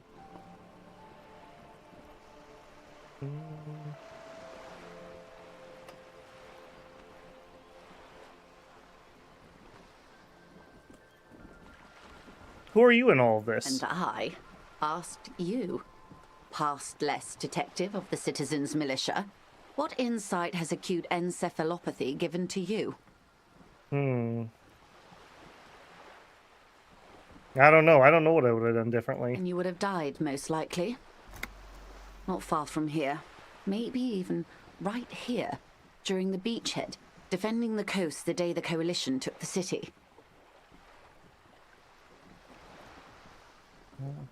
Yeah, no way I wouldn't have fought with the communards. Then you would have died fighting against them. Long before the beachhead. Our time is a shadow cast by that day. But that's enough about times. They are what they are. Who knows? An afterbloom may yet come. Anyway, enough sentimentality. Is there anything else you want to know? Not so fast. Who is she in all this? Ask her who she is. She owes you an answer. I don't have a direct question for that. What is this acute encephalopathy? It's a neurological disorder caused by a lack of vitamin B in the brain. Symptoms include a retrograde amnesia. Hey. It's quite serious. You should get yourself checked out. Yeah, I tried to do that and the doctor laughed at me, so... What's the cause? Well, it's either bariatric surgery or long-term alcohol use. Yeah, it's probably for She drinking. nods slowly. What was the RCM again? Nothing more nor less than the de facto law enforcement body of post-revolutionary Revachol, Detective. You said de Yes. facto? That means not de jure. Well, we've already been the in here. Okay. The RCM, Yep. there's Yep. nothing yet. The post-revolutionary decade, they called, so permit me to... And if those authorities drink so I want to know hard, what help you them. are. She won't maneuver her way out of this one. What are you? I am the vilest of the vile. A traitor. A devourer of nations and infants. I am an ultra. Oh, well, there we go. She raises the corner of her mouth, smirking, revealing a canine. Deus mio! Cool, I liberate pretty hard myself.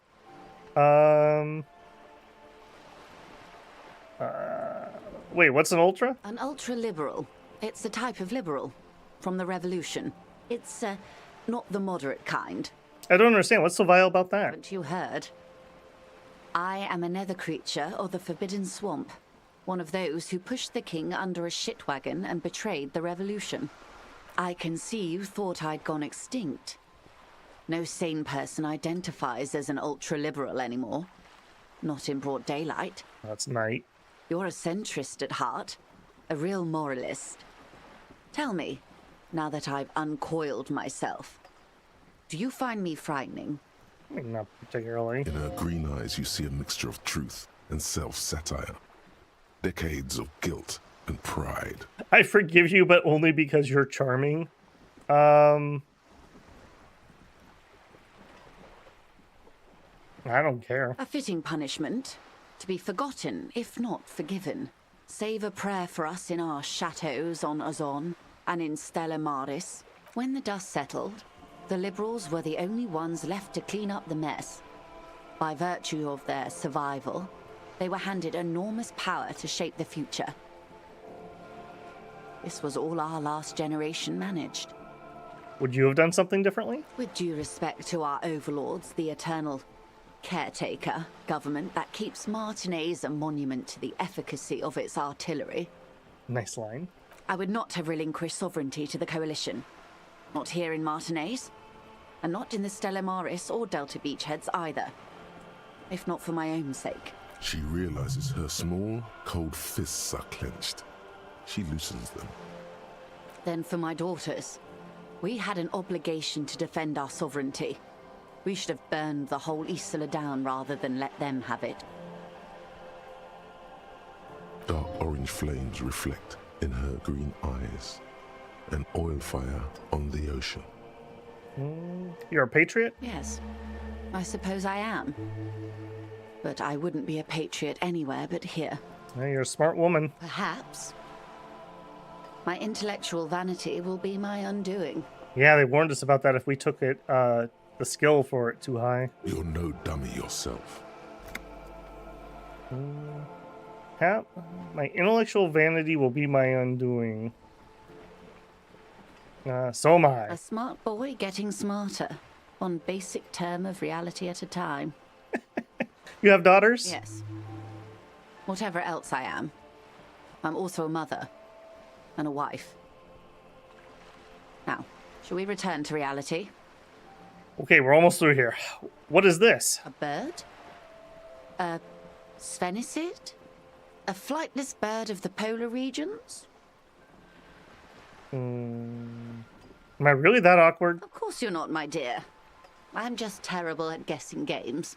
I mean, what is this place here? Ah. This is the pier of Rue de Saint-Ghislaine, 33A, where the tenants have been kind enough to rent me a slot.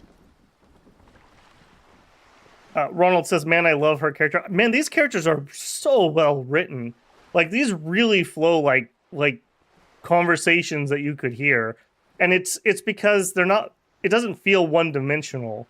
You know, there's kind of a attack and parry going on in the conversation. Even when we have somebody here that's pretty friendly for us, it's very, very well written. Especially because it has to be non-linear, because we could ask these in any order.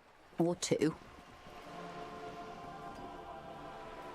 What is Rue de Saint-Ghislain? A pre-revolutionary tenement. Old buildings are called tenements, you see. And new buildings, bâtiments. After les bâtiments nouveaux. But 33A and 33B are not nouveaux. They're old. This one used to be 8 to 10 stories tall. A real high-rise by the standards of the last century. Built to mirror the skyscrapers across the bay in the Delta. That was before the war, of course. Who lived in them? Mostly the urban middle class, I believe. This was once primo real estate, before the cannons lopped 4 or 5 stories off. Splat, splat. Hello? From a dilapidated balcony, a young girl in odd clothing gives Joyce the evil eye, a red paintbrush held to her throat. You could be wrong, but from here it appears as if she's running the brush across her throat in a soaring motion. Wonderful. What is that? The girl in the old lady rags. Yes. Looks like a sullen and rebellious member of a teen infraculture. Infraculture? Yes. You and I belong to the supraculture. We're common, the herd. The music on the radio, the food in the chain restaurant, those are all too popular for the girl in the old lady rags. She prefers a fantasy world, an infraculture with its own dress code and vernacular. It is an illusion, I'm afraid. There is no refuge from the supraculture.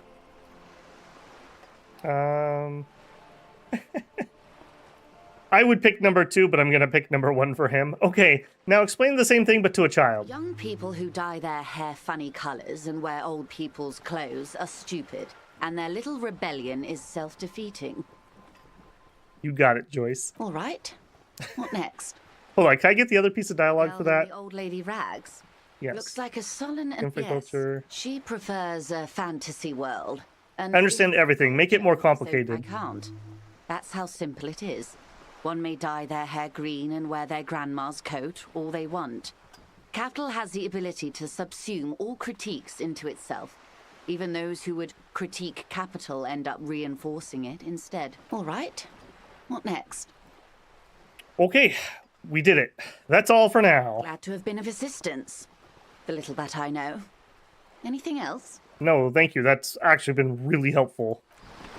Okay, we learned an absolute crap ton from that lady. An absolute crap ton. So, okay, the Pale. So this world is, like, broken or something. And there's bits of unreality between them that we can kind of sort of travel through. And it's eating the world up. And it makes people lose memories, which also is vaguely suspicious here. Although, the drinking probably is what did us in. The night's still young. I don't think so, brother. I don't think so. Okay, so we have 3 hours. I don't really want to talk to people without Kim, though. I think we're going to turn in for the night.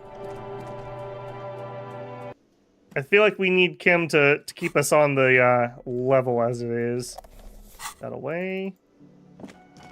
Alright, I'm turning in for the night, Gart. Sure be nice if you fix that window soon.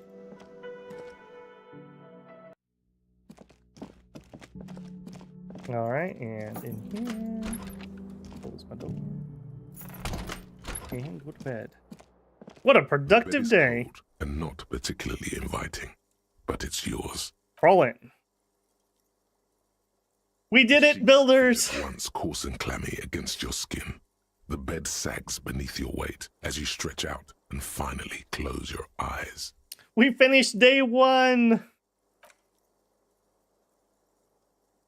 And then sleep. And then sleep doesn't come. But I want to sleep. Oh god, this is too real. Obviously, you're in bed with your eyes closed, but it's not happening. Why? Maybe it's the bed's fault. Check the pillow. Its synthetic filling has separated into hard lumps. The pillowcase smells oddly. Smells of alcohol and sweat. And grease. Check the blanket. It barely covers your toes, stretching over your soft belly. This is your body here. Intimate and warm. Breathing. A bit tense in the muscles. Relax. Yeah. Under your thrumming eyelids, You see a dizzying array of colors. You won't get off this carousel quite so easily. Now let's try rolling over. It's a little better. Colors, scenes, and half-formed phrases still litter your mind. Part of you is still trying to solve the case, isn't it? Who killed him? Who? Something to do with, what was it that the lieutenant said? Union? And it's gone again. Your thoughts lost between the slowing brain waves. No more thoughts. Fall asleep now. Your breathing steadies. A great silence washes over you until your eyelids twitch in your sleep and images start forming.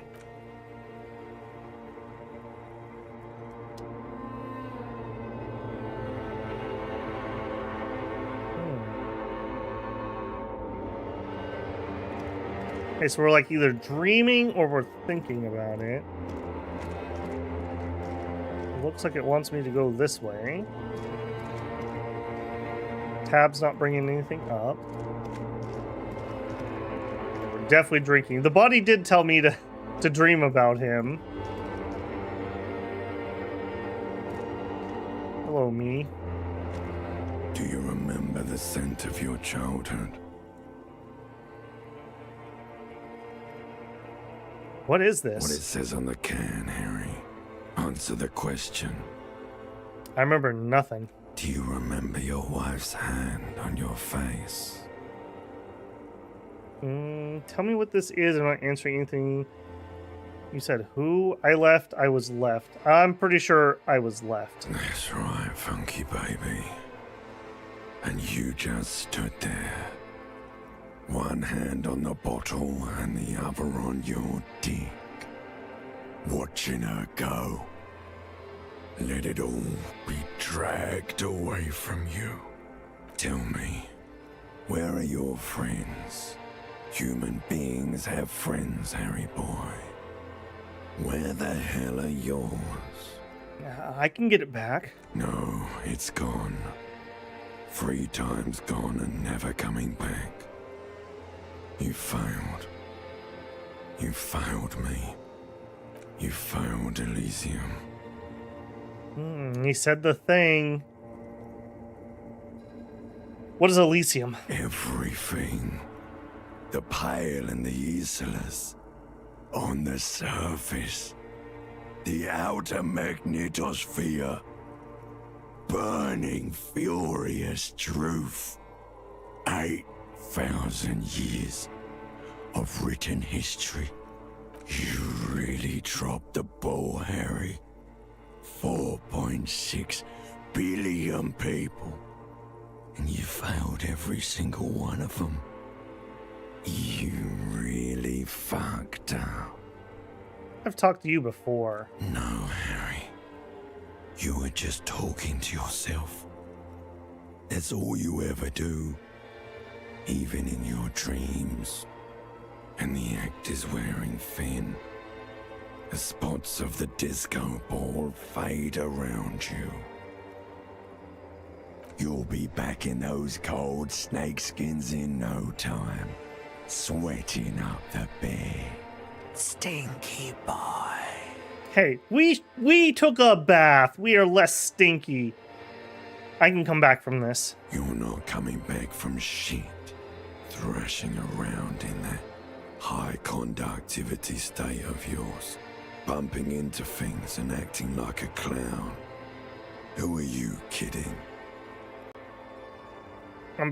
I'm trying to solve this case. You're trying to what? I can't hear you. This is just a word dream now. Jumbled up garbage. The pictures are gone. The bed rises to meet you. A thin, sleep-like state. More glass than velvet. Grinding in your head. Yeah, you didn't like it when I said I'd solve it, did you? So something is wrong. Sleep shouldn't be this bad, this dry, this unnourishing. There's something wrong with your thoughts. Some kind of new type of hangover. Oh God, there's another type? Oh yes, party boy, and it's worse than the one before. Just think of the shit you saw. Here it comes too. So soon already. A silent alarm goes off in your head like clockwork. Barely let you sleep at all. Time to get those clothes on, Harry. Time to go to work in the shit factory.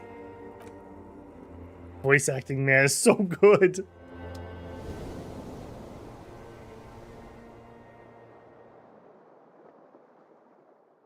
All right, it was a rough night. It was a rough night.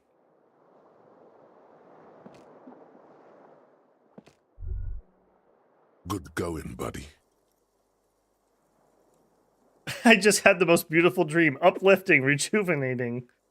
Oh my god, what the hell was that? Oh, just a dream. You have ones like that all the time. You feel even worse this morning than you did last night. What the hell's going on with me? You mean, why are you so tired? Too tired and down to even think? It is worrying, isn't it? You can't be a detective like this. Detectives need to be able to think. No, it's not really. I feel super good. That's not really true. Your heart has finally pumped all the speed out of your system, Buster. Time to get some more. Kind of what I thought was going to happen. We're going to have withdrawals. You're too weak to say no now. Waking up is the worst part. Maybe somewhere down the line you could decline.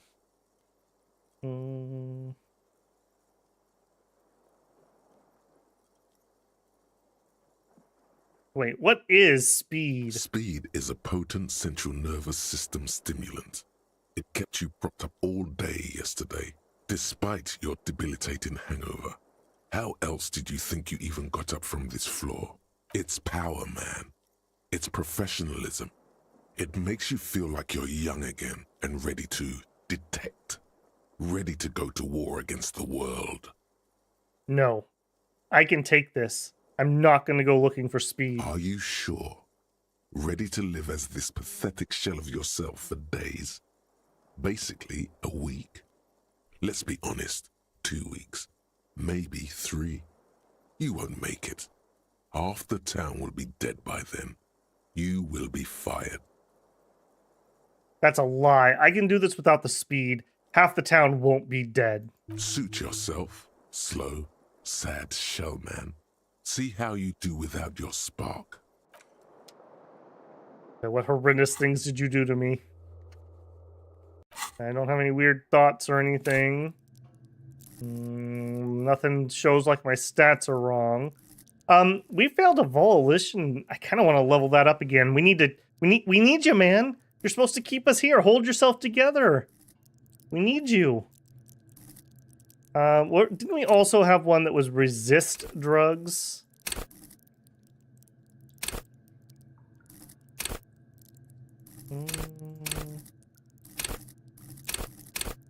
If we did, I'm not sure what it was. Okay. Oh, shouldn't have left there. Did that make me lose a volition? No. I kind of want to put a point in that like right now, but I'm going to be patient. Okay. Apparently we can... Oh no, it's just white because it's selected. Okay, none of those are pressing me at the moment. Alright. Anything new we can see in our room? No. I'm going to put on our bag just in case. I think I've cleaned up all the bottles there are to clean here. Okay, it is 7:34. Oh my goodness. This is a work day.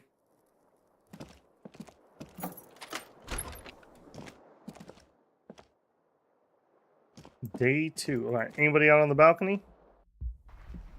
Nope.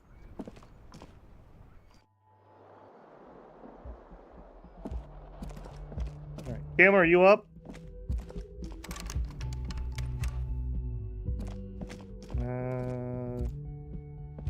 The door is closed. Nope. Not gonna make any more of a fool of ourselves there. Oh, hello. That's new. Oh, he is up. Okay, good. Yeah, get me demonetized. Morning. Gives you a quick nod. I've got some good news. I took care of the body. The thought of him decomposing in my MC wouldn't let me sleep. Yeah, I'm shocked you even, like, thought about that. Good, I'm thanks. just glad he's gone. We have other matters to attend to. The Union muscle finally turned up, and they look rowdy. We need to talk to them. What do you mean, rowdy? I mean ungovernable. Martinez isn't exactly enthusiastic about the RCM being here. They prefer to be policed by the Union. These men here, men who drink beer for breakfast, there's talk of an armed wing of the Union called the Hardy Boys, who are responsible for state policing. I think it's them. Hardy Boys was a detective novel series from, I don't know, like the 30s or 40s, I think. Are these the men Gart told us about I yesterday? completely forgot. Sorry, I had a rough night's sleep. Me too, man. It's them by the looks of it. Loud and nasty, just like the manager said. One loose thread less to worry about, and one big problem to replace it. Why do we need to talk to him? Everything points to the Dock Workers Union. The belt used for hanging him, tracks in the mud, the circumstances in Martinez, my preliminary information. Which may, of course, all be wrong. But we still need to talk to them, and it won't be easy. There's so many of them. Maybe we should call reinforcements? That would just escalate tensions. No captain would sign off on it. Solving one murder isn't worth a conflict between the RCM and the Debarders Union. That's pretty sad. In fact, even the death of 2 detectives might not warrant an all-out war. So let's keep a cool head, okay? Okay, we see where our value lies. Tut says he has a few Hardy Boy books from the 1930s. That was 3rd edition. Oh, okay, so those are a little older than I thought. I actually never... I think I tried to read one once, but that wasn't really my bag. Yeah, I wasn't really interested in that at the time. Let's roll. One more thing before we do. We don't have to talk to them immediately. We can walk right past them, continue with our business. Okay. Yeah, streetwise. Zoom right past. Do it on your own terms. But aren't you curious to know what they have to say about the murder? They're in no hurry to leave. They think they own the place. Anyway, I leave that choice to you. Whatever you decide is fine by me. Okay. All right. Remember, we need to find 804 Real before 9 o'clock tonight. So we do need to kind of find something. We saw there was a pawn shop, so maybe... I'd hate to sell something, but if we had to...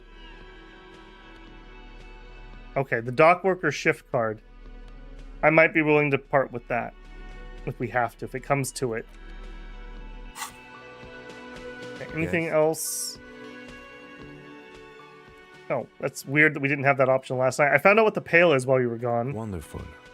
What is your takeaway? Wait, you're not surprised? I can't stop a grown man from learning about the fundamental geographic and anthropogenic features of our world, can I? That's what I said, Kim. Perhaps I should have tried, he thinks.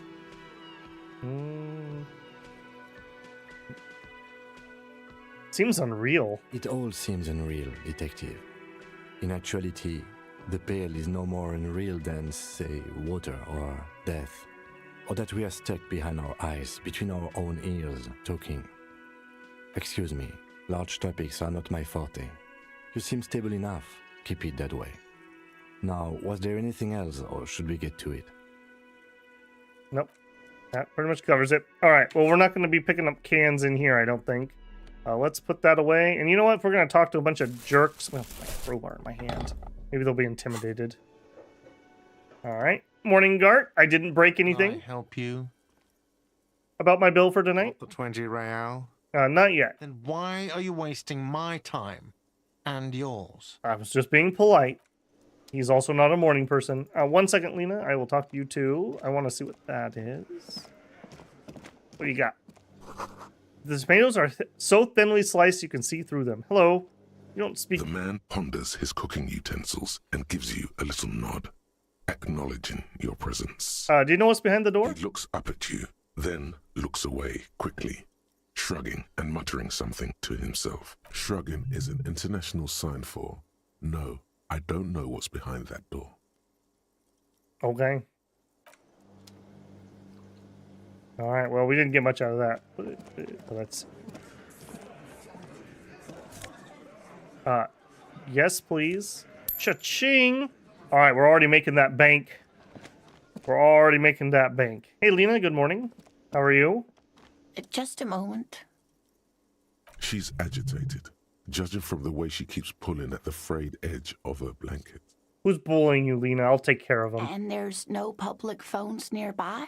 The closest phone booth is down the coast. Sorry for the inconvenience, ma'am. Okay, so one piece of information that we did pick up, and this is reconfirming it. Whoever made the call about the body didn't do it here. They had to go to the coast or they had to call from the Union phone. So when we can get to one of those two phones, maybe we can find something else out. It's fine, I understand. Thank you anyway. Her husband Glad to and see you again, dear. her husband and her friend were somewhere else, and I bet you they can't get back because the bridge is raised. Good day, ma'am. Everything all right? Please don't trouble yourself about me, sweetie. I was just hoping to make a call, but the Whirling's phone line isn't working. The Union office probably has a phone, but I can't really get there. Or to the phone booth down the coast. And Gary's phone is dead, too. Wait, what's wrong with the phone line? The manager was vague about it. Why would he be vague about phone problems? This is something to look into later. Ask God, maybe. I'm trying to be nice to you, man, and you are just throwing up red flags left and right. Why did you need to use the phone? To let the young woman who's house-sitting for us know that we may be delayed. Morel, my husband, and our friend Gary were supposed to get back by Monday night, but they're still missing, and I haven't heard from them. I was also hoping she'd heard from Morel.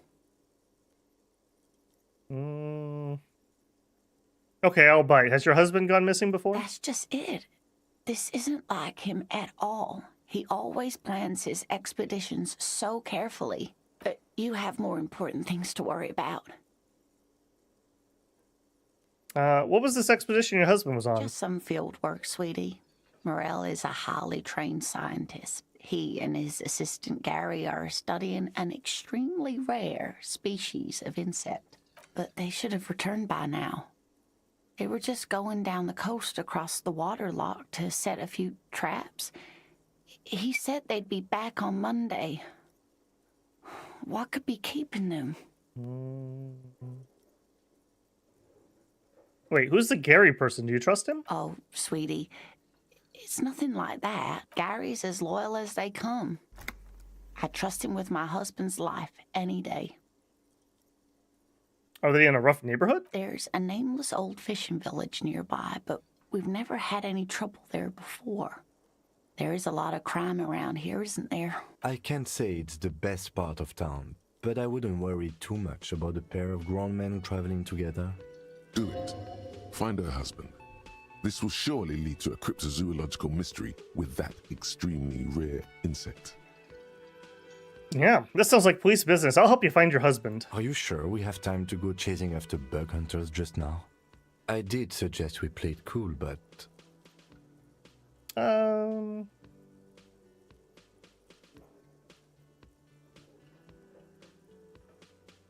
I've already given my word. I'm honor bound to uphold it. If you say so. Oh, thank you, officers. Truly, I'll be right here if you come across any sign of Morel. The water lock on the canal is broken, so your husband's probably just stuck on the other side. Oh my. What happened to the water lock? Probably just a technical problem. Whatever the cause, I'm thankful. To both of you. You've spared me another sleepless night. Yeah, don't worry about it. Welcome, ma'am. I hate to ask, but if your investigation takes you to the other side of the coast, please do keep an eye out for my husband. Of course. And if you see him, let him know Lena is waiting for him here at the Whirling. He gets so tangled up in his work that he may not know the water lock's been repaired. And it's cold out there. If I see him, I'll let him know you're here. Oh, you're such a dear. Thank you, sweetie. Yep, no problem. So your husband's a scientist? Oh, yes. A zoologist. A cryptozoologist, to be more precise. What is a cryptozoologist? It's a pseudoscience that attempts to legitimize research into mythological beasts and urban legends. That's one opinion, yes. And people are entitled to their opinions. Oh no. Two of our favorite people are arguing. She's used to playing off such insults casually, but they still affect her. Come on, Kim. Was that necessary? My apologies, ma'am. I did not mean to undermine your hobby. It's not a hobby, dear. It's a subfield of zoology, one specializing in animal species that are so exceedingly rare that many assume them to be extinct or even fictitious. Searching for such species called cryptids is difficult and often thankless, and frankly, many scientists are too lazy to do it. Universities these days are rarely interested in supporting real research. Why don't you tell me about some of these cool cryptids? There's really no point in manipulating anyone. She'd be only too pleased to tell you about her work. Go on and ask. Hey, Lena, I'd like to hear about some of the cryptids you've studied. Could you just tell me about a couple of them? Oh, I'd be delighted. Truth be told, I could really use the company too. One cryptid, not a couple. One. This won't turn into some kind of cryptid extravaganza. Okay, Kim, just one little cryptid, promise. He nods and assumes cryptids. Let's hear about all the interesting cryptids. Even the jerk agrees. Ooh, tough choice there. Okay. Biggest, tiniest, dangerous, cryptid pin, invisible. Okay, what's the most dangerous cryptid? The gnome of Jeroma. That sounds not so bad. Oh, it is. None of his victims survived. Grieving relatives never even found their bodies because the gnome's venom dissolved organic tissue.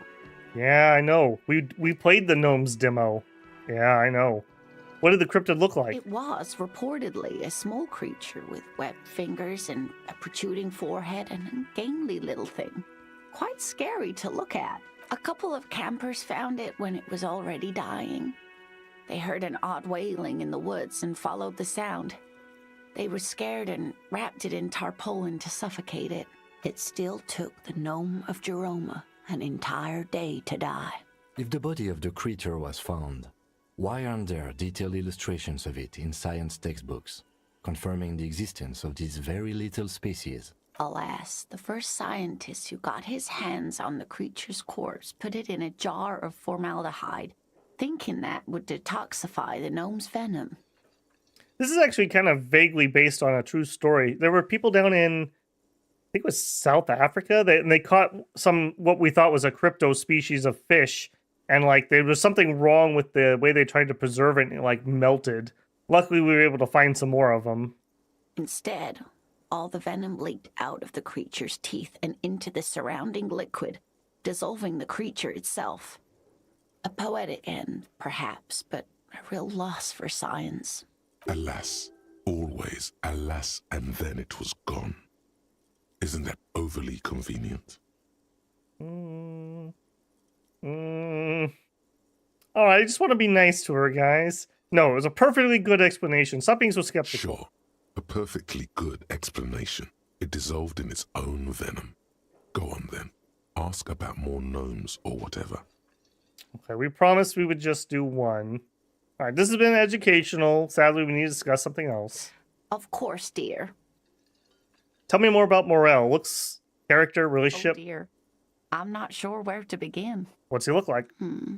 Well, his expression is slightly grumpy, but his eyes are always bright and curious, like a small boy's.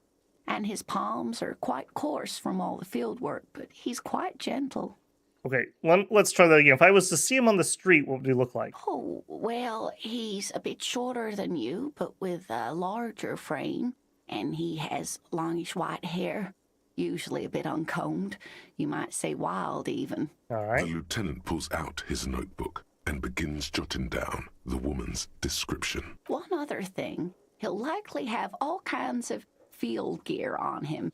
even if he's not out in the reeds, you know, just in case. How long have you been married? We'll be celebrating our 16th anniversary this autumn. Not the most numerically satisfying anniversary, but I like the less obvious milestones even more somehow.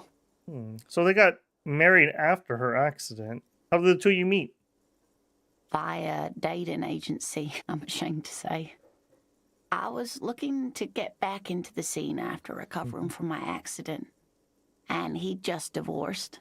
We hit it off, and, well, here we are. Oh, well, good for you guys. She's skipping over some important parts. Perhaps you'll find out more later. I think I have all the information I need. Let's move I on. hope I've been useful. What about the rare insect your husband was looking for? Oh, sweetie, it's fascinating. But I shouldn't bore you with entomological minutiae. The lieutenant gives you a sideways glance. All right, you're right. I don't have time for insects facts right now. Let's talk about something else. Of course, dear. That's it for now. All right, Kim, you owe me for that. All right, people over here. All right, Sleepy's gone. You have anything to say? Nope.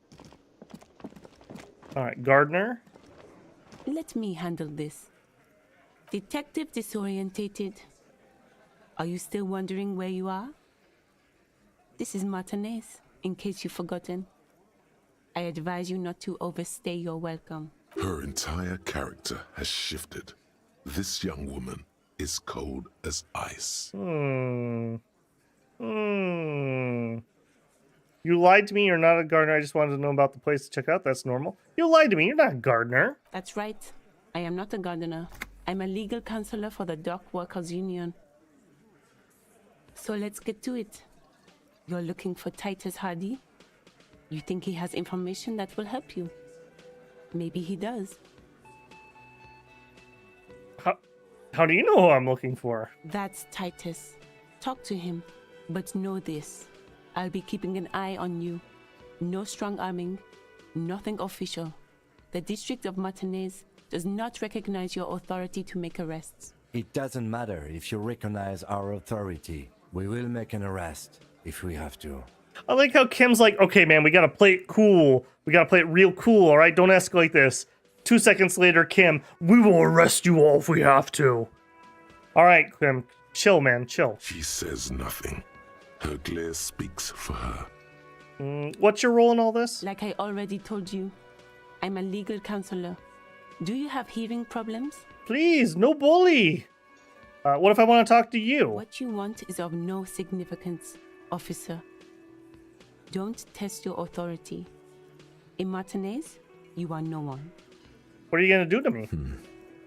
What are we going to do to you? The union isn't going to do anything to you. It is not a crime syndicate. It is a labor organization. Goddamn right it is. If anything, it is the RCM who do things to people. But we digress. Why are you so aggressive? Aggressive? You make your living enforcing violence. These people are just dock workers. So you were spying on us, and now you represent murder suspects. Just dock workers. Listen, you moral intern lackeys.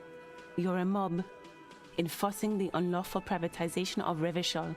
20 fat men in the Occident are stealing it all, and you're their bodyguards. Fuck yeah. So ask what you came to ask, or get back to your commanders. Okay, the world needs a financial buffer zone. The privatization is not unlawful. I don't know where you heard that, but it's wrong. Arsenal's principle and strong. I like that. Good start. Let's take it a step further. Yeah, let's do that. Let's just ask those questions. Let's not antagonize people here. All right. Also, I saw. Hang on. Let's make another quick save. We have gone for quite a while again.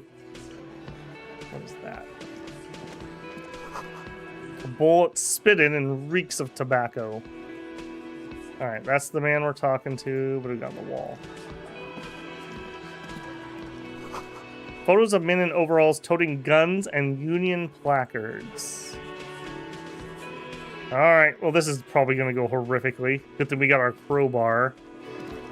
This is where you say your bit.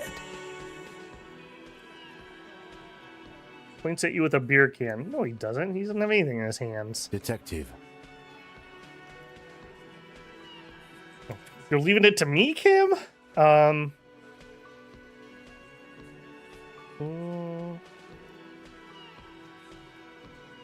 we want to play this? Let's play it cool. We need to talk about the hangman out back. Oh, this is about him. A real looker, that won't. You sure took your time, huh? Waited for him to get real ripe and pretty for you. Oh, he was a real pretty boy. Hanging up there, letting out that pretty boy smell. Lynn. I can't for the life of me understand why you did it. I mean, I would have just left him up there. You must really like cleaning up other people's shit. You might want to start asking your questions now. It's not going to get better than this. Do a head count first. Connect these men to the tracks you saw in the yard. Chances are they're going to match. We said there were 8 total, right? And one of them was light like a woman. That would match here. There are 8 of them. Scan the room. Starting from the right. Boot size 44. Blonde man. In his 30s. Overbearingly masculine. Sitting on his right. Standard working boots. Size 45 or 46. Eldest in the room. Probably mid-50s. Smoker. Quiet. Across at the other table. Hobnailed working boots. Size 43. Gang tattoos. Mesk or Sarah Mauritian. In his late 30s. Early 40s. This is a older comment from Doc Lazy, but he says, everyone is a liar, remember? Chat wouldn't lie to me. Chat always tells the truth, right? You guys wouldn't lead me astray, right? And then, standard working boot. Steel reinforced toes. Size 46. The big dick. Wide at the shoulders and lean at the hips. Rugby cap. Fingerless gloves. And numerous scars. A little under 40. The emblem on his vest says Rowing Club. A little patch below it reads T. Hardy, Captain. In the far corner, standard working boot. Steel reinforced toes. Size 44. 40-something. Non-alcoholic beverage in hand. You squint. Is that a plectrum? On his neck. Forget it. It's not important. Let's call this one the musician. Size 41, with the light step. Not a child, after all. An older man with a rat face, mean, watery eyes, and 2 front teeth missing. We didn't find any teeth, unfortunately. In the middle, heaving and wheezing. Big guy. Boot size 46, deep marks. Probably carried the victim over. He, alone, is 130 kilos. Add the man in armor, and you could easily exceed 220. In conclusion, these 7 are the actors on the crime scene.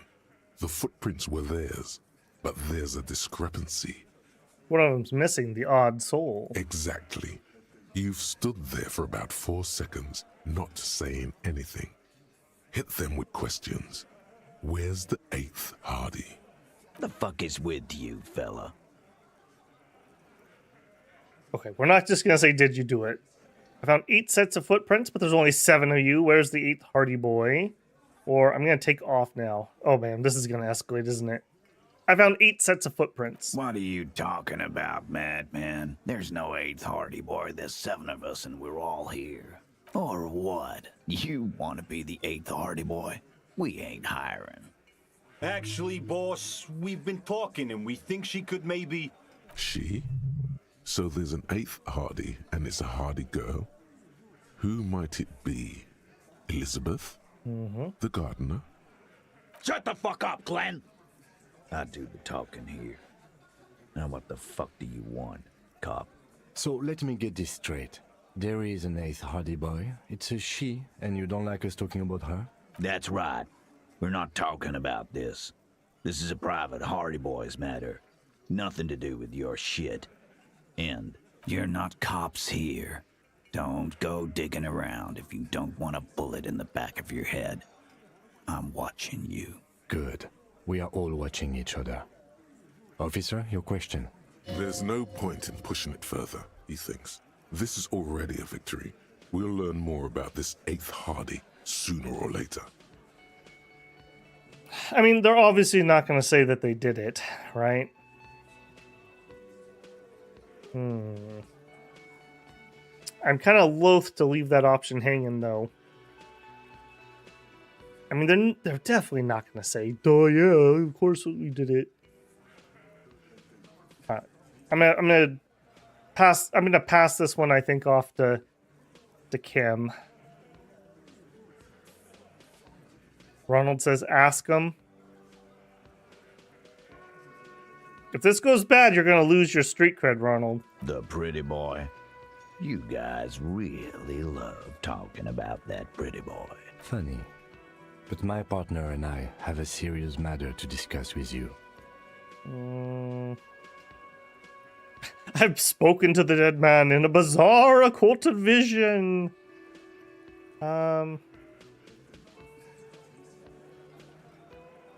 Let's hit him with something that's a little less useful. Why is there a container belt around the dead man's neck? Container belt? Like we use in the harbor? Yes, why? Because we took it from the harbor where we work. Then we went out back and used it to hang him. Yeah, but we know he didn't actually hang. We did this together. All of us. Until he was dead. That's why there's a container belt around his neck. Are these guys just taking the fall? Because we know that's not the case. There's a catch hidden somewhere. He didn't confess so that you could take them all away. It's too simple. But there's a catch. There is no catch. These 7 honest men have all equally come forth to tell you what happened, so that you don't waste any more of your time. Yeah. I don't know if I want to play that card yet.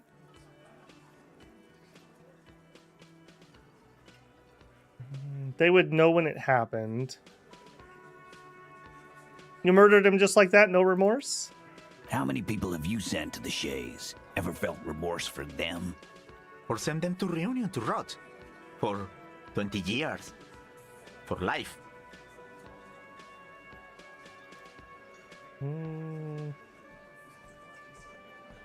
Yes, but those were all bad people, criminals, scum of the earth. Rest assured, lawman. None worse than our guy. He got what was coming to him. Who was calling the shots that night? Are you deaf? There will be no singling anyone out. You can't arrest a Hardy Boy without arresting all Hardy Boys. They're taking the fall for somebody else, I think. Do you think you could do that? Do you think you could arrest them all? That's Elizabeth. Wait a minute. Didn't we have a name? No, that was somebody else. That was the old Union person. I don't have to. One of them is more complacent than the others. No, seriously, who calls the shots around here? Who do you fucking think does?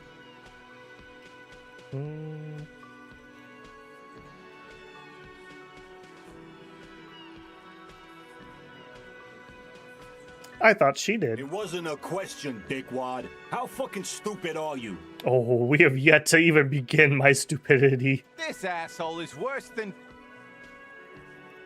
Titus runs the Hardy Boys, genius. That's why we're called the Hardy Boys. Ain't that right, fellas? I think you got your answer, Mr. Law. Yes, there are some administrative differences. But on that night, they all acted as one man. Why did this happen? You don't have to keep answering his questions. I know, Lizzie. Relax. We killed him last Sunday night. Seemed like a good way to end the week. How long have you known the victim? Known him? We don't associate with scum like that, asshole. Yeah! Who do you think we are? Quiet. He came around about 3 weeks ago when that Pines cow first sailed into town. Happy? By the Pines cow, you mean Joyce Messier? A representative for White Pines? The same company you're striking against? No. I mean the Pines cow.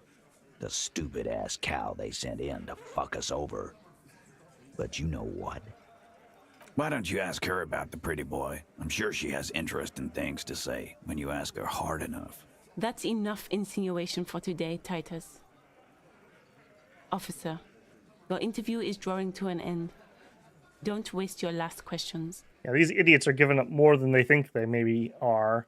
Why did you kill him? How did you kill him? Yeah, let's ask him, how did you kill him? I don't think this smells. This is too perfectly set up. They're taking the fall. How did you kill him? We hanged him up by his neck until he got real still. Wasn't that obvious, Yeah. Copper? No, they're counting on the fact that we wouldn't find that. Didn't they teach you anything at the cop school, idiot? The autopsy showed there were no ligature marks. His hands were not tied. Can you explain that? The lieutenant goes in for the leg sweep. Titus does not see it coming. Nice assist, Kim. Look, I'm not gonna play 20 questions with you, Capo. I'll say it again. We killed him. Yeah, I knocked him out. Came up behind him and clubbed him in the back of the head. He went down like a sack of sand. That's right, lawman. And then we hanged the fuck. Make them a bit more uncomfortable first. Then see if it all adds up.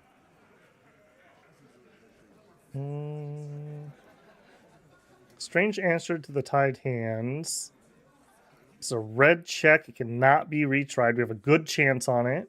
Right, I have other questions. Mr. Tats, what did you use to knock the victim out? Where did all this take place? I'm going to take my shot here. Titus is solid as a rock, and so are a few others.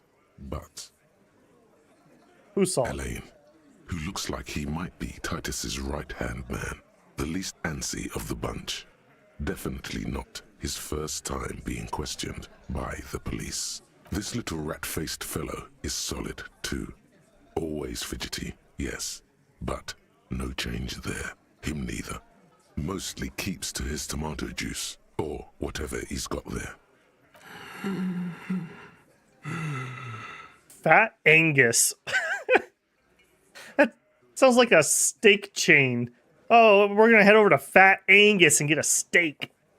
This one, he's sweating profusely and has difficulty breathing. Well, that's because he's fat.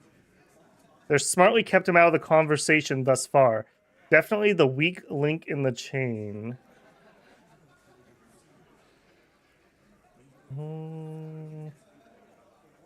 Hey, you. You having trouble breathing over there? No.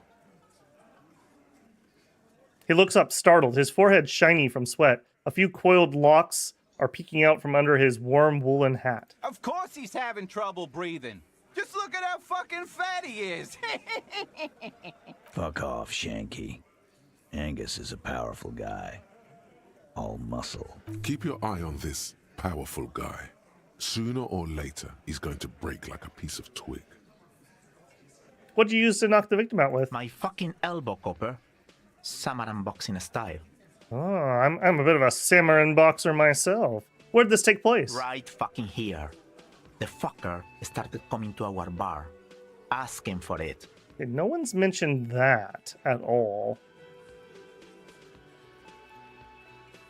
There's something you're not telling me. And fuck you too, Copper. Picking on Angus like this. We're done with this schoolyard shit. And just so you know, he doesn't have trouble breathing. Sucks to your asthma. This one is a stone wall. You won't get more out of them about the night of the murder. Not yet. Right, I have other questions? Like what, Copper? Why'd you kill him? Why? 'Cause he was worthless mercenary scum. And he stepped out alive in my town. So he was a mercenary, that's it? And he stepped out of line. What kind of mercenary? The kind that shows up when you start a strike. The experienced kind, too. Had Kohoi and Semenine written all over him. Ex-Oranese Special Forces. A live grenade. Right here in our bar. I can't prove it, but I know he was sent by the Wild Pines. They hire merc shit like that. Story of every strike from here to Samara.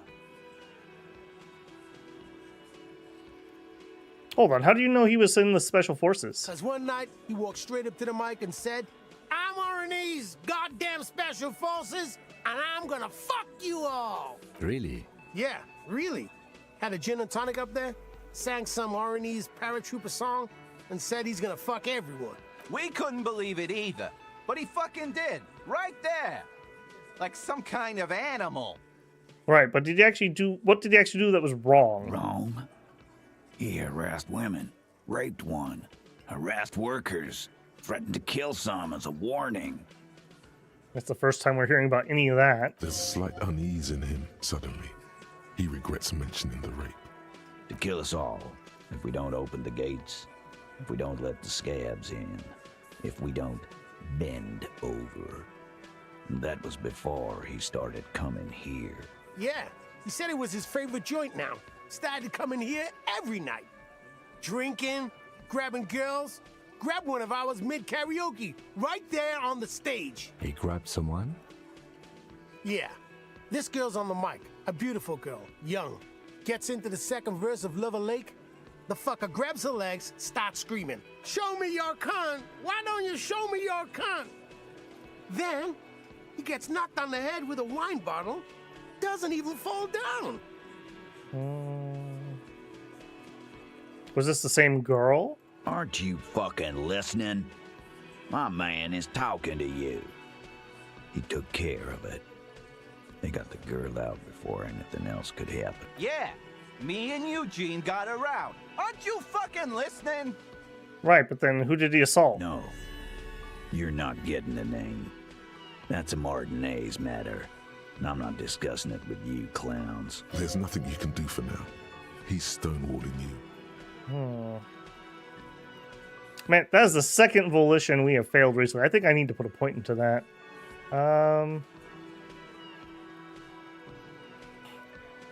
Do I want to tell him about the bullet? We could maybe shake up the fat guy with that. How's the bullet factor into it? There was a bullet in the dead man's brain. Why was it there if you hanged him? How the fuck do I know? Anyone could have shot him. Target practice, maybe. This line of questioning is over. You got the cause of death already? Hanging. If there's any post-mortem trauma, it's your problem. This will not turn into a cross-examination. I don't think we're going to push that one. So, what are we going to do now? Nothing. Your investigation here is done. Leave Martinez, go back to your stations where you belong. I think we're going to stick around, thanks. Some things don't add up here, Titus. I've done this job for long enough to know that people don't just confess to first-degree murder, even if it is a group responsibility. We're going to look into this. Good luck with that. You've heard everything a rent-a-cop is gonna hear from us. Real law officials. You're lucky you didn't get a beating. Oh, jeez. I don't think we're flying now. It is a white check. Maybe we will. You still haven't explained the bullet I found in the man's head. You still on about that bullet? A bullet in a hangman's head. You're right, Copper. That is mighty curious. Indeed. Mighty. How did it get there? Well, there are so many bullets in the world, and so many heads. I guess it's only logical. At some point, one of them bullets had to end up in one of them heads. It's bound to happen again, you know? Just statistically speaking, of course. Now, we are really tipping our hand here to people that we don't have under arrest. Well, there's no point in not showing them the bullet. Wow! He's got it in a real evidence bag and all. Yeah, I thought that was pretty cool too. Why don't you go home and log it into evidence? These men have told you what happened. They didn't do the shooting, I don't think. I think the hanging was a cover-up for the shooting. You know what I think? I think he was shot in the head as a kid, and his brain grew around the bullet. Around the bullet, man. That's a good one. Hey, Slice. How's it going? They didn't shoot him. Don't worry, we'll figure this out sooner or later. Never been worried in my life, lawman. It's not like you blew it wide open, but there's a little crack in there somewhere. Yeah, this is the roll we need to make here. Strange reaction to the bullet, yeah. Again. Good one, No, Ty. none of those are gonna work. Fucking time. There's no shot we make that. I mean, we already made a double 6 earlier, right?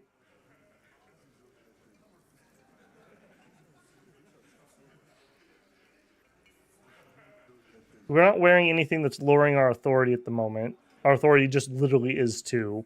It's a white check, and we can retry it. Let's throw them bones.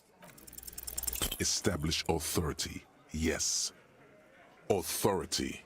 Feverish thoughts race through your mind.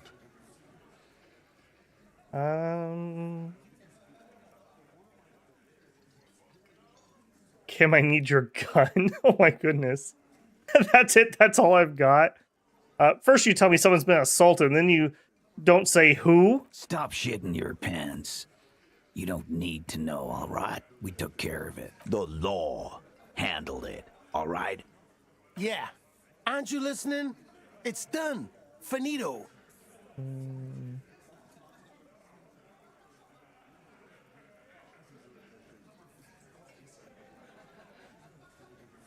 Wow. I guess we're both the law around here if you start to think about it. No, asshole. You're nobody. I'm the law. Stop yelling about the goddamn law in my establishment. We get it. You're all the law. Let's just all cool off. We had some questions, that's all. All right, take my leave for now.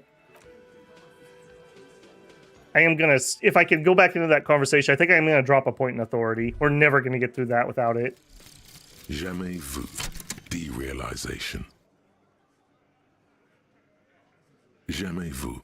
The opposite of déjà vu. Not already seen, but never seen. Everything that should be familiar appears strange and new, like some half-forgotten day in your childhood. Only now. That's the feeling you've been having. And for who knows how long. You should go and ask Joyce Messier about this. What world are we in? This is a fundamental question. I thought we covered that. +1 XP for every orb clicked. All intellect learning caps are raised by 1. Okay, that's pretty good. So we got a lot of skill points out of all that. Alright, 2 wit. I think I am going to spend a little bit here. Well, hold on. Let's not be too antsy. Do I have a volition that I can redo? No, but that is feeling pretty bad. We have an authority. We have an empathy. Yeah, I'm gonna throw 1 into authority, I think. We are feeling that. That 2 just ain't doing it. Okay. Looks like the circus left town, but the clowns are still here. Yeah, honk honk, Titus. Try again. This time it's going to work. You already ruled out the first bad option that didn't. I'm the only thing keeping this town from going to hell, and you're not helping. And what exactly is it you've been doing that's so goddamn special? Shitting yourself in front of us. Going around, harassing kids on the street. Kids who've done nothing wrong. All the while talking racist shit. Don't think we aren't watching, fascia. People here trust us. We're getting complaints. I haven't said anything wrong. Of course you have. Okay, time to take a hit. Calling people kip left and right. Inciting race violence in my town. We literally have not done that. Holly said they've been trying to set up a race rally, whatever the fuck that means. Trying to get the kips out of Revachol before the economy goes to shit. Yeah, look at my partner. He's not racist, and there is no rally. There is no Carly either. It's a joke. Let's move on or get some air. What happened? You got your ass handed to you. Always go with the gun. How are you going to get out of this now? Whoops. All right, I'm off. I'm feeling pretty insulted by this asshole. I kind of want to even go another point of authority.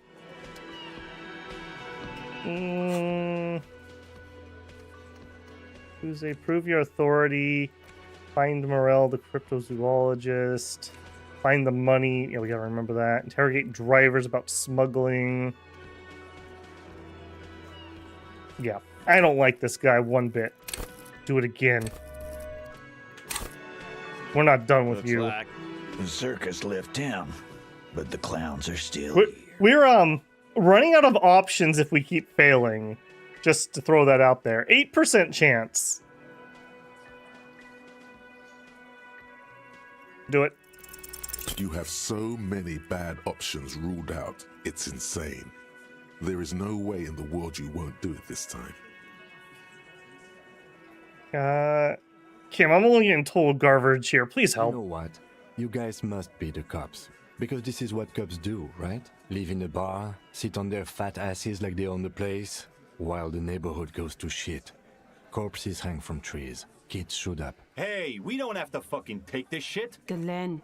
Everyone shut up! Okay, maybe we got a crack here. Fuck you, man. You didn't see the place before we got here. Fucking graffito everywhere. Congratulations on the graffito removal. All I see is you sitting around talking about Monica's titties while there's a rape victim. So what? What do you want from me? We took care of that fuck. Don't let him drink that.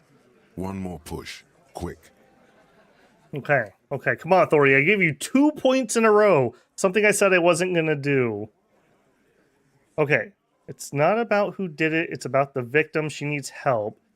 Someone's been assaulted. She needs counseling. I've asked this before. Why are you hiding the victim? Yeah, why are you hiding the victim? Titus is hiding nothing. Titus? You want to talk to her? Fine, talk to her. I got nothing to hide, so long as you treat her with respect. No questioning, no harassing, or you got the freight train of pain heading your way. You understand? What is her name? Glacia. I'm on due. She's staying here at the Whirling. I bet you that's the lady upstairs. Silvery jumpsuit, blonde. That's Amonju with an O-U. She also said she didn't do it, so she knows that something's up. Shit. The girl. The girl upstairs? That can't be her. Remember what you said to her? You told her you want to have. Keep our cool control. Wow. -1, -1, -2, -1. The disco dancer? Sure. Why not? You've probably seen her around. All right, let's keep our cool. You inexplicably add cool after the victim's name, with your eyes bulging like some wild beast. Your fingers are fidgeting and sweat starts forming on your brow. I don't understand what's so cool here. Just pop that little healing there. Nothing. We just have a few more questions. It sounds like you're having a heart attack. Whatever you said, it couldn't have been that bad. Please relax. Dude, yeah, I don't... It was awkward. So what was her relationship with the mercenary? Yeah, what was her relationship with the mercenary? Relationship? There was no fucking relationship. He raped her. That's their relationship. Mello says, oh, I've seen how the gun bit goes. Yeah, I didn't feel like that was going to go well. Especially since we have a single shot and there's like 8 of them. Was like that karaoke incident all over again. Or like some of the other girls he was harassing. Okay, enough. All of this is irrelevant to your stated investigation. Yes, when did this happen? We did it before we killed him. He's not gonna do it again. So what does it matter? It would help if we establish a timeline. All right. 2 weeks, maybe? I don't know. I need another beer. Here you go, boss. So, what's your relationship? I know her. Uncommon silence fills the room. Ex-wife, girlfriend, sister. How well do you know her? Okay, play it cool, Kim. Play it cool. A small twitch in the corner of Kim's mouth. He has a hunch about what knowing means. Well enough, Copper. We party. She's been here for a few months. He tries to make it sound real casual, but the muscles on his neck tighten. So she's not from around here. You mean Revachol? Nah. Our Miss Aranye disco dancer is an immigrant or a drifter of some sort. Been staying over here over the winter. Don't you give her any more trouble. She's just had some bad luck, that's all. Shut up, Angie. She doesn't need your help. Titus gives them both a look. What's with all the silences? It's like these guys don't know how to feel about this. You should keep picking at it. Yeah, I agree, suggestion. And what was up with the partying she and Titus did? It sounded Okay, fun. shut up, electrochemistry, not now. You said you partied cool, that's cool, but what did you mean? What do you think I meant? Did you do karaoke? Sex, drugs, and karaoke, right? Yes, and no. Got something to say about it? So you'd say the two of you were close. No, we just fucked. That's all. I'm not gonna give you any details if that's what you're after. So put your dick away. He really went out of his way to seem comfortable with this topic. That's all you're gonna get for now. Alright. Is this gonna add anything to the conversation? We could try to upset them, maybe. I mean, we're a very awkward dude. Let's just do. I think I know her. I don't know her. Oh, hold on. Yeah, you're wrong. I do. Not the way I do. Okay, that didn't get me anywhere. All right, thank you. We'll talk about this later. What I Anything again? else? No. Seriously, man. Yeah, whatever. All right. Okay, so obviously she had something to do with this situation, which we already knew when she said she didn't do it. What's up, Kim? Officer, what was that? What was what? You looked strange when he mentioned the assault victim's name. Do you know that woman? Yes. Is there something I should know before we talk to her? I met her in the hallway after I woke up. She knows I don't remember being a cop. I tried to hit her. I mean, all of those are true.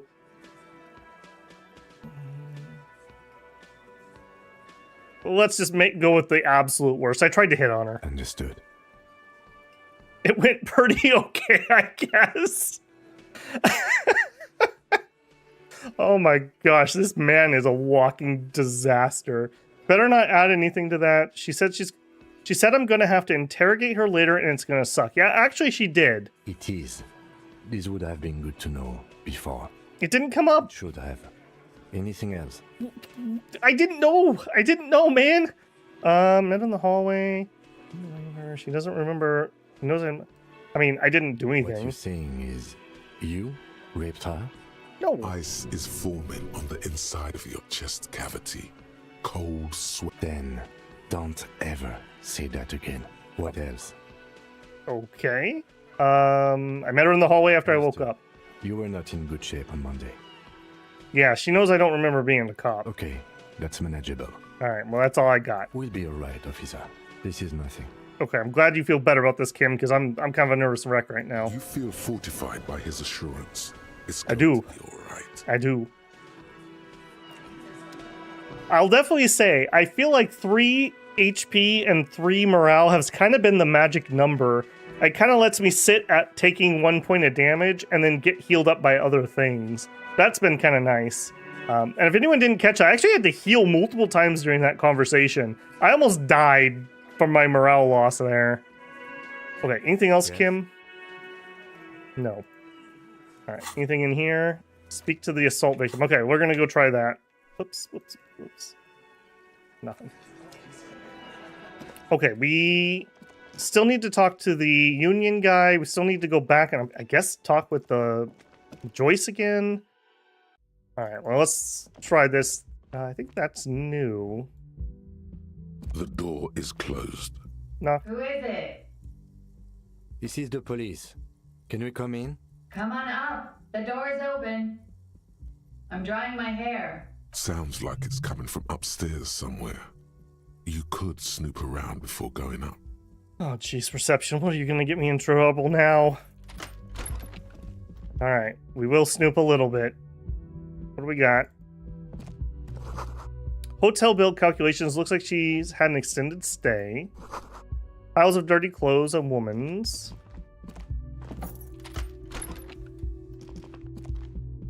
Not here. A window. You see the yard below. The corpse is no longer there. Well, thank goodness. This medicine cabinet is full of wares.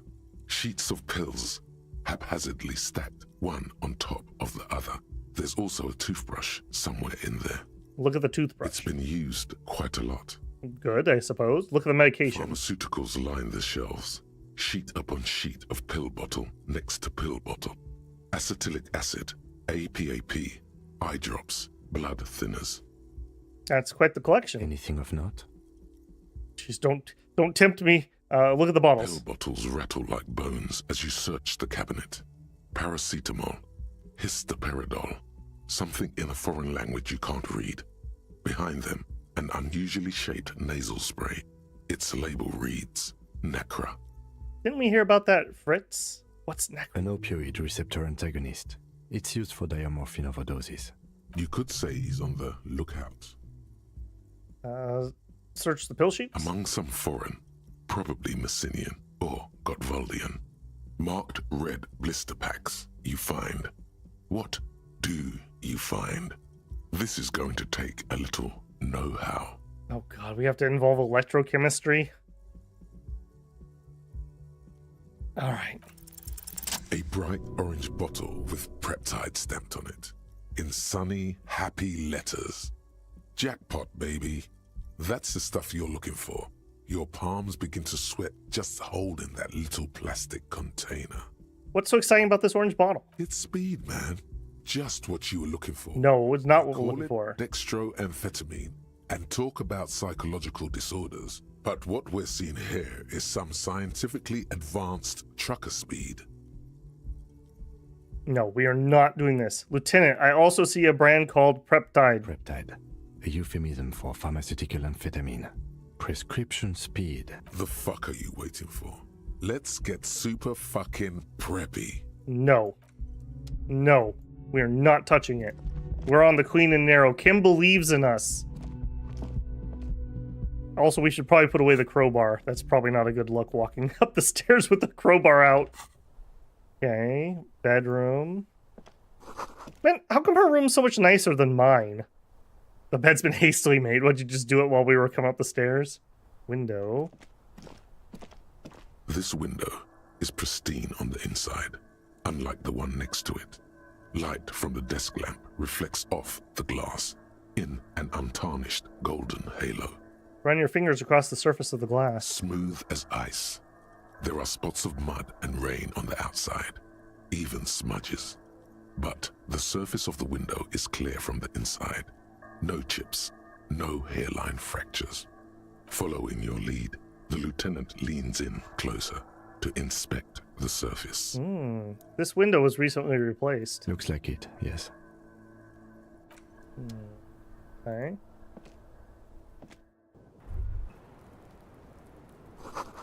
The smell of cigarette smoke is in the air. Astra, menthol. Remember, we get an XP every time we have a thought bubble now. Cold coffee in an ashtray that looks like a hedgehog. Look, a handful of dried white wildflowers.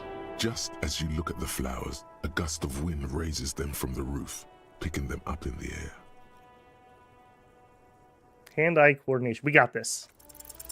You catch a single white flower between your fingers. The rest fly off into the wind. It's a Maybell. The young woman looks at the Maybell in your hand. Just a glance, then takes a drag of her cigarette. The lieutenant gives you an acknowledging little nod. Yeah, we're trying to get some street cred back. We kind of bumbled things there for a minute. What do you do, Mr. Flower? Dried Maybells. It's a wildflower you caught, one of a bouquet of mugworts that you found on the whirling roof. It's shedding its petals quickly in your pocket. 6 crumbling petals rest on your palm. They're white, a bell-shaped crown. What is this, Kim? This is the Insulindian lily, called Maybells or Lucille's tears during the Revolution. Girls used to pin these on soldiers before sending them off to battle. Who pinned them? Which side? The revolutionaries, so the communards and the anarchists. White's their color, but the custom started in the suzerain's army, so it held meaning for the kingsmen too. It's about girls and boys more than sides. Girls sending off boys who are going to their deaths, then also dying themselves in the ruins from dysentery and consumption. It's a symbol of the Civil War. Does this flower bloom in early spring? Yes, but not this early, not to my knowledge. It looks dried, preserved. Is it a coincidence being on the roof? Maybe. Maybe not. We'll see. Okay, talking about soldiers, people going off.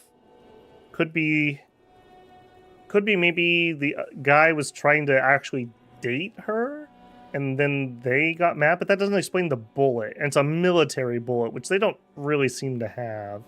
All right, The put it in our petals feel pocket. dry and Okay. Well, this is gonna be awkward. You're totally right about that. Welcome to the roof. her hair is still slick from the shower. Below her silvery jumpsuit, an athletic young body, built long and lean. I'm sorry for the mess down there. The cleaning lady hasn't come by in days. I'm beginning to wonder if she ever will. Yeah, I think I caused her to quit. Nice view you've got here. Is there a cleaning lady? I think I need one. No time for pleasantries. Yeah, nice view you got here. It's much nicer now. Where the dead body used to hang, clearly visible from the roof, but no longer. Yeah, that was probably a pretty awkward week for her. Thank you for that, officers. Truly. Yeah, so I'm sorry about that. You mentioned the cleaning lady. I think I need one. Oh, yes. Legends of room number 1 have made their way around the building. They say a portal to hell has opened in there. Disco Infernium. Hell, I know not which you speak. There are vortices of dark energy. No, I just trashed the place. Little levity here, maybe. Disco Infernium. They also say that's why the cleaning lady quit. Because of the Infernum. Yeah, that was me. I'm Kim Kitsuragi. I'm a detective from Precinct 57. I believe you have already met my colleague from Precinct 41. Have I ever? This is the world's most lamentable cop. Yeah. We're a little better today, if you believe it. Do not go along with this. I'm sorry, I'm the sorry cop. Those days are behind me. I'm here to ask questions. Yeah, those days are behind me. I'm here to ask questions. Questions? What about? Miss, we are investigating the murder of the man down there. The people who put him there have asked us to talk to you. Huh. I see. What could she be thinking of? It's hard to say. Her shoulders are relaxed, her eyes on the cigarette.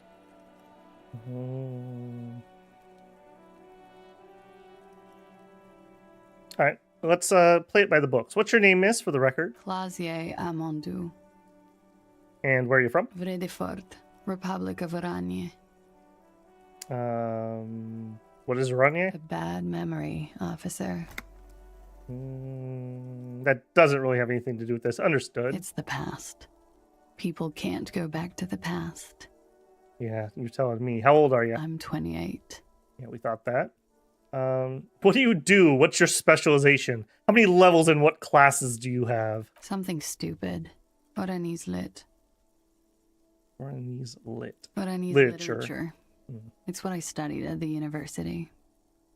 What is Oranese literature about? Fear of failure, fear of death, how it sucks to be Oranese. All national literatures are. Only the name of the nation changes. That's actually pretty insightful. If that's true, then Revacholian Lit would fit you like a glove. Thank you, Inland Empire. Horny's Lit, what do you do with it? Nothing. I do nothing with it. Wow, are we really playing the dum-dum here? How do you make money then? Money seems really important. Cool.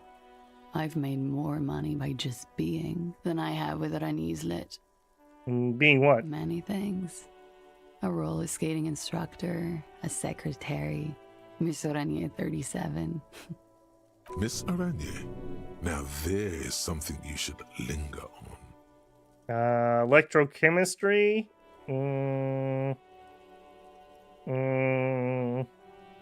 What is Miss Oranje 37? It's a beauty pageant, held in the year of our century 37, in Oranje.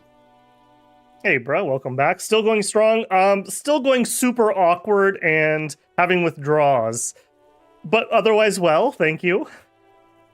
Also, we have big regrets about how we started the game. She was 14 at the time. You were 14? Indeed. Her voice is indifferent to the number. I don't think I've ever been 14. No. Disapprove of this custom. It was okay.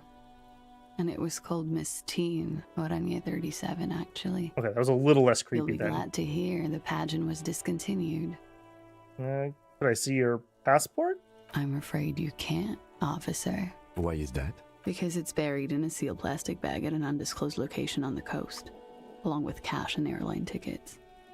Okay, probably pretty smart if you need to get out of here. Thank you for your candor. Why? They say so in your tourist brochure. Keep travel documents away from your person when west of the river. I mean, we obviously have the legal right to pull the passport. We already learned that, but I don't think that'd be a lie. That'd be a dumb lie. How do I know you've told us your real name? If I were to lie to you, I would come up with a more mainstream name than Clausia Mondu. It's a weird name. Okay then. Okie dokie. If any of this made her nervous, it certainly doesn't show in her expression or her movements. All right, that's it for the record. The record. So official. Yeah, I'm getting a little better at this cop thing. Okay, that was business. So let's bring it down a little. That's a nice room you got. Yeah, it's pretty deluxe. What are you doing here in the Wrong and Lag? I'm wintering. How long have you been staying here? About 4 months. I came in November. Why here? Here in the Whirling, here in Martinez, or here in Revachol? Whirling. Because it's the funkiest building in Martinez. And because all the other buildings are bombed to hell. I mean, if you're the last one standing, I guess that does make you the funkiest. You've got quite a collection of prescription drugs down there. Thank you. I've put a lot of time and effort into it. Technically, possession of narcotics is legal in Revachol, but you should still reprimand her. Yeah, remember, we just put 2 points in here. We're probably going to be seeing a lot more of authority. All right, let's play it cool. That's quite impressive. How did you amass such a hoard? With money, sir. It's not exactly the NT-star size caboodle I intend for it to be one day, but it's getting there.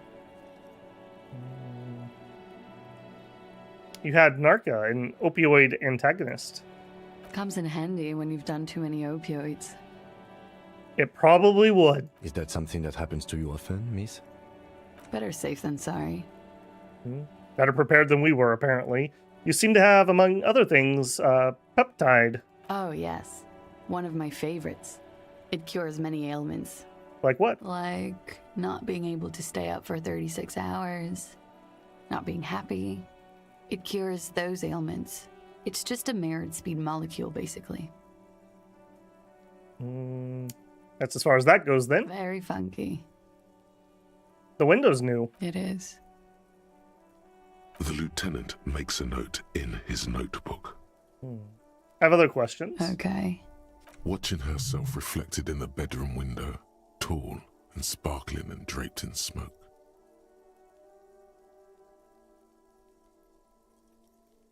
All right, let's get to the meat of this conversation. They tell us you were assaulted. It's a bit early in the morning for raped, isn't it?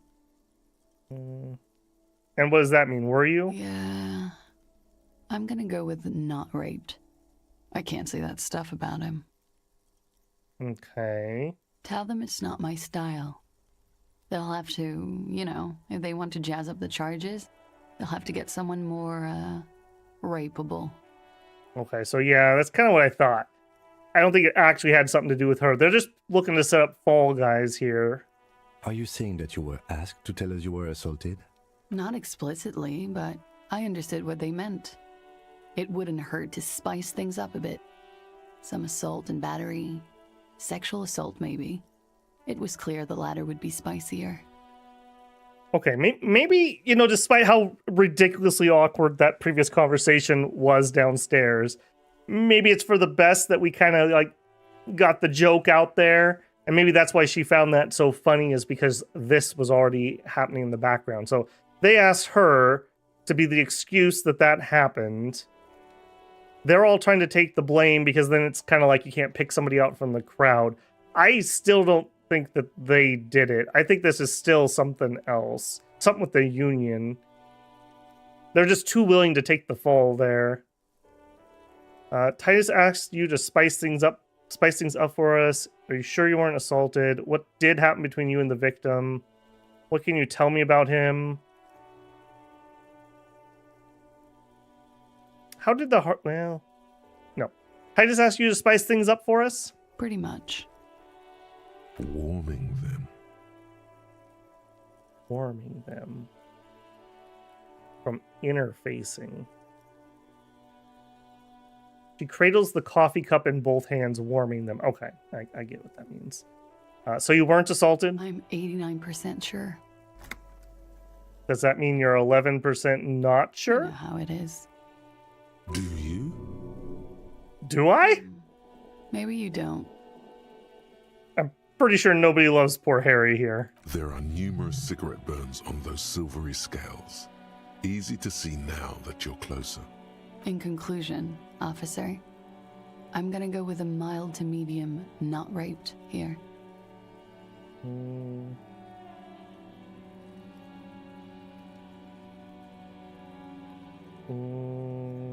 This is a serious matter, and I need a serious statement from you. Serious. You hear cracking in her shoulders. Let me make this 100% clear then, officer. I was not sexually assaulted. Would I be this flippant if I had been? This is kind of important. We really need to know this. What did happen between you and the victim? We partied. Wait, partied? Where have I heard that before? A lot of partying going on. From Titus. About her and Titus's relationship. That's where you heard it. Okay. If Titus was jealous and killed him, she wouldn't really have a reason to protect Titus, so I still don't think it's him. You mean like a birthday party? Oh my gosh, dude. What kind of partying? Point to your bloated face, the kind I do? With all due respect, sir, I think we partied a little harder than that. Whoa. Look, I'm trying to get clean, but I just want you to know. Harry knows how to party. 3-day bender that I don't even remember. You seem pretty remembery to me. Not a lot of retrograde amnesia going on here. Yeah, no one parties harder than this. I didn't know that was physically possible. Oh, it is. You're still alive. Despite my best efforts. What did you do when you partied? We drank, sir. A lot. For weeks, basically. We had that effect on each other. We made each other drink harder. That's why I liked him. What else? Stimulants. Speed also has that effect, making you drink harder. And then drinking harder makes you do more speed. It's quite the combination. We also had sex. Were you lovers? I guess you can say that, yes. A bit. Lovers is such an emotional word. But there was something there. We did enough drugs for there to be. How did you two meet? Downstairs. At the bar. He was on some sort of assignment, a military man, as you probably know. Had a cool, scary scar. We saw he had scarring, but we didn't describe any of them particularly. When was this? A month ago? Something like that. We should ask her about the photo or the tattoo. It must have been hard seeing him there. Oh, yes. I've had a great view. From the roof, out of the bathroom window, in my dreams. A bitter cringe. It hurts. You look to the lieutenant. He takes a small step closer. You called us, the RCM. Okay, do we have our caller? Yes. Jackpot. Thank you, Logic. The call reporting the hanging, that was you. I made it. And I would appreciate it if you didn't tell everyone. In Martinez, they call it snitching. Yeah, that's fine. I don't think that's really relevant to get out there. Reporting crimes is confidential in Revachol, miss. Before we go on, if it's snitching, then why do it? Because I couldn't handle it anymore. None of these people called. He just kept hanging there. Then they started stripping him. Caller's voice was disguised. I didn't exactly disguise it. I just muffled the mic and nicked the landline a little. Nicked it how? With nail clippers. And I diverted some radio fuzz into it. Into the cold wire. Jeez, it was really technical. You were right to suspect there might be foul play involved with the broken phone line. Oh yeah, we need to go press Garth about that. And in the process, you broke the landline downstairs. Did I? Fuck. I didn't mean to. I had no idea what I was doing. Okay, I'm going to be honest with you here, builders. If I needed to disguise my voice, I don't think I have the technical where-how to start nicking lines and redirecting radio interference. That seems pretty technical to me. Still, that's pretty clever tampering. Simple and clever. Crossing the lines like that. Seems like you had some idea. That was nifty. Thanks. Why go through all the trouble? I don't know, sir. It was stupid. I was drunk, too. I was probably afraid the union was listening in. Locals say they have ears in the wires. Probably do. Thank you for making the call, miss. It was the right thing to do. I didn't want to, sir. But if I hadn't, he'd still be hanging there. Okay, so we still don't have a motive here, though. Not a real one. What can you tell me about him? I'm sorry, I can't do it. Not right now. Later, maybe. I keep seeing him. Like he is now. I can't talk about his... I don't know. Hair. Okay. We didn't touch the hair. Somebody in chat was very insistent that we should have, so maybe I missed something there. I know it's difficult, miss. We can return to it later. Yeah, it's fine. What did they hang him for if not assault? He had something to do with the strike. One has been roiling since I got here. Rotten timing. But you probably know all about it. Yeah, we're working our way towards that. It's already 10:26. Holy moly, this day is flying by. And his role in this strike was... what? Ronald says, it feels nice. Ronald's like, I just wanted to stroke his hair. Just, you know, calming. And his role in the strike was what? I think he was in a security detail. He was ex-military, worked for Wild Pines, and against the Union. We didn't discuss work much, if you know what I mean. But I understood it was dangerous. And they lynched him for it? She nods. I still don't think that's it. I don't think she was in on this, though, really. I think... yeah, I don't think she's part of the killers.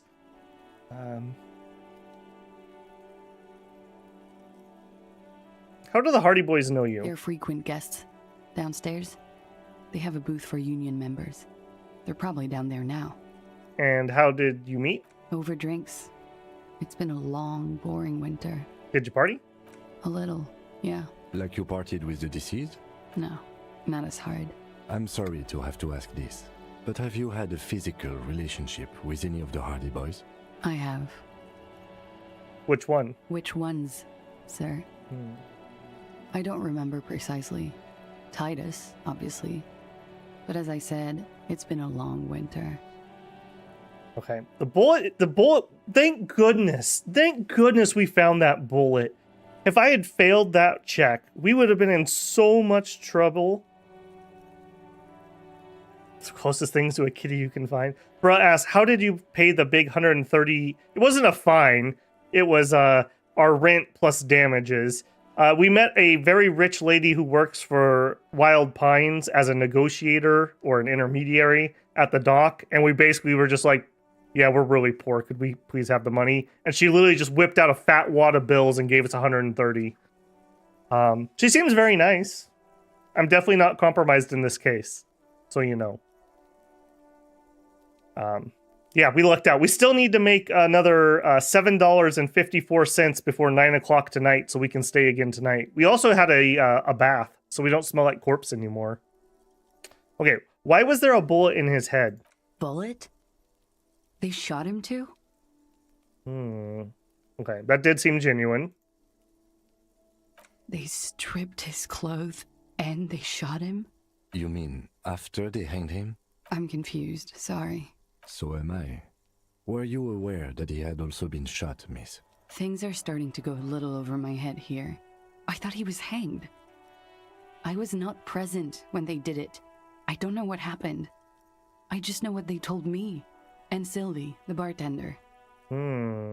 This is beginning to get confusing for you too, and we don't like that. Where was she last Sunday night? Where were you when this happened? Cowering. I was cowering downstairs with Sylvie. Okay.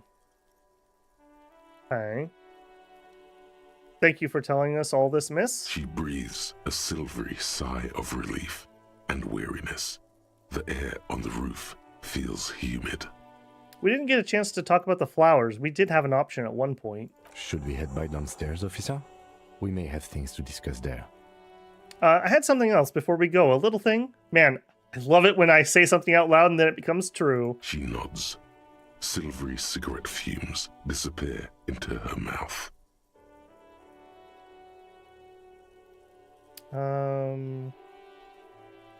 Okay, I'm gonna make this check, but let's go through the other things first. What is this wildflower? She looks at the dried petals in your palm, then lightly touches one with her fingernail. Chipped white polish covers the nail. It's long and sharp, like a mini dagger. The petal crumbles on contact. Pretty. Looks like a dried maybell.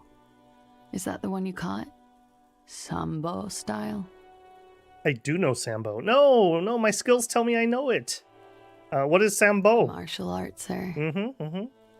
Is that it? Yeah. Samurai boxing, or Sambo, graceful martial arts stuff. Sambo style implies stealth and cool. Yeah, we could be cool. We can fix this. Yeah, why was this here? Why was there a flower on the roof? I don't know, officer. Because of the wind? I don't believe that. Especially because it was given to guys before they went into battle. I guess he was a soldier. We also don't have an explanation for how this window got broken. Those seem like important clues.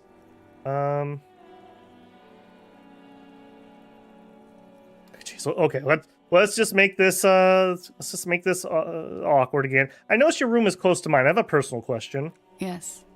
You're just one room away. Very personal. Good. Yes. This means she could have heard something. Like what you were doing before you blacked out.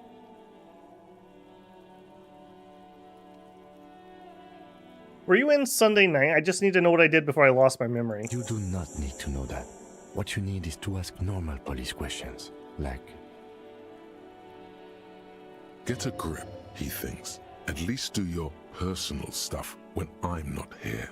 He really doesn't like when we do personal stuff. Thank you, Esprit de Corps. Quick, say something professional.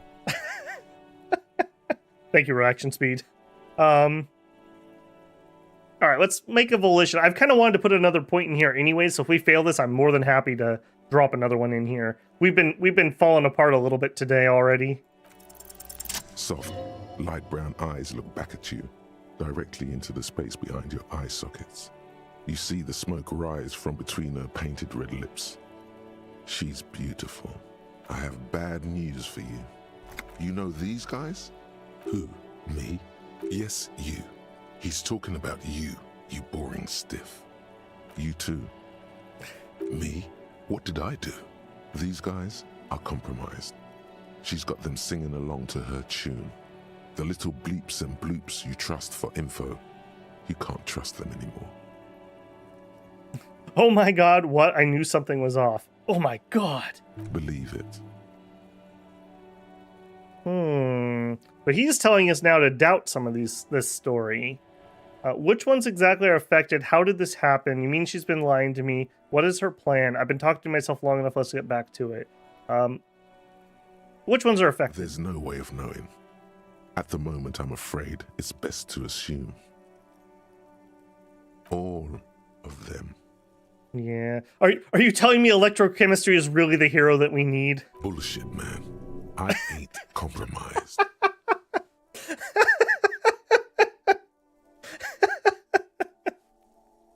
Oh, that's so good. That is so good. All right. Perhaps I've been a little harsh on you, but I'm not changing course. Especially that guy. That guy's the most compromised one in here. No fucking way, man. I just want a drag of that sweet menthol Ziggy. Really? Quick. Tell me what's under her jumpsuit. Glory. Truth. Softness. Protect her. She wants you. Yeah, you seem a little compromised there, electrochemistry. How did this happen? How it always does. Through subtlety. What can I do? There's nothing you can do about it. You are how you are, and she is how she is. Things will go as they do. I would argue, CB, this is probably the healthiest we have been so far. Can't you turn them normal again? No. What use is this then? It's better to know you're being played than to be played without knowing it, is it not? Yeah, I suppose that's true. Does this mean she's been lying to us? I think it's safe to assume, yes. Mr. Thespian here hasn't been speaking up. If he were, I suspect there would be paeans to her truthfulness. Like this. She is a lady, most fair and just. In his defense, to reduce him to such inadequacy, she probably had to employ half-truths more often than outright lies. That is correct. And omissions too. Can I trust this guy? A little. They're all still of limited use, interpreting things to the best of their ability. Maybe they add flair or something. I wouldn't know. I don't add flair. Yeah, you're all business all the time, Volition. But when it comes to assessments of character and factual accuracy, they are not to be trusted. Not with her. Can I trust any of them ever again? Don't be melodramatic. You can trust them. Just not with Miss Orange Disco Dancer here. What do you think her plan is? You can't draw a sound conclusion. The one who usually does says she may want to control the information rollout, not to become a suspect. Well, that was where I was leaning. She's escaping, unrelated to this case. You doubt it's something truly insidious. Yeah, she does kind of know what she's doing, like burying money and plane tickets and her passport. See? It's oddly moderate. Probably compromised. I've been talking to myself long enough. Let's get back to it. Don't worry. It's only been 4 or 5 seconds. You've got this. Oh, jeez. I'm pretty confident that she is. I mean, we've known that from the start. I still don't think that she's part of that. We didn't get any blips that she was lying or anything, but he brings up a fair point. I don't have any points in drama. We have a bit of empathy, and that didn't pick anything up.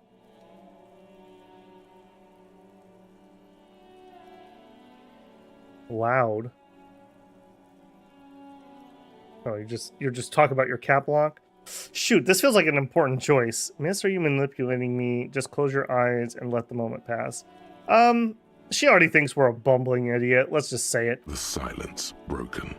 She exhales a little cloud of smoke and says, sometimes there's benefit in just being the super awkward person that says shit, and then you can see what the fallout is. God, no. Okay.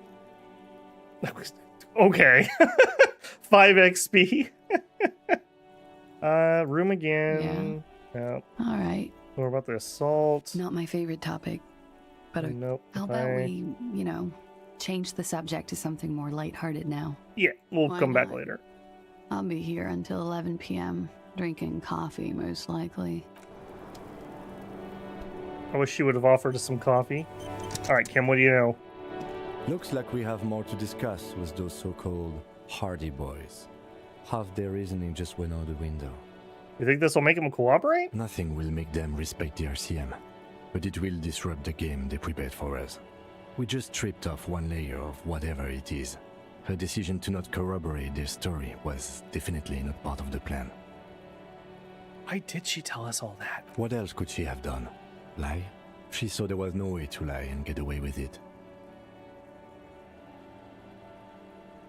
I have reason to doubt my ability to see through her lies. If not you, then me. It was a smart move from her. Yeah, you seem way more competent than me, Kim. She seems candid. Something's off. I know she's manipulative. Something does seem off. I know that she's manipulative. So you said to her, what did you mean by it? She has half my skill set compromised singing her tune. My assessments of her are untrustworthy. She seemed forthcoming to me. Unusually so. Being forthcoming with some things is a good way to obscure other things. But I wouldn't call myself compromised. Well,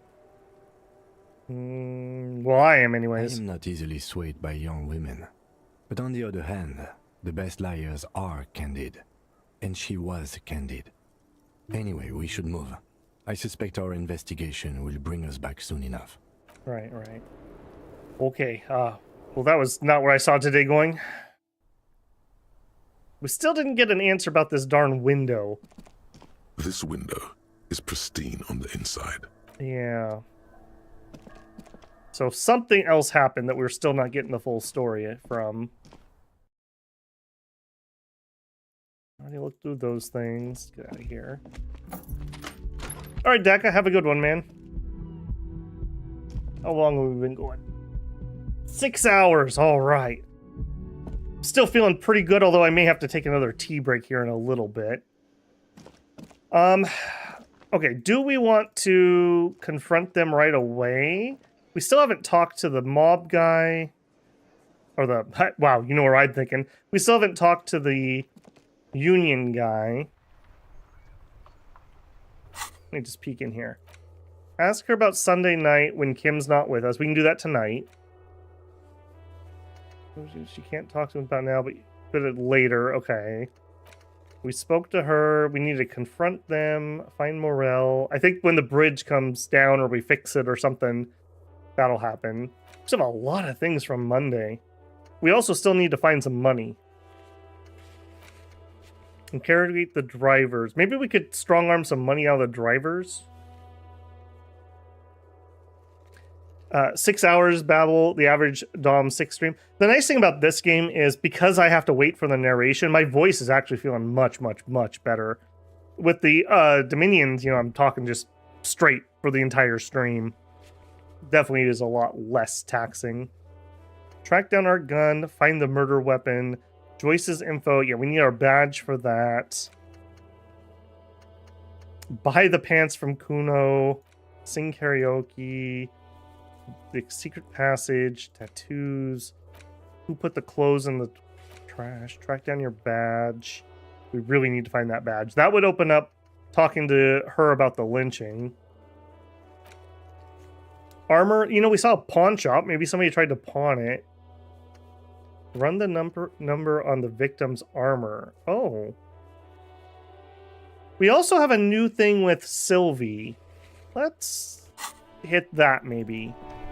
I can't believe a gardener would lie to me. Who can you trust in this world if you can't trust your gardener? Samwise was a good gardener. In the morning light, the white on blue police livery on the motor carriage cannot but catch your eye. Wait, why am I even thinking about this? Wasn't I supposed to... Do something important? Something murder-related? There's always something important. Doesn't mean you can't take a moment to admire this piece of machinery. I mean, to be fair, interfacing hasn't led us astray. Even at a standstill, the unibody Caprice Kinema looks sleek and dynamic. The cabin is tilted frontward to give it a more aggressive, hunched look. Someone has waxed it recently. That machine really puts the loco back in locomotive. Very cool. Yeah. You want to take a closer look?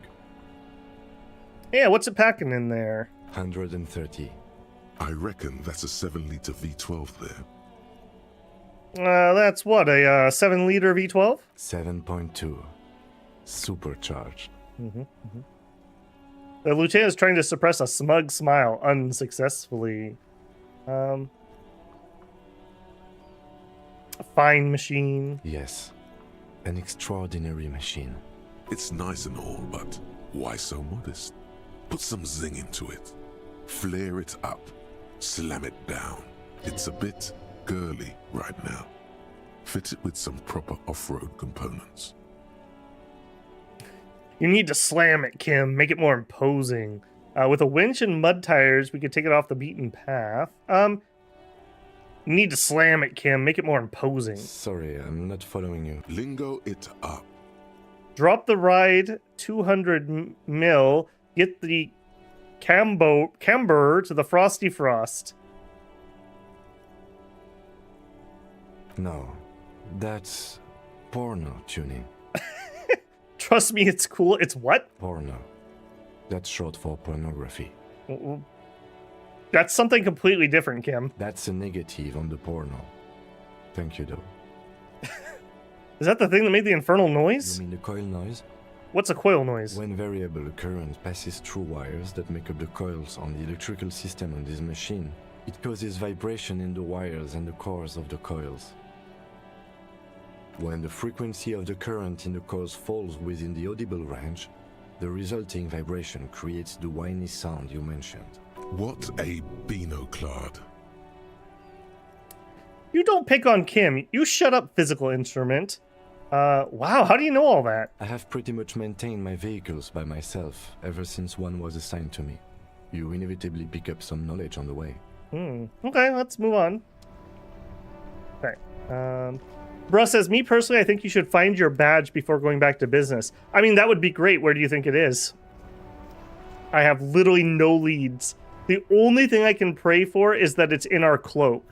Which we do know where our cloak is, but it seems kind of like a point of no return if we make that jump. I don't know if we can get back. That jump will lead us into the harbor, which we do need to get in there to talk to the union boss, so maybe that's not a bad thing. Inside, you see a set of steering levers, a radio microphone, a pull-out toolbox, and the soft glow of the fuel preheater gauge. Why is that red again? As you tap on the gauge, the indicator... No, that's enough fun with the foldable headlights. I know they are mesmerizing. They're also fragile. I'm not going to turn it on for you again. Pick up the radio. This is Precinct 57. How may I assist you? Please connect me to... No, let's do the armor first. They probably won't bully me here. Could you run a serial number from a pair of armored boots for me? Sure, officer. What's the number? E... The armor, if you know it. E50 100 1000, and the make of the model of the armor is the Fairweather T500 VE. Got it. I'll contact the ICP database immediately. Call back tomorrow. Hopefully they'll have dug up something useful by then. Wait, what's the ICP? The International Collaboration Police? They keep detailed records of all military technology produced by licensed manufacturers. That's one of the reasons the Moral Intern spearheaded the creation of the ICP in the first place. I wish we would have realized we could do this yesterday. We'd have the info today. Please connect me to Sylvie again. Just a second, officer. Sylvie Malaika on the line. Yes, hello? Hey, Sylvie, it's the police again. Oh, great. What else do you need, detective? Okay, time out. I wasn't calling about either one of these things. I wanted to ask her about her and Miss Orange hiding during the supposed lynching. But since we're here, have you seen my badge? Yes, I know who you are. You're a police officer. The law. Wait, how did you first learn I'm a police officer? You told me back in the whirling. You told everybody. And so does your badge. I don't need to hear about it anymore. Somebody could have had access to my room from that locked door. They could have come in and taken our gun and badge. My badge is missing. Have you seen it anywhere? Oh, no, I haven't, sorry. Real policemen have uniforms too, by the way. Where's yours? Not my uniform too. God, I should really look into that. Kim doesn't have a uniform. He seems real. I'm gonna let it slide.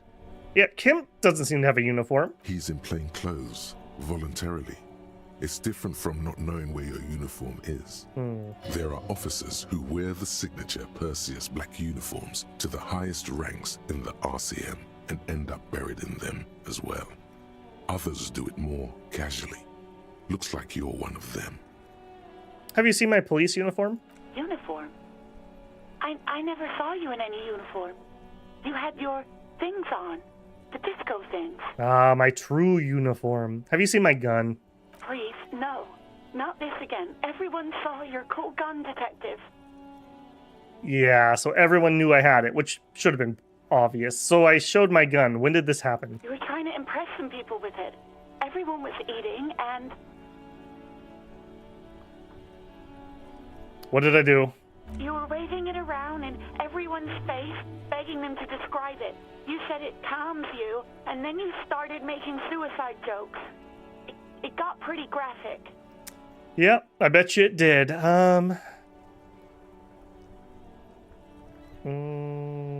Okay, I don't know what to say. Me neither. I don't think Harry should have ended himself. Why would I threaten that? I mean, look at this world. There is silence on the other end of the line.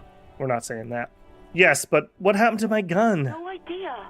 All I know is next you were waving around money instead, saying things like big butts cannot lie and guns can't buy money, but money can always buy guns. Okay, I think we pawned our gun. It almost looked like you pawned it, but believe me, I did not ask. Oh, hey, okay, this is different, but it's not lit up. Okay, maybe I need to be a little more careful going through here.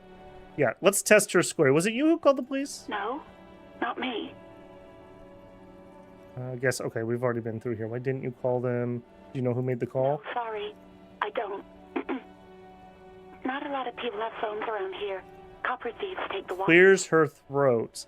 Okay, I think we just don't have enough drama or empathy or rhetoric or something to actually get a ping here. I feel like there's a skill check we're missing. People don't have the money to have the cables put in. So the Union has a phone. Seems like Glacier wasn't lying when she said it was her. This corroborates her story. She made the call. Okay, so we had the same option, but a different outcome.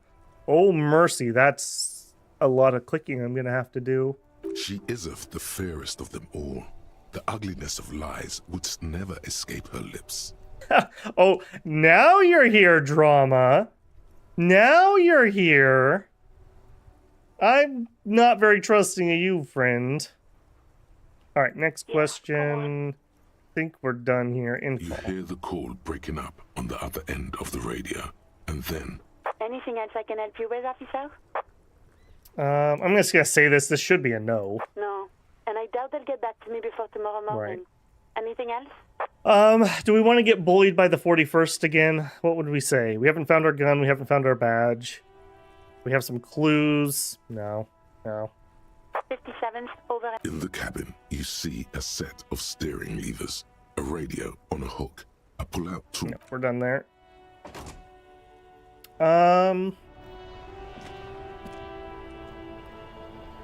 Let's peek into the pawn shop. Oh. Look at that. Look at that. Where's my bag? Where's my bag? Get it out. Is that a cup? Wait. Oh, it's not a recyclable. Oh, I'm so disappointed. Oh, all right. Down there, please. All right, we saw this last night. Box? What do you know, Mr. Box? Thank you. We saw a guy over here, too. Hello, mister. I'm just going to check this panel. A couple of indicator lights are missing from this control panel. Loose wires dangle from the now vacant holes. In the middle is a lever. Beneath it, a small metal plaque. This panel usually closes the waterlock, turning it into a bridge that lets you cross the canal. But there's a crashed salmon and butter sign in the way. Pulling the lever probably won't do anything. Yeah, we'll just leave that alone. Okay, so you could have a footpath here, even though the main bridge is up. Barry, can you hear me, buddy? Good morning to you, officers. Hello. A burly man hangs out by the waterlock, carving up a generous serving of salami with an old hunter's knife. His eyes are fixed on a man stranded on the other side of the waterlock and on an enormous billboard that has fallen down into the canal between them. His posture is relaxed. Despite his powerful build and a knife in his hand, this man resorts to physical intimidation only infrequently, if at all. First things first, what are you doing here, man on the waterlock? My friend Barry the Butcher is stuck on the other side of the waterlock. I'm keeping him company and eating his salami. Yeah, friends will do that.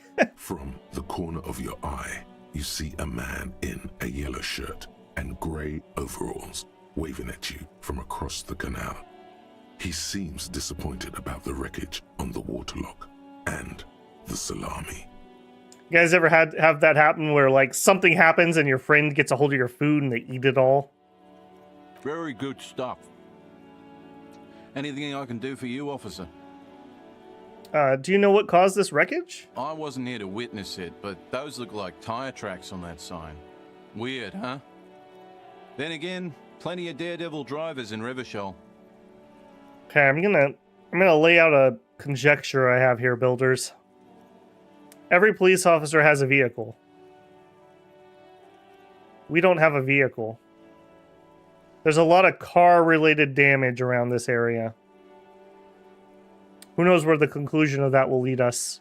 The words daredevil driver sound ominous to you. Too bad it also takes a year and a day to repair anything around here, especially a waterlock. The rest of the coast is closed off till then. Do you know what's further down the coast? Well, there's the fishing village, an abandoned fish market, a bizarro church. Not much use to the congregation, though. There always seems to be something wrong with it. Yeah, not really much else. Just bombed out ruins. Look, this is gonna be a little weird, but can I have some of that salami I haven't eaten? Sure thing. Hey, thanks, It man. is salty. It is savory. It is chewy. The hangover only makes the salami more tasty. I mean, that does sound pretty good. Want some too, officer? Why not? The lieutenant ponders for a moment and decides to go for it. Takes a slice of salami for the man, chews on it. All right. Hey, thanks, man. Not that I had anything to do with this, but I'm sorry. We are the sorry cop. All right, pawn shop.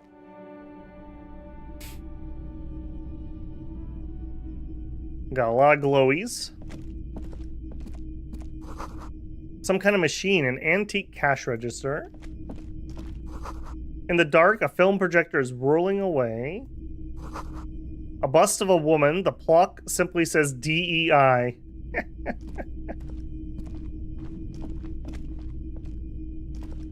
Ahead of their times. Mostly military wear, a few more eccentric fashions thrown in. You see rows of toy soldiers guarding the rest of the trinkets displayed on the table. Some on horseback, others in rags, others yet in bright blue uniforms. All are stern and unyielding in their duty. Try to find something pretty and cool here, then use it to win her back. What? Win her back? Yes. Buy something nice. A figurine. Inspect the knights? Big men on big horses, clad in lamella armor and carrying flintlocks, the kind that would mow down a line of enemy soldiers in the blink of an eye. Who are they? Nigerian knights. I used to be very serious about these guys. A long, long time ago. They're not all blue. These figurines also wear gold coats and caps, complemented by orange trousers. They are variously posed, wielding swords and rifles with bayonets.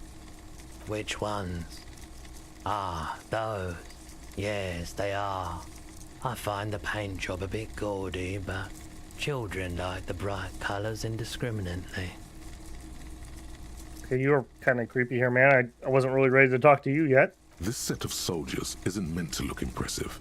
A few have rifles, but most of them carry pistols. Some even shovels and tall sticks. You're probably talking about the revolutionaries, yes? Yes, they are soldiers, revolutionary soldiers. I think their poverty has been exaggerated for effect. When you place them next to the royalists, it doesn't seem like they could possibly win. It's meant to give people hope. Even we can do it. The contrast is meant to be disheartening. It's impossible to win against the cohort of the capital. Ask my friend Gart. I wish it was more nuanced. As it stands, I cannot comment. It's meant to give the people hope. Maybe.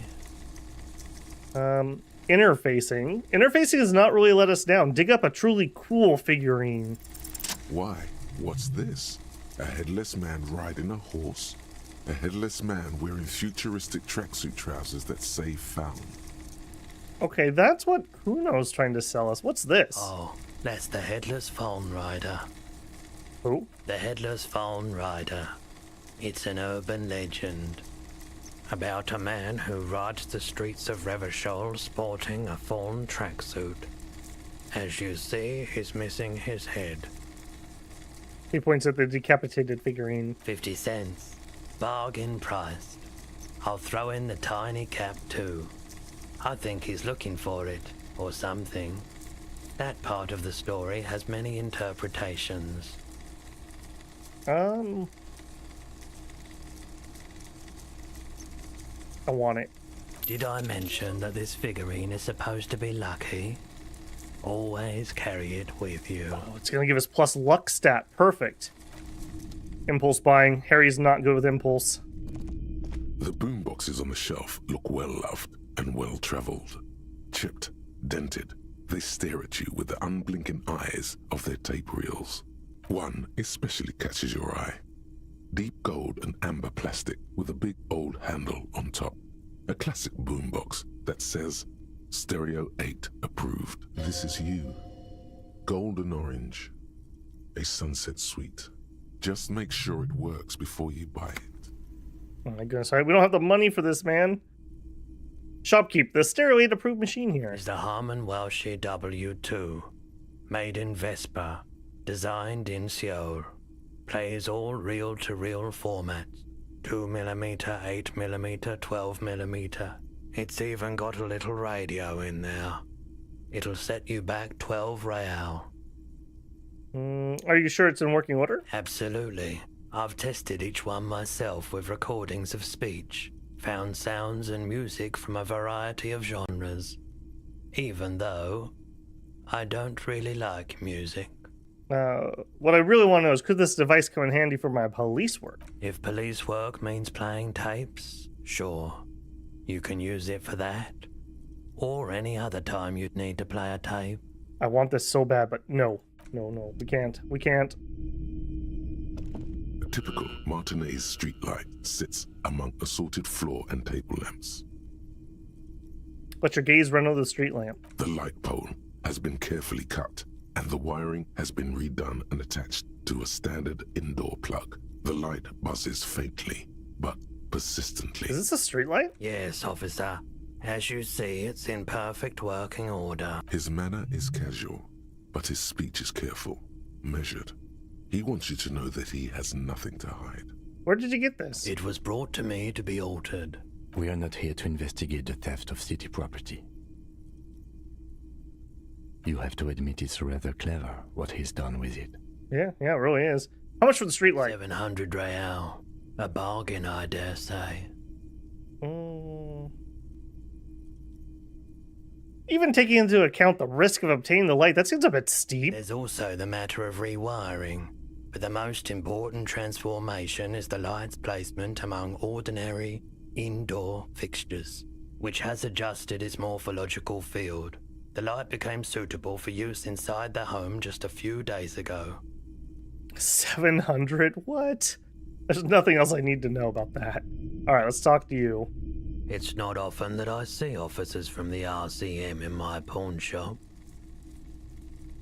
Okay, have I been in here before, man? That's what I really need to know. What can I do for you? His courtesy is not insincere, but he prefers being alone with his projector, just watching the movement of light across the walls of the shop. Sorry, I feel like I'm interrupting you? Oh no, not at all. I guess I haven't had many customers lately, RCM or otherwise. Who are your customers usually? All kinds of people come through here. Locals, travelers, people looking for a deal, people looking for a keepsake, people who are terminally bored. As you can see, I have a wide selection of goods for everyone to choose from.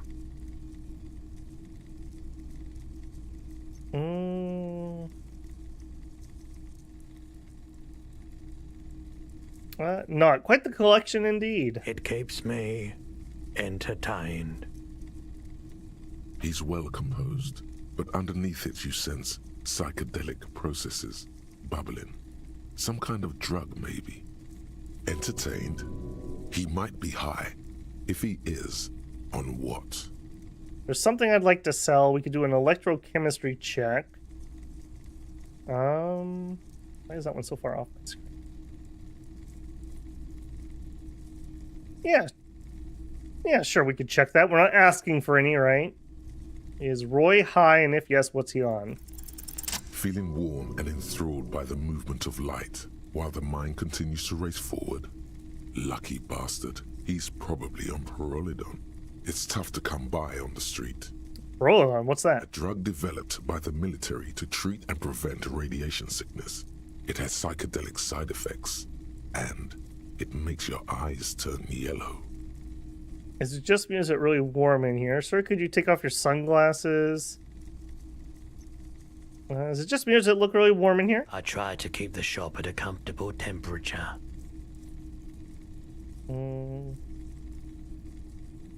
No judgment, just curious. I probably did lots of that before I lost my memory.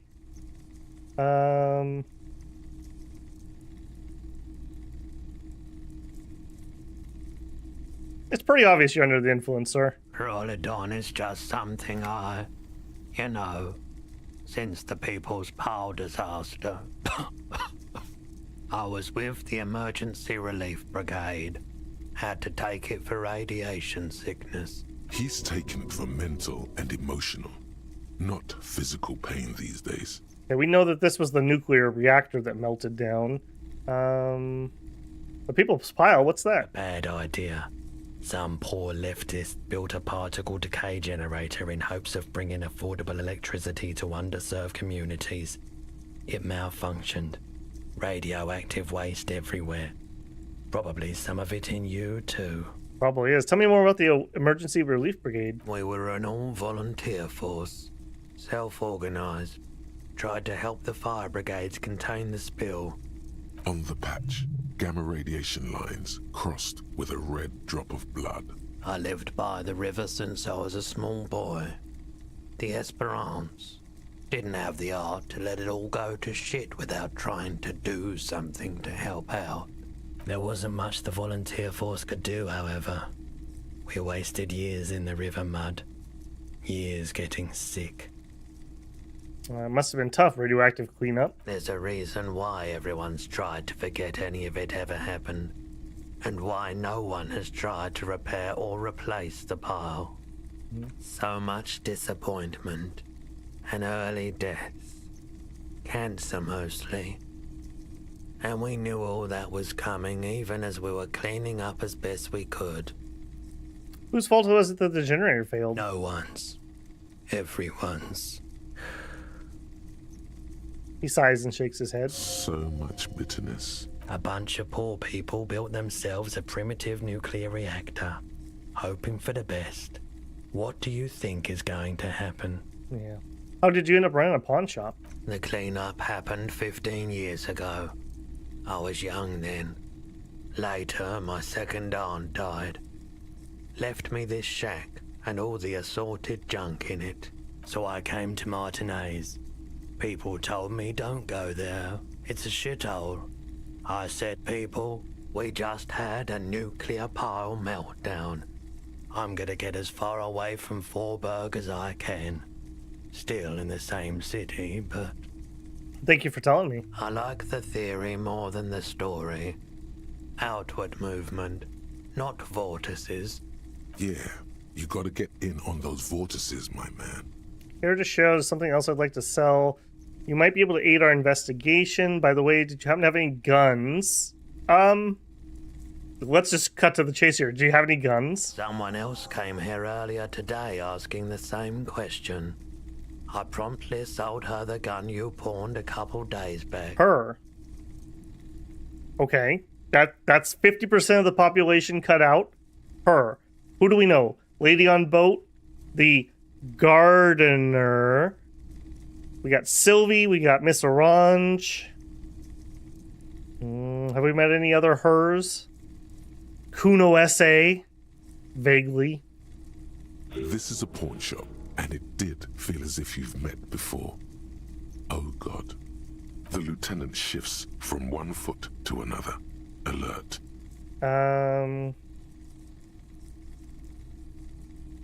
Wait, I sold you my gun? You were adamant about getting rid of it, officer. Said you were undeserving of a service weapon of the Revachol Citizens Militia. And I don't like keeping guns around the shop for long. Off the charts photon emissions. The unhealthy kind. Was the buyer a policeman? She didn't seem like a policeman. Although she kept referring to herself as a pig. Which was odd. I found her interest in the gun a bit obsessive. But I was just happy to get rid of it. And of her. Okay, there was also the skull lady. Pig kind of makes me think Kuno Esse, though. Truth be told, she was terrifying. Right, so let me get this right. You sold your sidearm, issued by the Citizens Militia, and now a civilian is running around the streets of Martinez with it? There's only one explanation. She must be one of my rabid fans. Maybe she's a vigilante. I don't like it either. What if she intends to commit a crime and blame it on the militia? I'm sorry I sold my gun. Yeah, I don't like it either. What if she intends to commit a crime? You're right, that she could cast aspersions on the force. We have to find her. Any idea where I could find this buyer? My apologies, officer, but I have no idea where she was coming from or where she went. A needle in a haystack. There is nothing you can do about it now. You'll just have to hope you luck upon her somehow. The girl upset. The one when we were in the courtyard, or the one by where we were at the dock, bruh? At least I know how I lost my sidearm. Let's talk about something else. Of course. I don't want that. Something I'd like to sell. You might be able to aid our investigation. I doubt it, but I can try and answer any questions you may have. Know anything about the recent hanging? I do my best to keep my distance from all manner of butchery. Bad for business. Bad for everyone.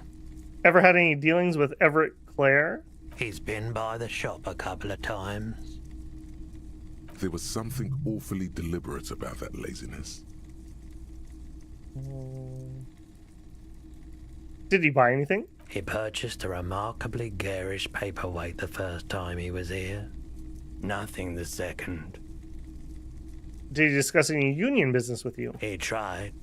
Wanted to come to some mutually beneficial agreement around my dealings with the dock workers.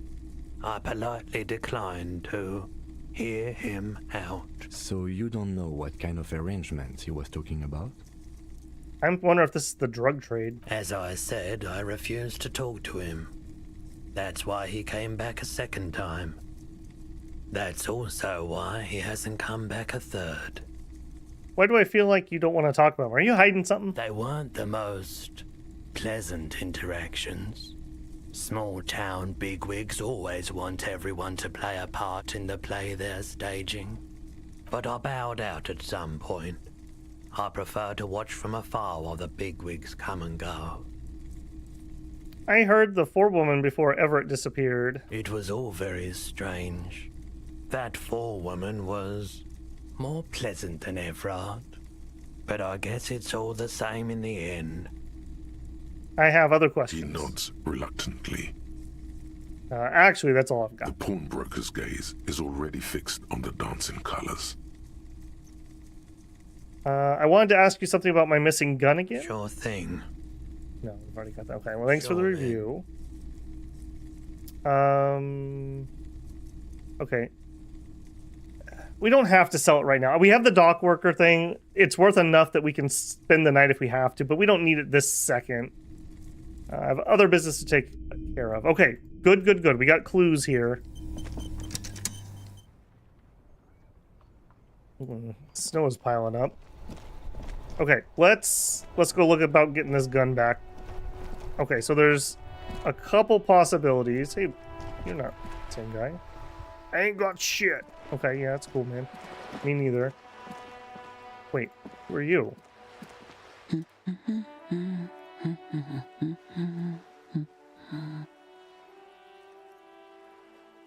A good one? Yes? Hello? Who are you? Me? No one. I'm just a working class woman. She doesn't really want to be disturbed that much. If she's such a working class woman, why isn't she working? Shouldn't a working class woman be working? Not all the time. Right now I'm browsing books. Even a working class woman needs something to read. Yeah, good. It is. I'm a policeman. I know you are. Do you need help? What with? A lot of things. For example, people tend to go missing. Maybe your husband's missing? My husband? No, he's not. Okay. You're welcome. No, that's it for now. Nope. I'm just noping out of that before we make this even worse. Okay. Woman that said pig. We have a couple options who it could be. We had the person that was upstairs and yelled at us, but I think they just said something about... I don't remember what they said, but it was this door where Kim is ridiculously loud. They're right there. You see a young man on a balcony. Okay, it's a man. That's not him, then. His eyes have been following you for a while. Not looking for any trouble, officer. Despite the cold, his shirt hangs unbuttoned on his frame. Why are you whispering? It sounds like you're already in trouble. No trouble for me. Just want to know what you're doing here. Too late, young man. Trouble's found you. No trouble for me. I don't want to be seen talking to the gendarmerie, if that's okay. I just want to finish my cigarette. Don't let him go. This could be your witness. The balcony has a great view of the whole thing. Actually, the gendarme really needs to talk to you. Is it really that important? Like a nervous cat, he keeps stealing looks at the neighboring windows. Good to see you too, Half-Life. All right, but make it quick. Once I finish this cigarette, I have to run. I don't really care what your name is, really. Looks like you got a good view of the whirling backyard. Can you tell me anything about the hanging? I can tell that you finally got him down. Thank you. It was quite a disturbing sight, even by Martinet's standards. What were you doing last Sunday? Oh. You already asked me that, didn't you? No, we didn't. Wait, is someone else investigating the lynching? Did you? No, not you two. Some more muscular type. And when did you speak to this more muscular gentleman? Last week? I don't know. Look. He looks around the courtyard again. Old patio chairs and dead houseplants litter the scene. You didn't answer the question. What were you doing last Sunday? I had a friend over. What kind of friend? It was my Sunday friend. A Sunday friend? How intriguing. Makes sense. Friends are nice on Sunday. You don't have to work. You can just spend time with pals, watching rugby and drinking beer. What's your friend's name? Did he see anything? He doesn't reply, gesturing no with his cigarette. In the neighboring windows, you can see faint reflections of his silhouette, all from different angles. Can you tell me your name? My name? My name is Martin Martinez. Yeah, I don't think that's true. Martin Martinez? Good local name. Let's go with that. All right, we'll talk later. We won't. Now, if you'll excuse me, I really need to get going. This is a red check and cannot be retried. I mean, he's going to leave either way, right? 42%, send it. Time to bring out your secret charm. Failure. Tease and beg him. Show him your emotional side. Throw yourself before his very feet like a dog. What do you want from me? Do you want to see me cry? No, for God's sake, I don't want you to cry. Listen, I really have to go. Ah, there it goes. Wasted. You would have gotten at least a few good drags out of it. Good luck with the investigation. Okay, well, that's another clue, if nothing else, even if we failed horribly. Where do you go, friend? Just somewhere in the building. Okay. He's gone. We should run after him, see where he No point went. in running. Tenements like these often have multiple exits. If he doesn't want to talk to us, then he'll know how to hide himself. So we just He give could up? be a witness. Him or his Sunday friend. Either way, we need to look into that muscular type who's asking about our case. There has to be a way of getting inside the building. Once we've found a way in, we can ask around for his apartment. Great, let's do that. Okay, that's not why we came over here. Actually, you got anything new to say? Trying to sneak up on me? Nope, no you don't. Okay. Okay, that was... I thought that was a woman, actually, originally, but it wasn't. Okay, so that the other one was here. You. The streets will flow red once more. A great torrent rushing down Rue de Esperance. You wait and see. The streets will not flow red with anything. Who are you? I'm Cindy the fucking Skull. What else do you want to know? Date of birth, blood type, the last time I was tested for Hep C.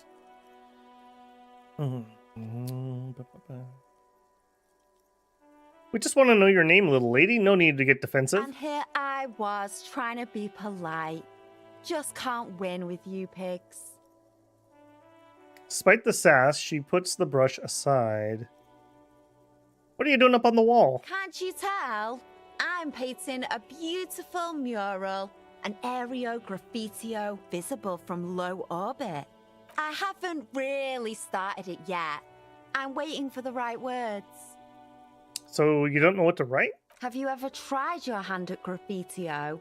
When faced with a blank wall, most people write unimaginative stuff, like Pigs Go Home and Mona Was Here. Yeah, we read a lot of that, actually. We rarely see pigs round here, though. Just union cats. And my name's not Mona, so... Why are you so committed to defacing the building? This place is severely lacking in havoc. Not even the occasional trash can fire to break up the tedium. I mean, we literally had a lynching, so... I thought I'd mix it up, you know. Summon the forces of crime and social chaos with a wall-sized invitation. I have an opinion about this. Want to hear it? Yeah? I love public art. Keep doing what you're doing. I'm going to have to stop you. This is hoodlum. Actually, I don't have... I love public art. Thanks. I'm sure the inspiration will come to me now that I have an official RCM stamp of approval. You keep looking off to the side. What are you looking The at? lieutenant is desperately searching for another handkerchief. She turns her head to the coast and nods disdainfully towards Joyce. Hatred, disgust. It's difficult to tell which of the two is more present in her girlish features. The woman on the boat does not notice her staring. That is on her. Someone's got to keep an eye on her. You mean Joyce? On a first-name basis with her, are we? Piggy's moving up in the world. Hold on, what's an ozone? It's where they grow whores like her. And they're whoremen. Why all the negativity? Have you got a crush on her? Aching for an opportunity to defend her honor? I mean, look, she gave me 130 real and you've given me nothing but shit, so...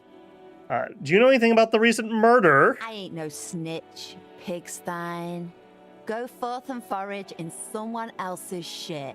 No shortage of squealers in these parts. Actually, there is a shortage of people who talk to us in a normal, calm, informative manner. There really is. We weren't put on this earth to make your life pleasant, fucko. Catch you later, Cindy. Watch your back, Ungulate. You've got eyes on you.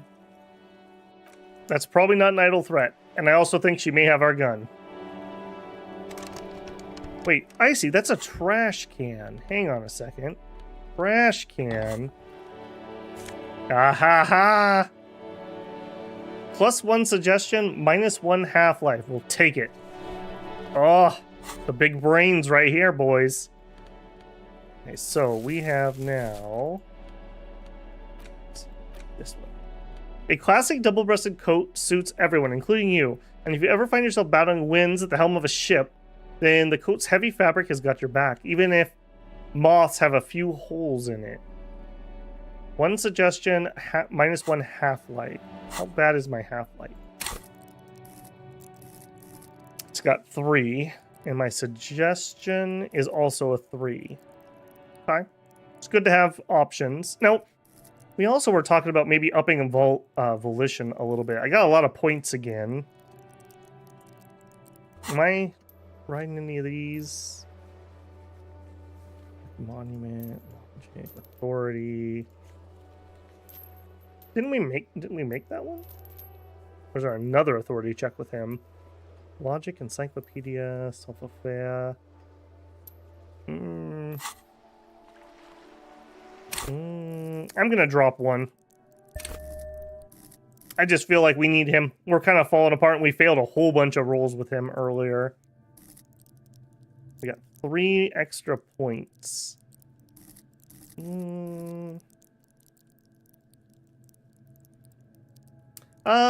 With near to no reason. Well, the thing is, bruh, when I spend a point on a skill that we have failed, I can try to re-roll it. So if I spend all my points now, then I can't choose what to re-roll later. Like, these are all things that I've failed. Like, if I leveled empathy again, we could try to get Kuno. Kuno knows something. I know we gotta get him rolled. The mirror, that seems less important at the moment. That's more of a personal thing. The tracks could be useful. I'm trying to hold off a little bit until we get at least 2 of the same thing. I don't know if that's gonna work or not, though. Also, when, like, earlier, maybe you hadn't come back yet. We failed twice on authority, and so I had to dump points in here because I felt like it was an important check. I think we're okay at the moment. What's in there? Ooh, baby. Yeah. Give me those garbages. We fail this. Just an ordinary wall. Nothing to see here. Yeah, see, that's a conceptualization. We look in here. Yeah, it's this one right here. We know about it, but we can't do it. Okay, well, that's probably the person who has my gun. But until we can get into that building, I don't think there's much we can do about that. Okay, Alright, kid, I think you're next. This book has a rose, a pistol, and a half-naked dame on the cover. Sounds good. On the cover stands a very muscular man surrounded by flames. This book is about pate.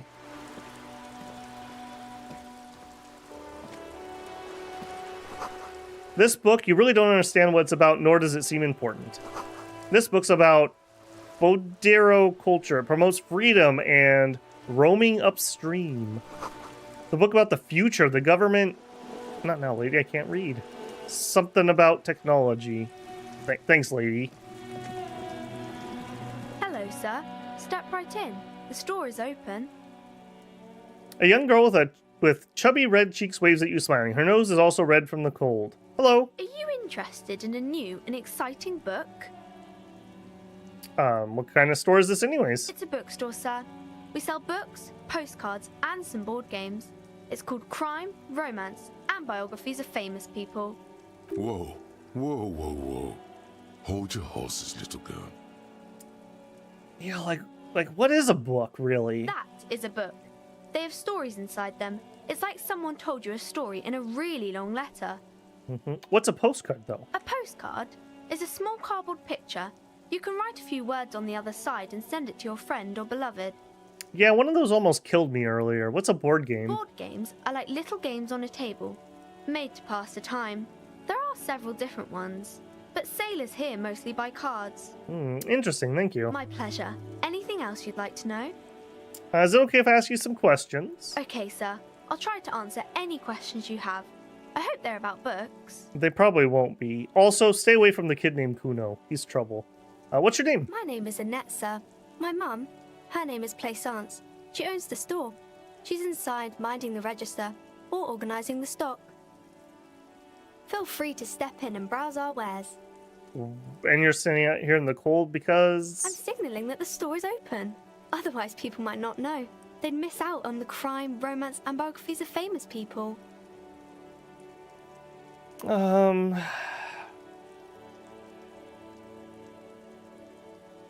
should have a word with the store owner, maybe? Oh, no, sir. I'm happy to help Mum by luring in customers. Besides, I have some hot juice in my vacuum bottle to keep warm. Shouldn't you be at school or something? I do my studies at home at the moment. I have to help Mum keep this place running. Isn't going to school more important than this? Mum says it's necessary to do both because it builds character. Mum says a proper worker is dutiful. That's how you get ahead in life. You succeed. There is stress and unease behind these words. She's reciting etiquette. How's business? Mum says it's peachy. She was a little afraid at first. There's talk about this house being cursed. Cursed? Behind her, the window has been boarded up. You sense the boards creaking, twisting for a second, and some kind of doubt in her tense shoulders. Cursed in what way? Cursed in the way that makes them say that no business has ever really thrived here, sir. That they all go... She's looking for the right word. Bankrupt? Exactly. But we've been doing fine so far. This sounds rather serious. I should probably look into this. We can go into the bookstore and ask about the case. But I don't see much more to look into here. Yes, please do look at our wares inside. The postcards and board games you asked about are also there, sir. Bruh's like, finally, just some child labor, some wholesome moments in this game. What do you know about the other failed businesses? Nothing really, sir. Mum doesn't allow me to sneak around in the back rooms or the cellar. I don't really know what's there. How does this curse manifest itself? It does not manifest itself in any way. It does not exist. I liked it better when we were talking about whether it's appropriate to stand out in the freezing weather. But Kim, the plasmic manifestations. No such thing. Anything else you wanted to talk about, sir? Yeah, that's enough about the curse for now. Maybe I can tell you about some of our books instead. What is this crime business? Crime fiction is about murders or burglaries or things like that, and the work of a policeman or a private detective who's trying to solve a crime and catch the criminals. No, not crime fiction. What is crime? It's that bad. Crime is what we were solving before this conversation began. Oh, why would anyone want to read about crime? It's exciting to people, I guess. They get to imagine dangerous things, and it's kind of like a puzzle, where you can guess who the criminal is, or how the good guys are going to catch him. I'm a policeman by myself, by the way. You don't look much like a policeman. Excuse me? What does a cop look like then? Didn't mean to offend, sir. Sorry, sir. It's just that you don't look like Dick Mullen. We know all about Dick Mullen. She points to the book cover on which you see a strapping Vespertine officer. He stands grimly over the body of a dead woman. I used to be exactly like him. Then I decided to live a little. You know, nobody actually looks like that guy. Stupid fantasy of a man. It's not your body that's important in police work. It's your imagination. Head? Yes. No, it's your soul. Your blue soul. Medium success. No, your mind. Soul. The face. Quicksilver mind. This Mullen guy looks like he needs 4 hours just to come up with a single idea. No, he's wicked smart in the stories. Sure, but when the author does all the thinking for him, real policemen have to think and act on their own. Like you, sir. Of course. He's just a fictional character. He's no match for you. Finally, a little respect around here. Maybe you can show me some real police work, sir. Like in the books. Alright. Yeah, I'm gonna do something right now. The girl keeps her hands folded, hidden. Why is that? Hey, why do you keep your hands folded? What do you mean, sir? You don't need to be worried. I'm here to help. She looks around anxiously. Her hands remain folded in front of her. She doesn't want to show them. The lieutenant stands by, looking at the two of you with little interest. It's okay. She brings out her reddened hands, her nails frayed, nearly chewed down to the flesh. You bite your nails. And you knew this from me keeping my hands folded? There were a few other hints. Well, that proves nothing. Anyone could do an easy deduction like that. Want more? Want more? Bet I can figure out why you bite your nails. I got a few reasons in mind. She nods, half provocative, half enthusiastic. You're uptight because your mother's putting pressure on you. Rats have been nibbling your finger. Chewed on nails mean you're recycling your body material. It's intense dedication to the way of business. You're uptight because your mother's putting pressure on you. Maybe so, sir. Okay, I know it's a bad habit, and I shouldn't. Either way, another ace deduction by the #1 detective in It town. was okay, sir. There's more that can be achieved here.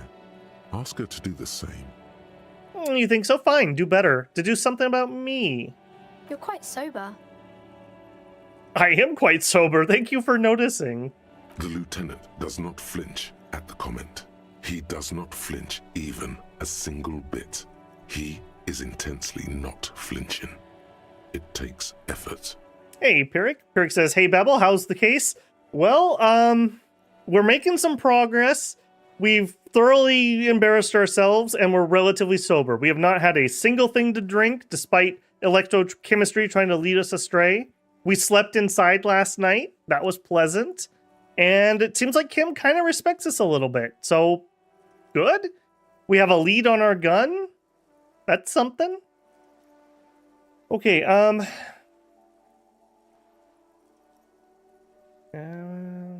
wait, how do you know I'm usually not sober? Because you usually aren't. And I'm having a grand time. I sure hope you are, sir. There she stands, swaying on her feet, assaulted by the early spring breeze. She smiles at you. The whole situation suddenly feels familiar. Okay, so she's surprised that we're sober, so she must have seen us when we were drunk. There's something you're missing. Suggestion 2, it's a white check. We may drop a point into this. Suggestion's been coming up a lot recently. Let's take a swing at that. What are you missing here? What does this feel familiar? You have absolutely no idea. Familiar? How? You must have forgotten something you heard again. Okay, we're gonna definitely drop a point in suggestion when we're done here. What's romance? It's a type of book where there's a rich lady and she has to choose between the good man and the bad man.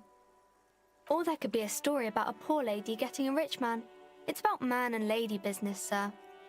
What about a poor man getting a rich lady? It happens, but usually the guy gets rich in the process. Or should actually be rich himself, but has lost his family property unjustly, like during the revolution or something. I see. Those are unhappy books, for most of the pages. People sad about what they have lost, but then it all turns out just fine in the end. What about when both men are bad? These are not very common. You can't have a choice between bad and bad. Nobody wants to read a story like that. What if I write it really well? Well, maybe then it's fine. Maybe if the lady then decides not to pick either, because she doesn't need a bad man. Yes, that would be interesting. What about when everyone's poor? That's really not a proper romance story. That's more like everyday life. Sometimes you have to write about real life. Not in romance books, sir.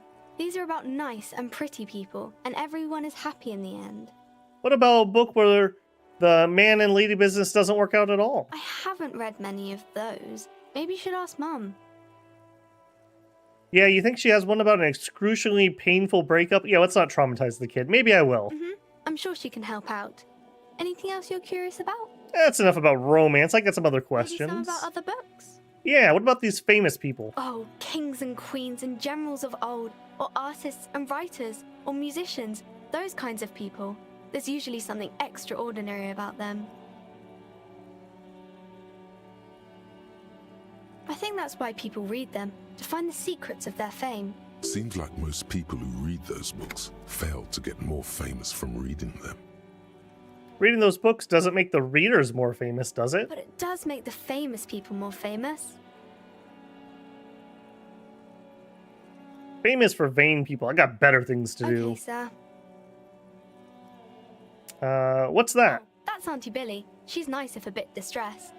A bit distressed? Why is she distressed? I think she is a bad husband. Not very nice or helpful. Oh. Okay, well, we put our foot in our mouth yet again. Great, great, great. Okay, and then I'll see you here in like 10 seconds after I think really hard about adding a stat to suggestion.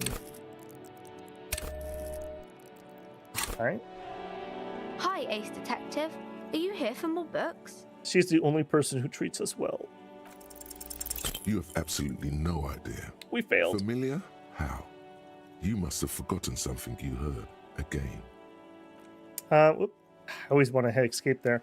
Do we want to drop another point in that?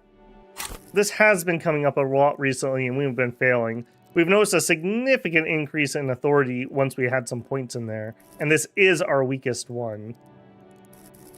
I think we just do it. Alright. I've given you 2 points suggestion. Don't let me down. Hold on. Am I wearing something that's killing my suggestion? No. Do I have anything that would give me suggestion? -1. +1. Okay. Switch out our jacket for the time being. Just want Spirit Decor. I will switch right back. Hi, Ace Detective. Are you Here here we for go. more books? What am I missing here? Why does this feel so familiar? You have absolutely no idea. Familiar? How? You must have forgotten something you heard again. This is our biggest failure yet. Maybe she's the mastermind of the murder. I'm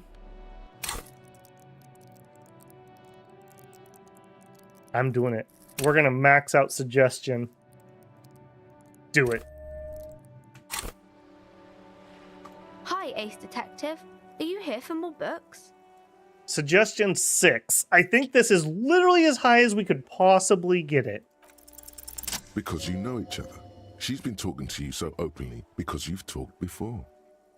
Okay, that does not seem like this should have been that hard to get this. On second thought, maybe I shouldn't know. Hang on, so you know me? We've met before? Yes, I stand in this spot all the time. You've been running around all week without your shirt on, sir, apologizing to everyone. I don't really understand what you've done wrong. Oh god, did I ever talk to you? Of course, you've stopped by a few times. You certainly look better than the last time I saw you. Thanks, I'm trying. Yeah, I can see. You don't have party eyes anymore.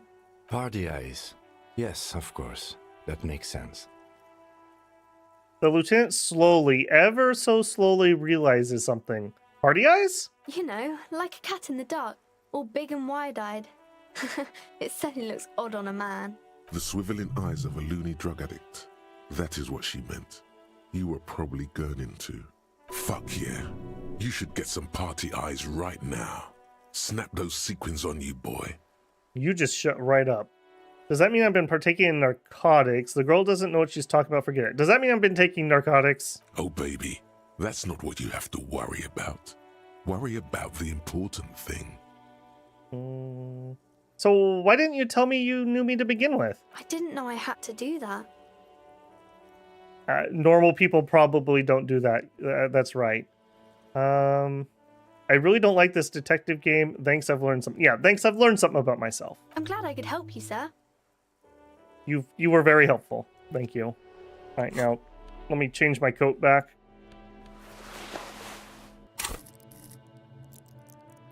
Okay, so right now, suggestion has actually rocketed itself to be tied with composure for our highest ones.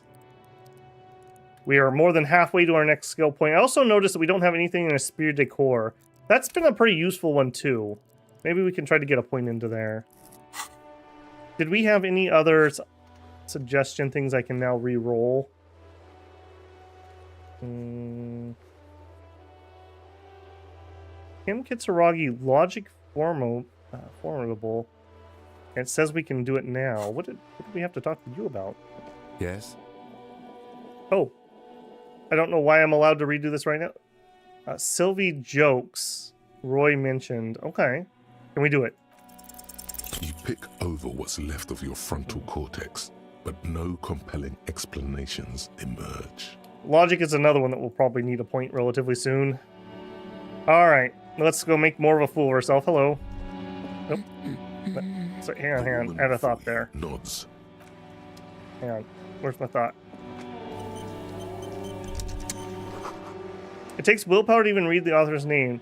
John Kloss from Ignoma. Okay, that was pointless. Are your children missing? No, absolutely not. Okay, where are Are they? you a policeman or a nanny? Nanny, where are they? Not missing, sir. You know where they are.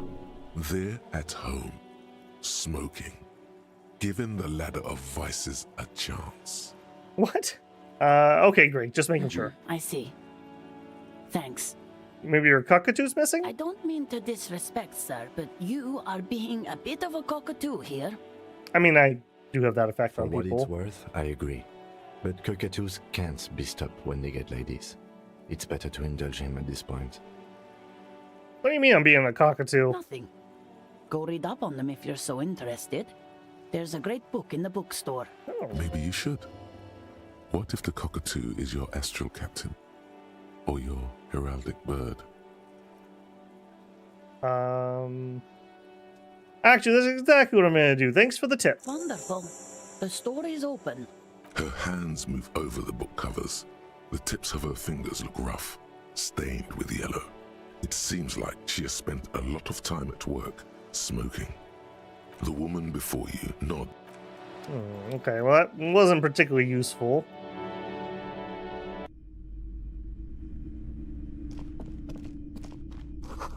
Gift books, molten candy. Old sports magazines tucked away in a dark corner. Book collects national recipes of Arda. They're all about lake trout. Now, we spoke with her once before when we were ringing the doorbells. A giant picture book brochure, very colorful. It's a tome of fascist magic. Well, there you go. These shelves are overburdened with books from the same series. You see the name Dick Mullen over and over. A couple of spook novels hide amidst all the detective books. Thrilling tales of spycraft and daring do. Storekeep, what's all this crime fiction? Oh, crime, robberies, murders, even sexual crimes. We're fortunate to have Dick Mullen and his stories to sort all that out. You're a police officer, apparently. You should buy all of these. They really do teach a person how to be a proper detective. Crime fiction is a disgrace. An asinine misrepresentation of the physical attributes of the arduous everyday work of actual police officers. These books greatly overstate the excitement of police work, glossing over how long it takes to actually follow up on leads and eliminate dead ends. What's more, they completely ignore the psychological hardships of year after year coming into contact with people during the worst days of their lives. My inner thoughts have a lot to say about this. Not a single mention of all the stress this work creates upon the officer's family. Detective fiction just doesn't tell the truth at all. Now, would you like a list of all the books found on the shelf? Yeah, sure, give it to me. You see Dick Mullen on the job. Get Me Mullen. The Stalwart Adventures of Richard P. Mullen. Dick Mullen and the Murder in the Orchard. The Sordid Affair of Dick Mullen. A killing is declared. Dick Mullen in the Murder House. The Final Case of Dick Mullen. An Obvious Lie. Dick Mullen in the Clock Tower. The Ordeals of Dick Mullen. Dauntless Dick. Dick Mullen's funeral pyre. The murder of Dick Mullen. Wait. Dick Mullen dies? Oh no. Turns out he faked it to solve the case. Are there any more? Yes. There's also the dame who did it. Farewell, my Mullen. Faking death seems to be a common trope in the Mullen series. The morbid tales of Dick Mullen. A dark tide turns. Tragedy calls for Dick Mullen. Another one with fake death. And, of course, Dick Mullen, the murderer.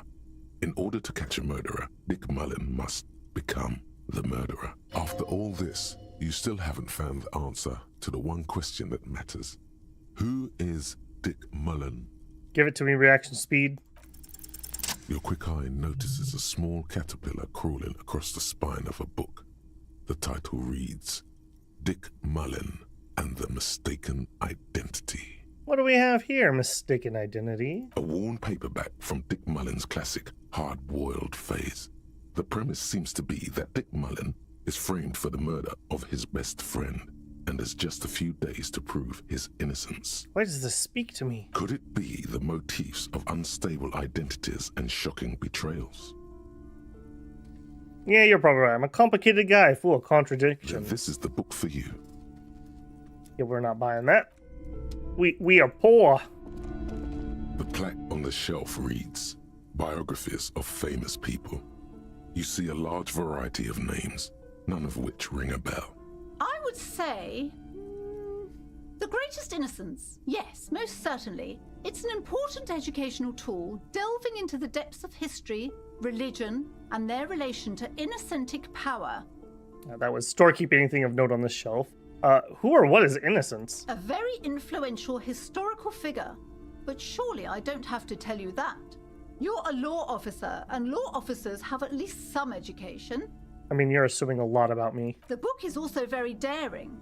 The author aims to re-examine the universal understandings of the innocentic system, creating a fresh vantage point and a shift in the tired order of things. Do you recommend it? Certainly. It's prudent for a person to have at least an elementary understanding of history and society. Imagine the chaos we'd be in otherwise. Yeah, geez, that'd be crazy. You feel like you should get this one. Definitely. It's important somehow. There's something personal inside. Someday we're gonna have money, guys, and we will come back. Browsing through all the books with all their names makes your head spin. None of these seem important or relevant. It's all just vapid egoism. Suddenly, a particularly odd title catches your eye. It reads, High Speed Love, the tragic true love story of Jacob Irv and Alfie Delatraz, by one Cecilia Averbrook. What's it about? High Speed Love chronicles the romance between two of the finest tip-top tourney racers in history. One of them is the madcap driver, Jacob Irv. His blonde mane graces the cover. I think that's the race series that Kim likes. Next to Irv's life story, you see a slim biography of an Occidental rock star called the Anti-Star. He's famous for shooting morphine into one of his eyeballs and cocaine into the other. Okay. Next to that, Rivasholian radio personality Guillaume Bevy stands in front of a rundown drug den. He's a permanent fixture on Channel 8, reporting on real-life crime and ruining cops' days. I really must insist you buy one of the books. Reading them is not for free. Do still browse, though, but not too long. We didn't even open it. She understands she has erred against the customer and immediately corrects course. Yeah, that's right. I'm sorry, I did not mean to rush you. You are browsing. Go ahead. Take your time. Time is commerce. Thank you. I will. Several maps have been attached to a bulletin board hidden inside the alcove. They're held up by small pins. The board has come loose from one corner. The maps look old and faded. Your eye catches a map of Insulinda, a map of Revachol, and a map of Martinaise. This large map displays archipelagos. You see a constellation of small dots on the light blue emptiness of the Insulindic Ocean. The largest in the northeast is La Caillou. You are here.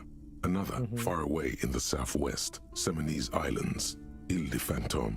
What else? Ozon, Laurentide, Fas Alamir, Archipelagos, North Arcade Islands. All just specks of dust on the vastness of the Insulindic. On the edges of the map, the color fades into a blur of dotted lines. Yeah, I bet it does. And in the northeast, a dust mite stands on the north coast of Caillou in a bookstore. It's you. Squint first. Can you see cities on the map? You can. On Caillou, Revachol, a single black star. On Ozon, Fondelier, and Vilmandu. On Archipelagos, Croyan Moran, Villiers. On Seminine, Olduvai, and on Laurentide, Deora of the Seven Seas. Look at the edges. The ocean breaks apart into a tangle of cosines and azimuths, all pointing into pale nothingness. Windy is the north azimuth. Grad is the northeast azimuth. Samara is the east azimuth. Seo is the west azimuth. Isolas, they're called. Connections to other worlds. Words past the Insulindian, unknown to you. You only know you've never been there. 850 million people live on these tiny dots. An oceanic world of culture and commerce, torn apart by history. And what about Revachol? The north coast of a verdant island is shattered by the delta of a river. It is the River Esperance. Countless bridges put the shards back together, connecting city blocks to river islands. La Delta says a great artificial heart in the center, teeming with life forms and construction. To the east, rolling hillsides, Le Jardin, Stella Marie, the suburbs of Saint-Baptiste, swallowed up into the megacity. They sound rich to you. This is Revachol East. Yeah, we've heard some of those names before. Hudon, it's somewhere to live. Not bad. Then there's Jamrock. It's bad. People shouldn't live there, but they do. Then Forberg. It's almost as bad, and much larger. Then Coal City. It's the worst. And Martinet? It's so small you can't even see it on the map. No, wait. There it is. North of Jamrock, the strip of coast next to the Greater Revachol Industrial Harbor. It looks downright despondent. It's almost Coal City, to be honest. No, this is somewhere to be. This is all you have. But it's still something. Streets and sodium lights, the sky, the world. You're still alive. Well, thank you, Volition. How about the map of Martinet? It's not really a map. It's a tourist thing. A picture postcard with buildings on it, drawn from an isometric perspective. A date in the upper right corner says 48. Still, it's detailed. Could be pretty useful for scouting ahead. You see the jagged boxes of an industrial harbor, even the whirling in rags there. Storky, can I buy these maps? I'm sorry, officer. The map of Martinez is the only one available. The other two are not for sale anymore. And besides, you could scarcely afford them. Oh, we're making a lot of assumptions again. They're quite valuable, though they might not look it. The map of Martinez is 90 cents, though. Why is the one of Martinet so cheap? That old thing. It's an out-of-date map of a tourist location that never was nor came to be. From when some design studio people tried to spruce the place up 4 or 5 years ago. They also renovated the horse statue, set up those coin-operated viewers, and designed the new street lamps. What happened then? They didn't get that far, for some reason. A shame the project never got going. Would be nice if someone fixed Martinez up. All these ruins are bad for business. No, we're trying to go queen. We're not going to steal. All right, we got 2 more up here. Just another boring book, just discarded here. This bookstore is not strictly about crime, romance, and biographies of famous people. There's also a wide range of paranatural literature. Aha! They were hiding it. Storekeep, what books are these? Sir, please, no browsing in that shelf. That wisdom is not for free. Wisdom? I can't have you end up, like, opening a police store next door and stealing my customers. Oh no! Amidst the various books, you find one written by someone named Matthias W. Dundas.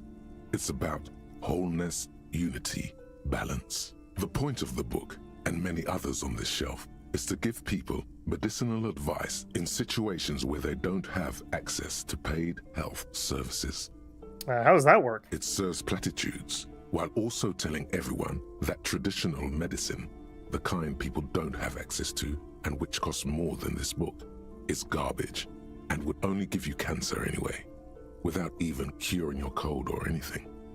Wholeness, unity, balance, on the other hand, can basically take care of anything. I mean, that sounds Though good. it is important to note, when it's up to your mind to heal yourself, then it's because of your mind that you're ill in the first place.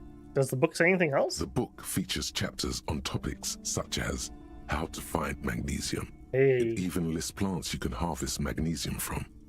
How to continue drinking if you're an alcoholic who has destroyed his liver. And it sounds really important. There's even a chapter on the ancient Seraïs tradition of using duck gallbladder preservatives to treat and prevent sexually transmitted diseases. Pre and post factum apply. Nothing worth buying. Really? This is just mundane garbage. What's even paranatural about this? Find me something truly otherworldly. The throbbing in your head increases with every passing moment you gaze at this shelf. Suddenly, as if out of nowhere, a small green book becomes apparent. The title of it reads, Medicinal Purposes of the Pale. What's this book about? The book contains descriptions of various pseudoscientific therapies, alternative medicines, and folk remedies involving the pale, also known as le territoire. For example, it recommends vigorously swatting one's naked body with a venik, or hand broom, made from the leafy twigs of a young birch tree from the near pale. Sounds painful. It is supposedly invigorating and good for the circulation. What else? It also recommends consuming distilled spirits like vodka or whiskey that have been aged in the pale. Readers are instructed to cover these jars in a shallow hole just inside the pale and leave them there for 30 to 60 days, depending on the potency desired. Okay, we could buy some of that from the store. Among other benefits, it is alleged to restore a damaged liver to perfect health. Yeah, I don't know about that. That seems improbable. I should probably get my hands on that. How is that even possible? Is it any more improbable than anything else that human beings put their faith in? Fair enough. What else is in For there? general health and well-being, readers are encouraged to take regular strolls through the pale. Though a sidebar cautions readers to limit each stroll to less than an hour. That does not sound like that's a good idea. These strolls promise to cleanse the mind of worries and the body of toxins, especially if the perambulator performs this ritual in the nude. Nudity figures prominently in a number of these prescriptions. This is exactly what you need. What did I just say, Inland? Andropanetic nudism? That's insane. That's beyond dangerous. Thank you, Logic. Anything else of note? There's an entire section devoted to cures for men who are struggling to perform their marital obligations. Well, I certainly don't need that. You close the book and return it to its place on the shelf. We are not buying the book for $4.20. Okay, upstairs complete. We checked. Okay, we have her, we have a curtain, and we have 2 shelves. What do you got? The display rack is brimming with worn paperbacks featuring an extremely muscular, sword-wielding barbarian on the cover. Nearly all the titles contain the word Hyundai somewhere. Storekeep, help me about these Muscle Man books. Oh, Man from Hyundai. A very popular series of adventure novels. They're awfully immoral and violent books. Is that why they're popular? Blood and violence, scantily clad women, epic narratives, all those mystical things he encounters. They're bound to grab those with little imagination and nothing to do. I don't know about that. Sounds good. Which one should I start with? What does it matter? They're all the same. However, the customer is always right, they say. That's right. If you're a novice of the series, I'd recommend Hyundalaman, the man from Hyundal. It's supposed to be a good introduction to the series. Look through the display. Rows and rows of Hyundalamen blur your vision. You make out some titles. Man from Hyundal and the Mammoth Riders. Man from Hyundal, Return to Hyundal. And the solipsistic, man from Heimdall and the Heimdall man. Good God, how many are there? Maybe 100. Man from Heimdall and the sages at the end of the world. Man from Heimdall and the false god. Man from Heimdall and the scorched earth. Man from Heimdall, the Heimdall colonies. Man from Heimdall and the swamp beast. Man from Heimdall and the snow crabs. Okay, like, legit, that actually sounds kind of interesting. That really reminds me of the John Carter of Mars series, although it was not 100 books long.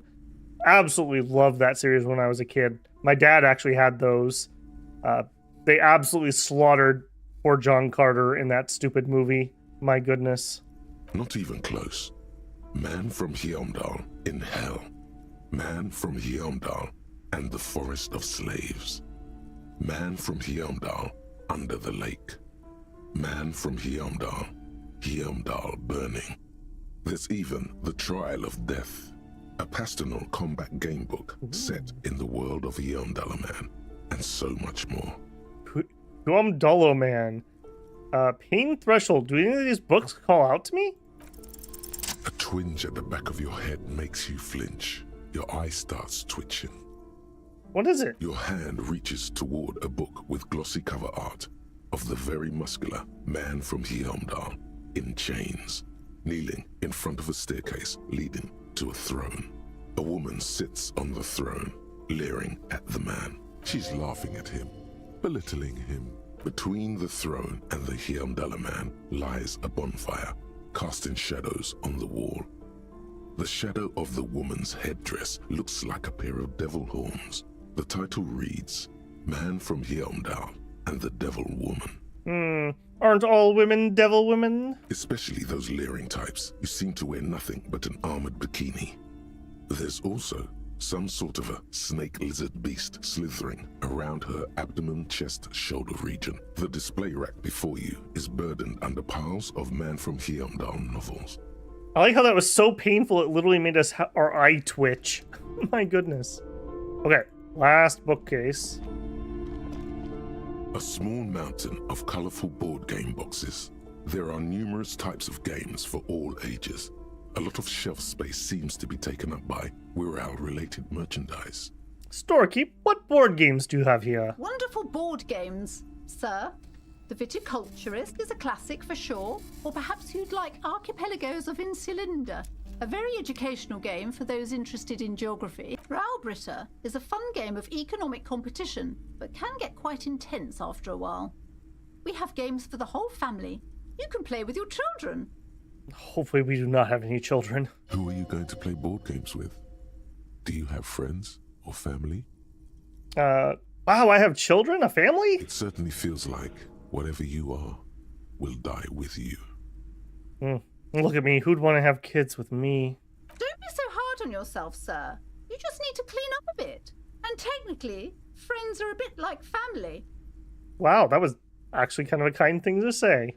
For playing with friends, I'd recommend Suzerainty. It's a civilization building game where you build a civilization, then set off to brutally colonize and repress other civilizations. It'll cost 12 real. Well, there you go. Everything you need in a game. Spin-off for Suzerainty Win. What are all these we're all things? Lousy auras there. No, role-playing games are popular among those types. You know, who are into those kind of things. Personally, I don't like it. Not at all. Alright, she doesn't like the tabletop crowd. I've heard they turn people into occult enthusiasts. That they have rituals where they try to summon entities. Highly immoral stuff. You can still buy them, though. Look through the pile of we're all related items. An endless variety of source books, lore books, and codices litter the table. The topmost book is titled Welkin Compendium, 2nd edition. There's also a large hardbound tome with intricate cover art, The Hunters of Katawak, Boreal Creature Compendium, and a Pick Your Path adventure game book titled Tales of Wirral, Cavern of Velkrag. Anything that really catches my eye? There's a box that says Wirral, 3rd edition Mega Setting Supplements module. The side panel notes, a fantastique adventure board game, new maps and miniatures. A sticker on it displays 25 real. That price is steep, but then it's the 3rd edition Mega Setting supplement, so it makes sense. I mean, you can't argue with logic, guys. Nonsense for anemic Beano-clads. Yeah, you shut up, physical instrument. Okay, nope, not spending money. Okay, I do think I am going to call it there. I am dying sitting here this long. So we will come back next time and we'll start with her and whatever's behind the curtain. We will not be doing Disco Elysium tomorrow. We're going to do a live tier list of early age Dominions nations. I don't know exactly what time I'm going to do it for. I'll figure that out either this evening or early-ish tomorrow. It'll probably be normal Dominions time-ish or somewhere around there. I got to get some prep work. I wasn't planning on doing that until my plans got canceled for New Year's. So if you want to come and say hi for New Year's, definitely come and do that.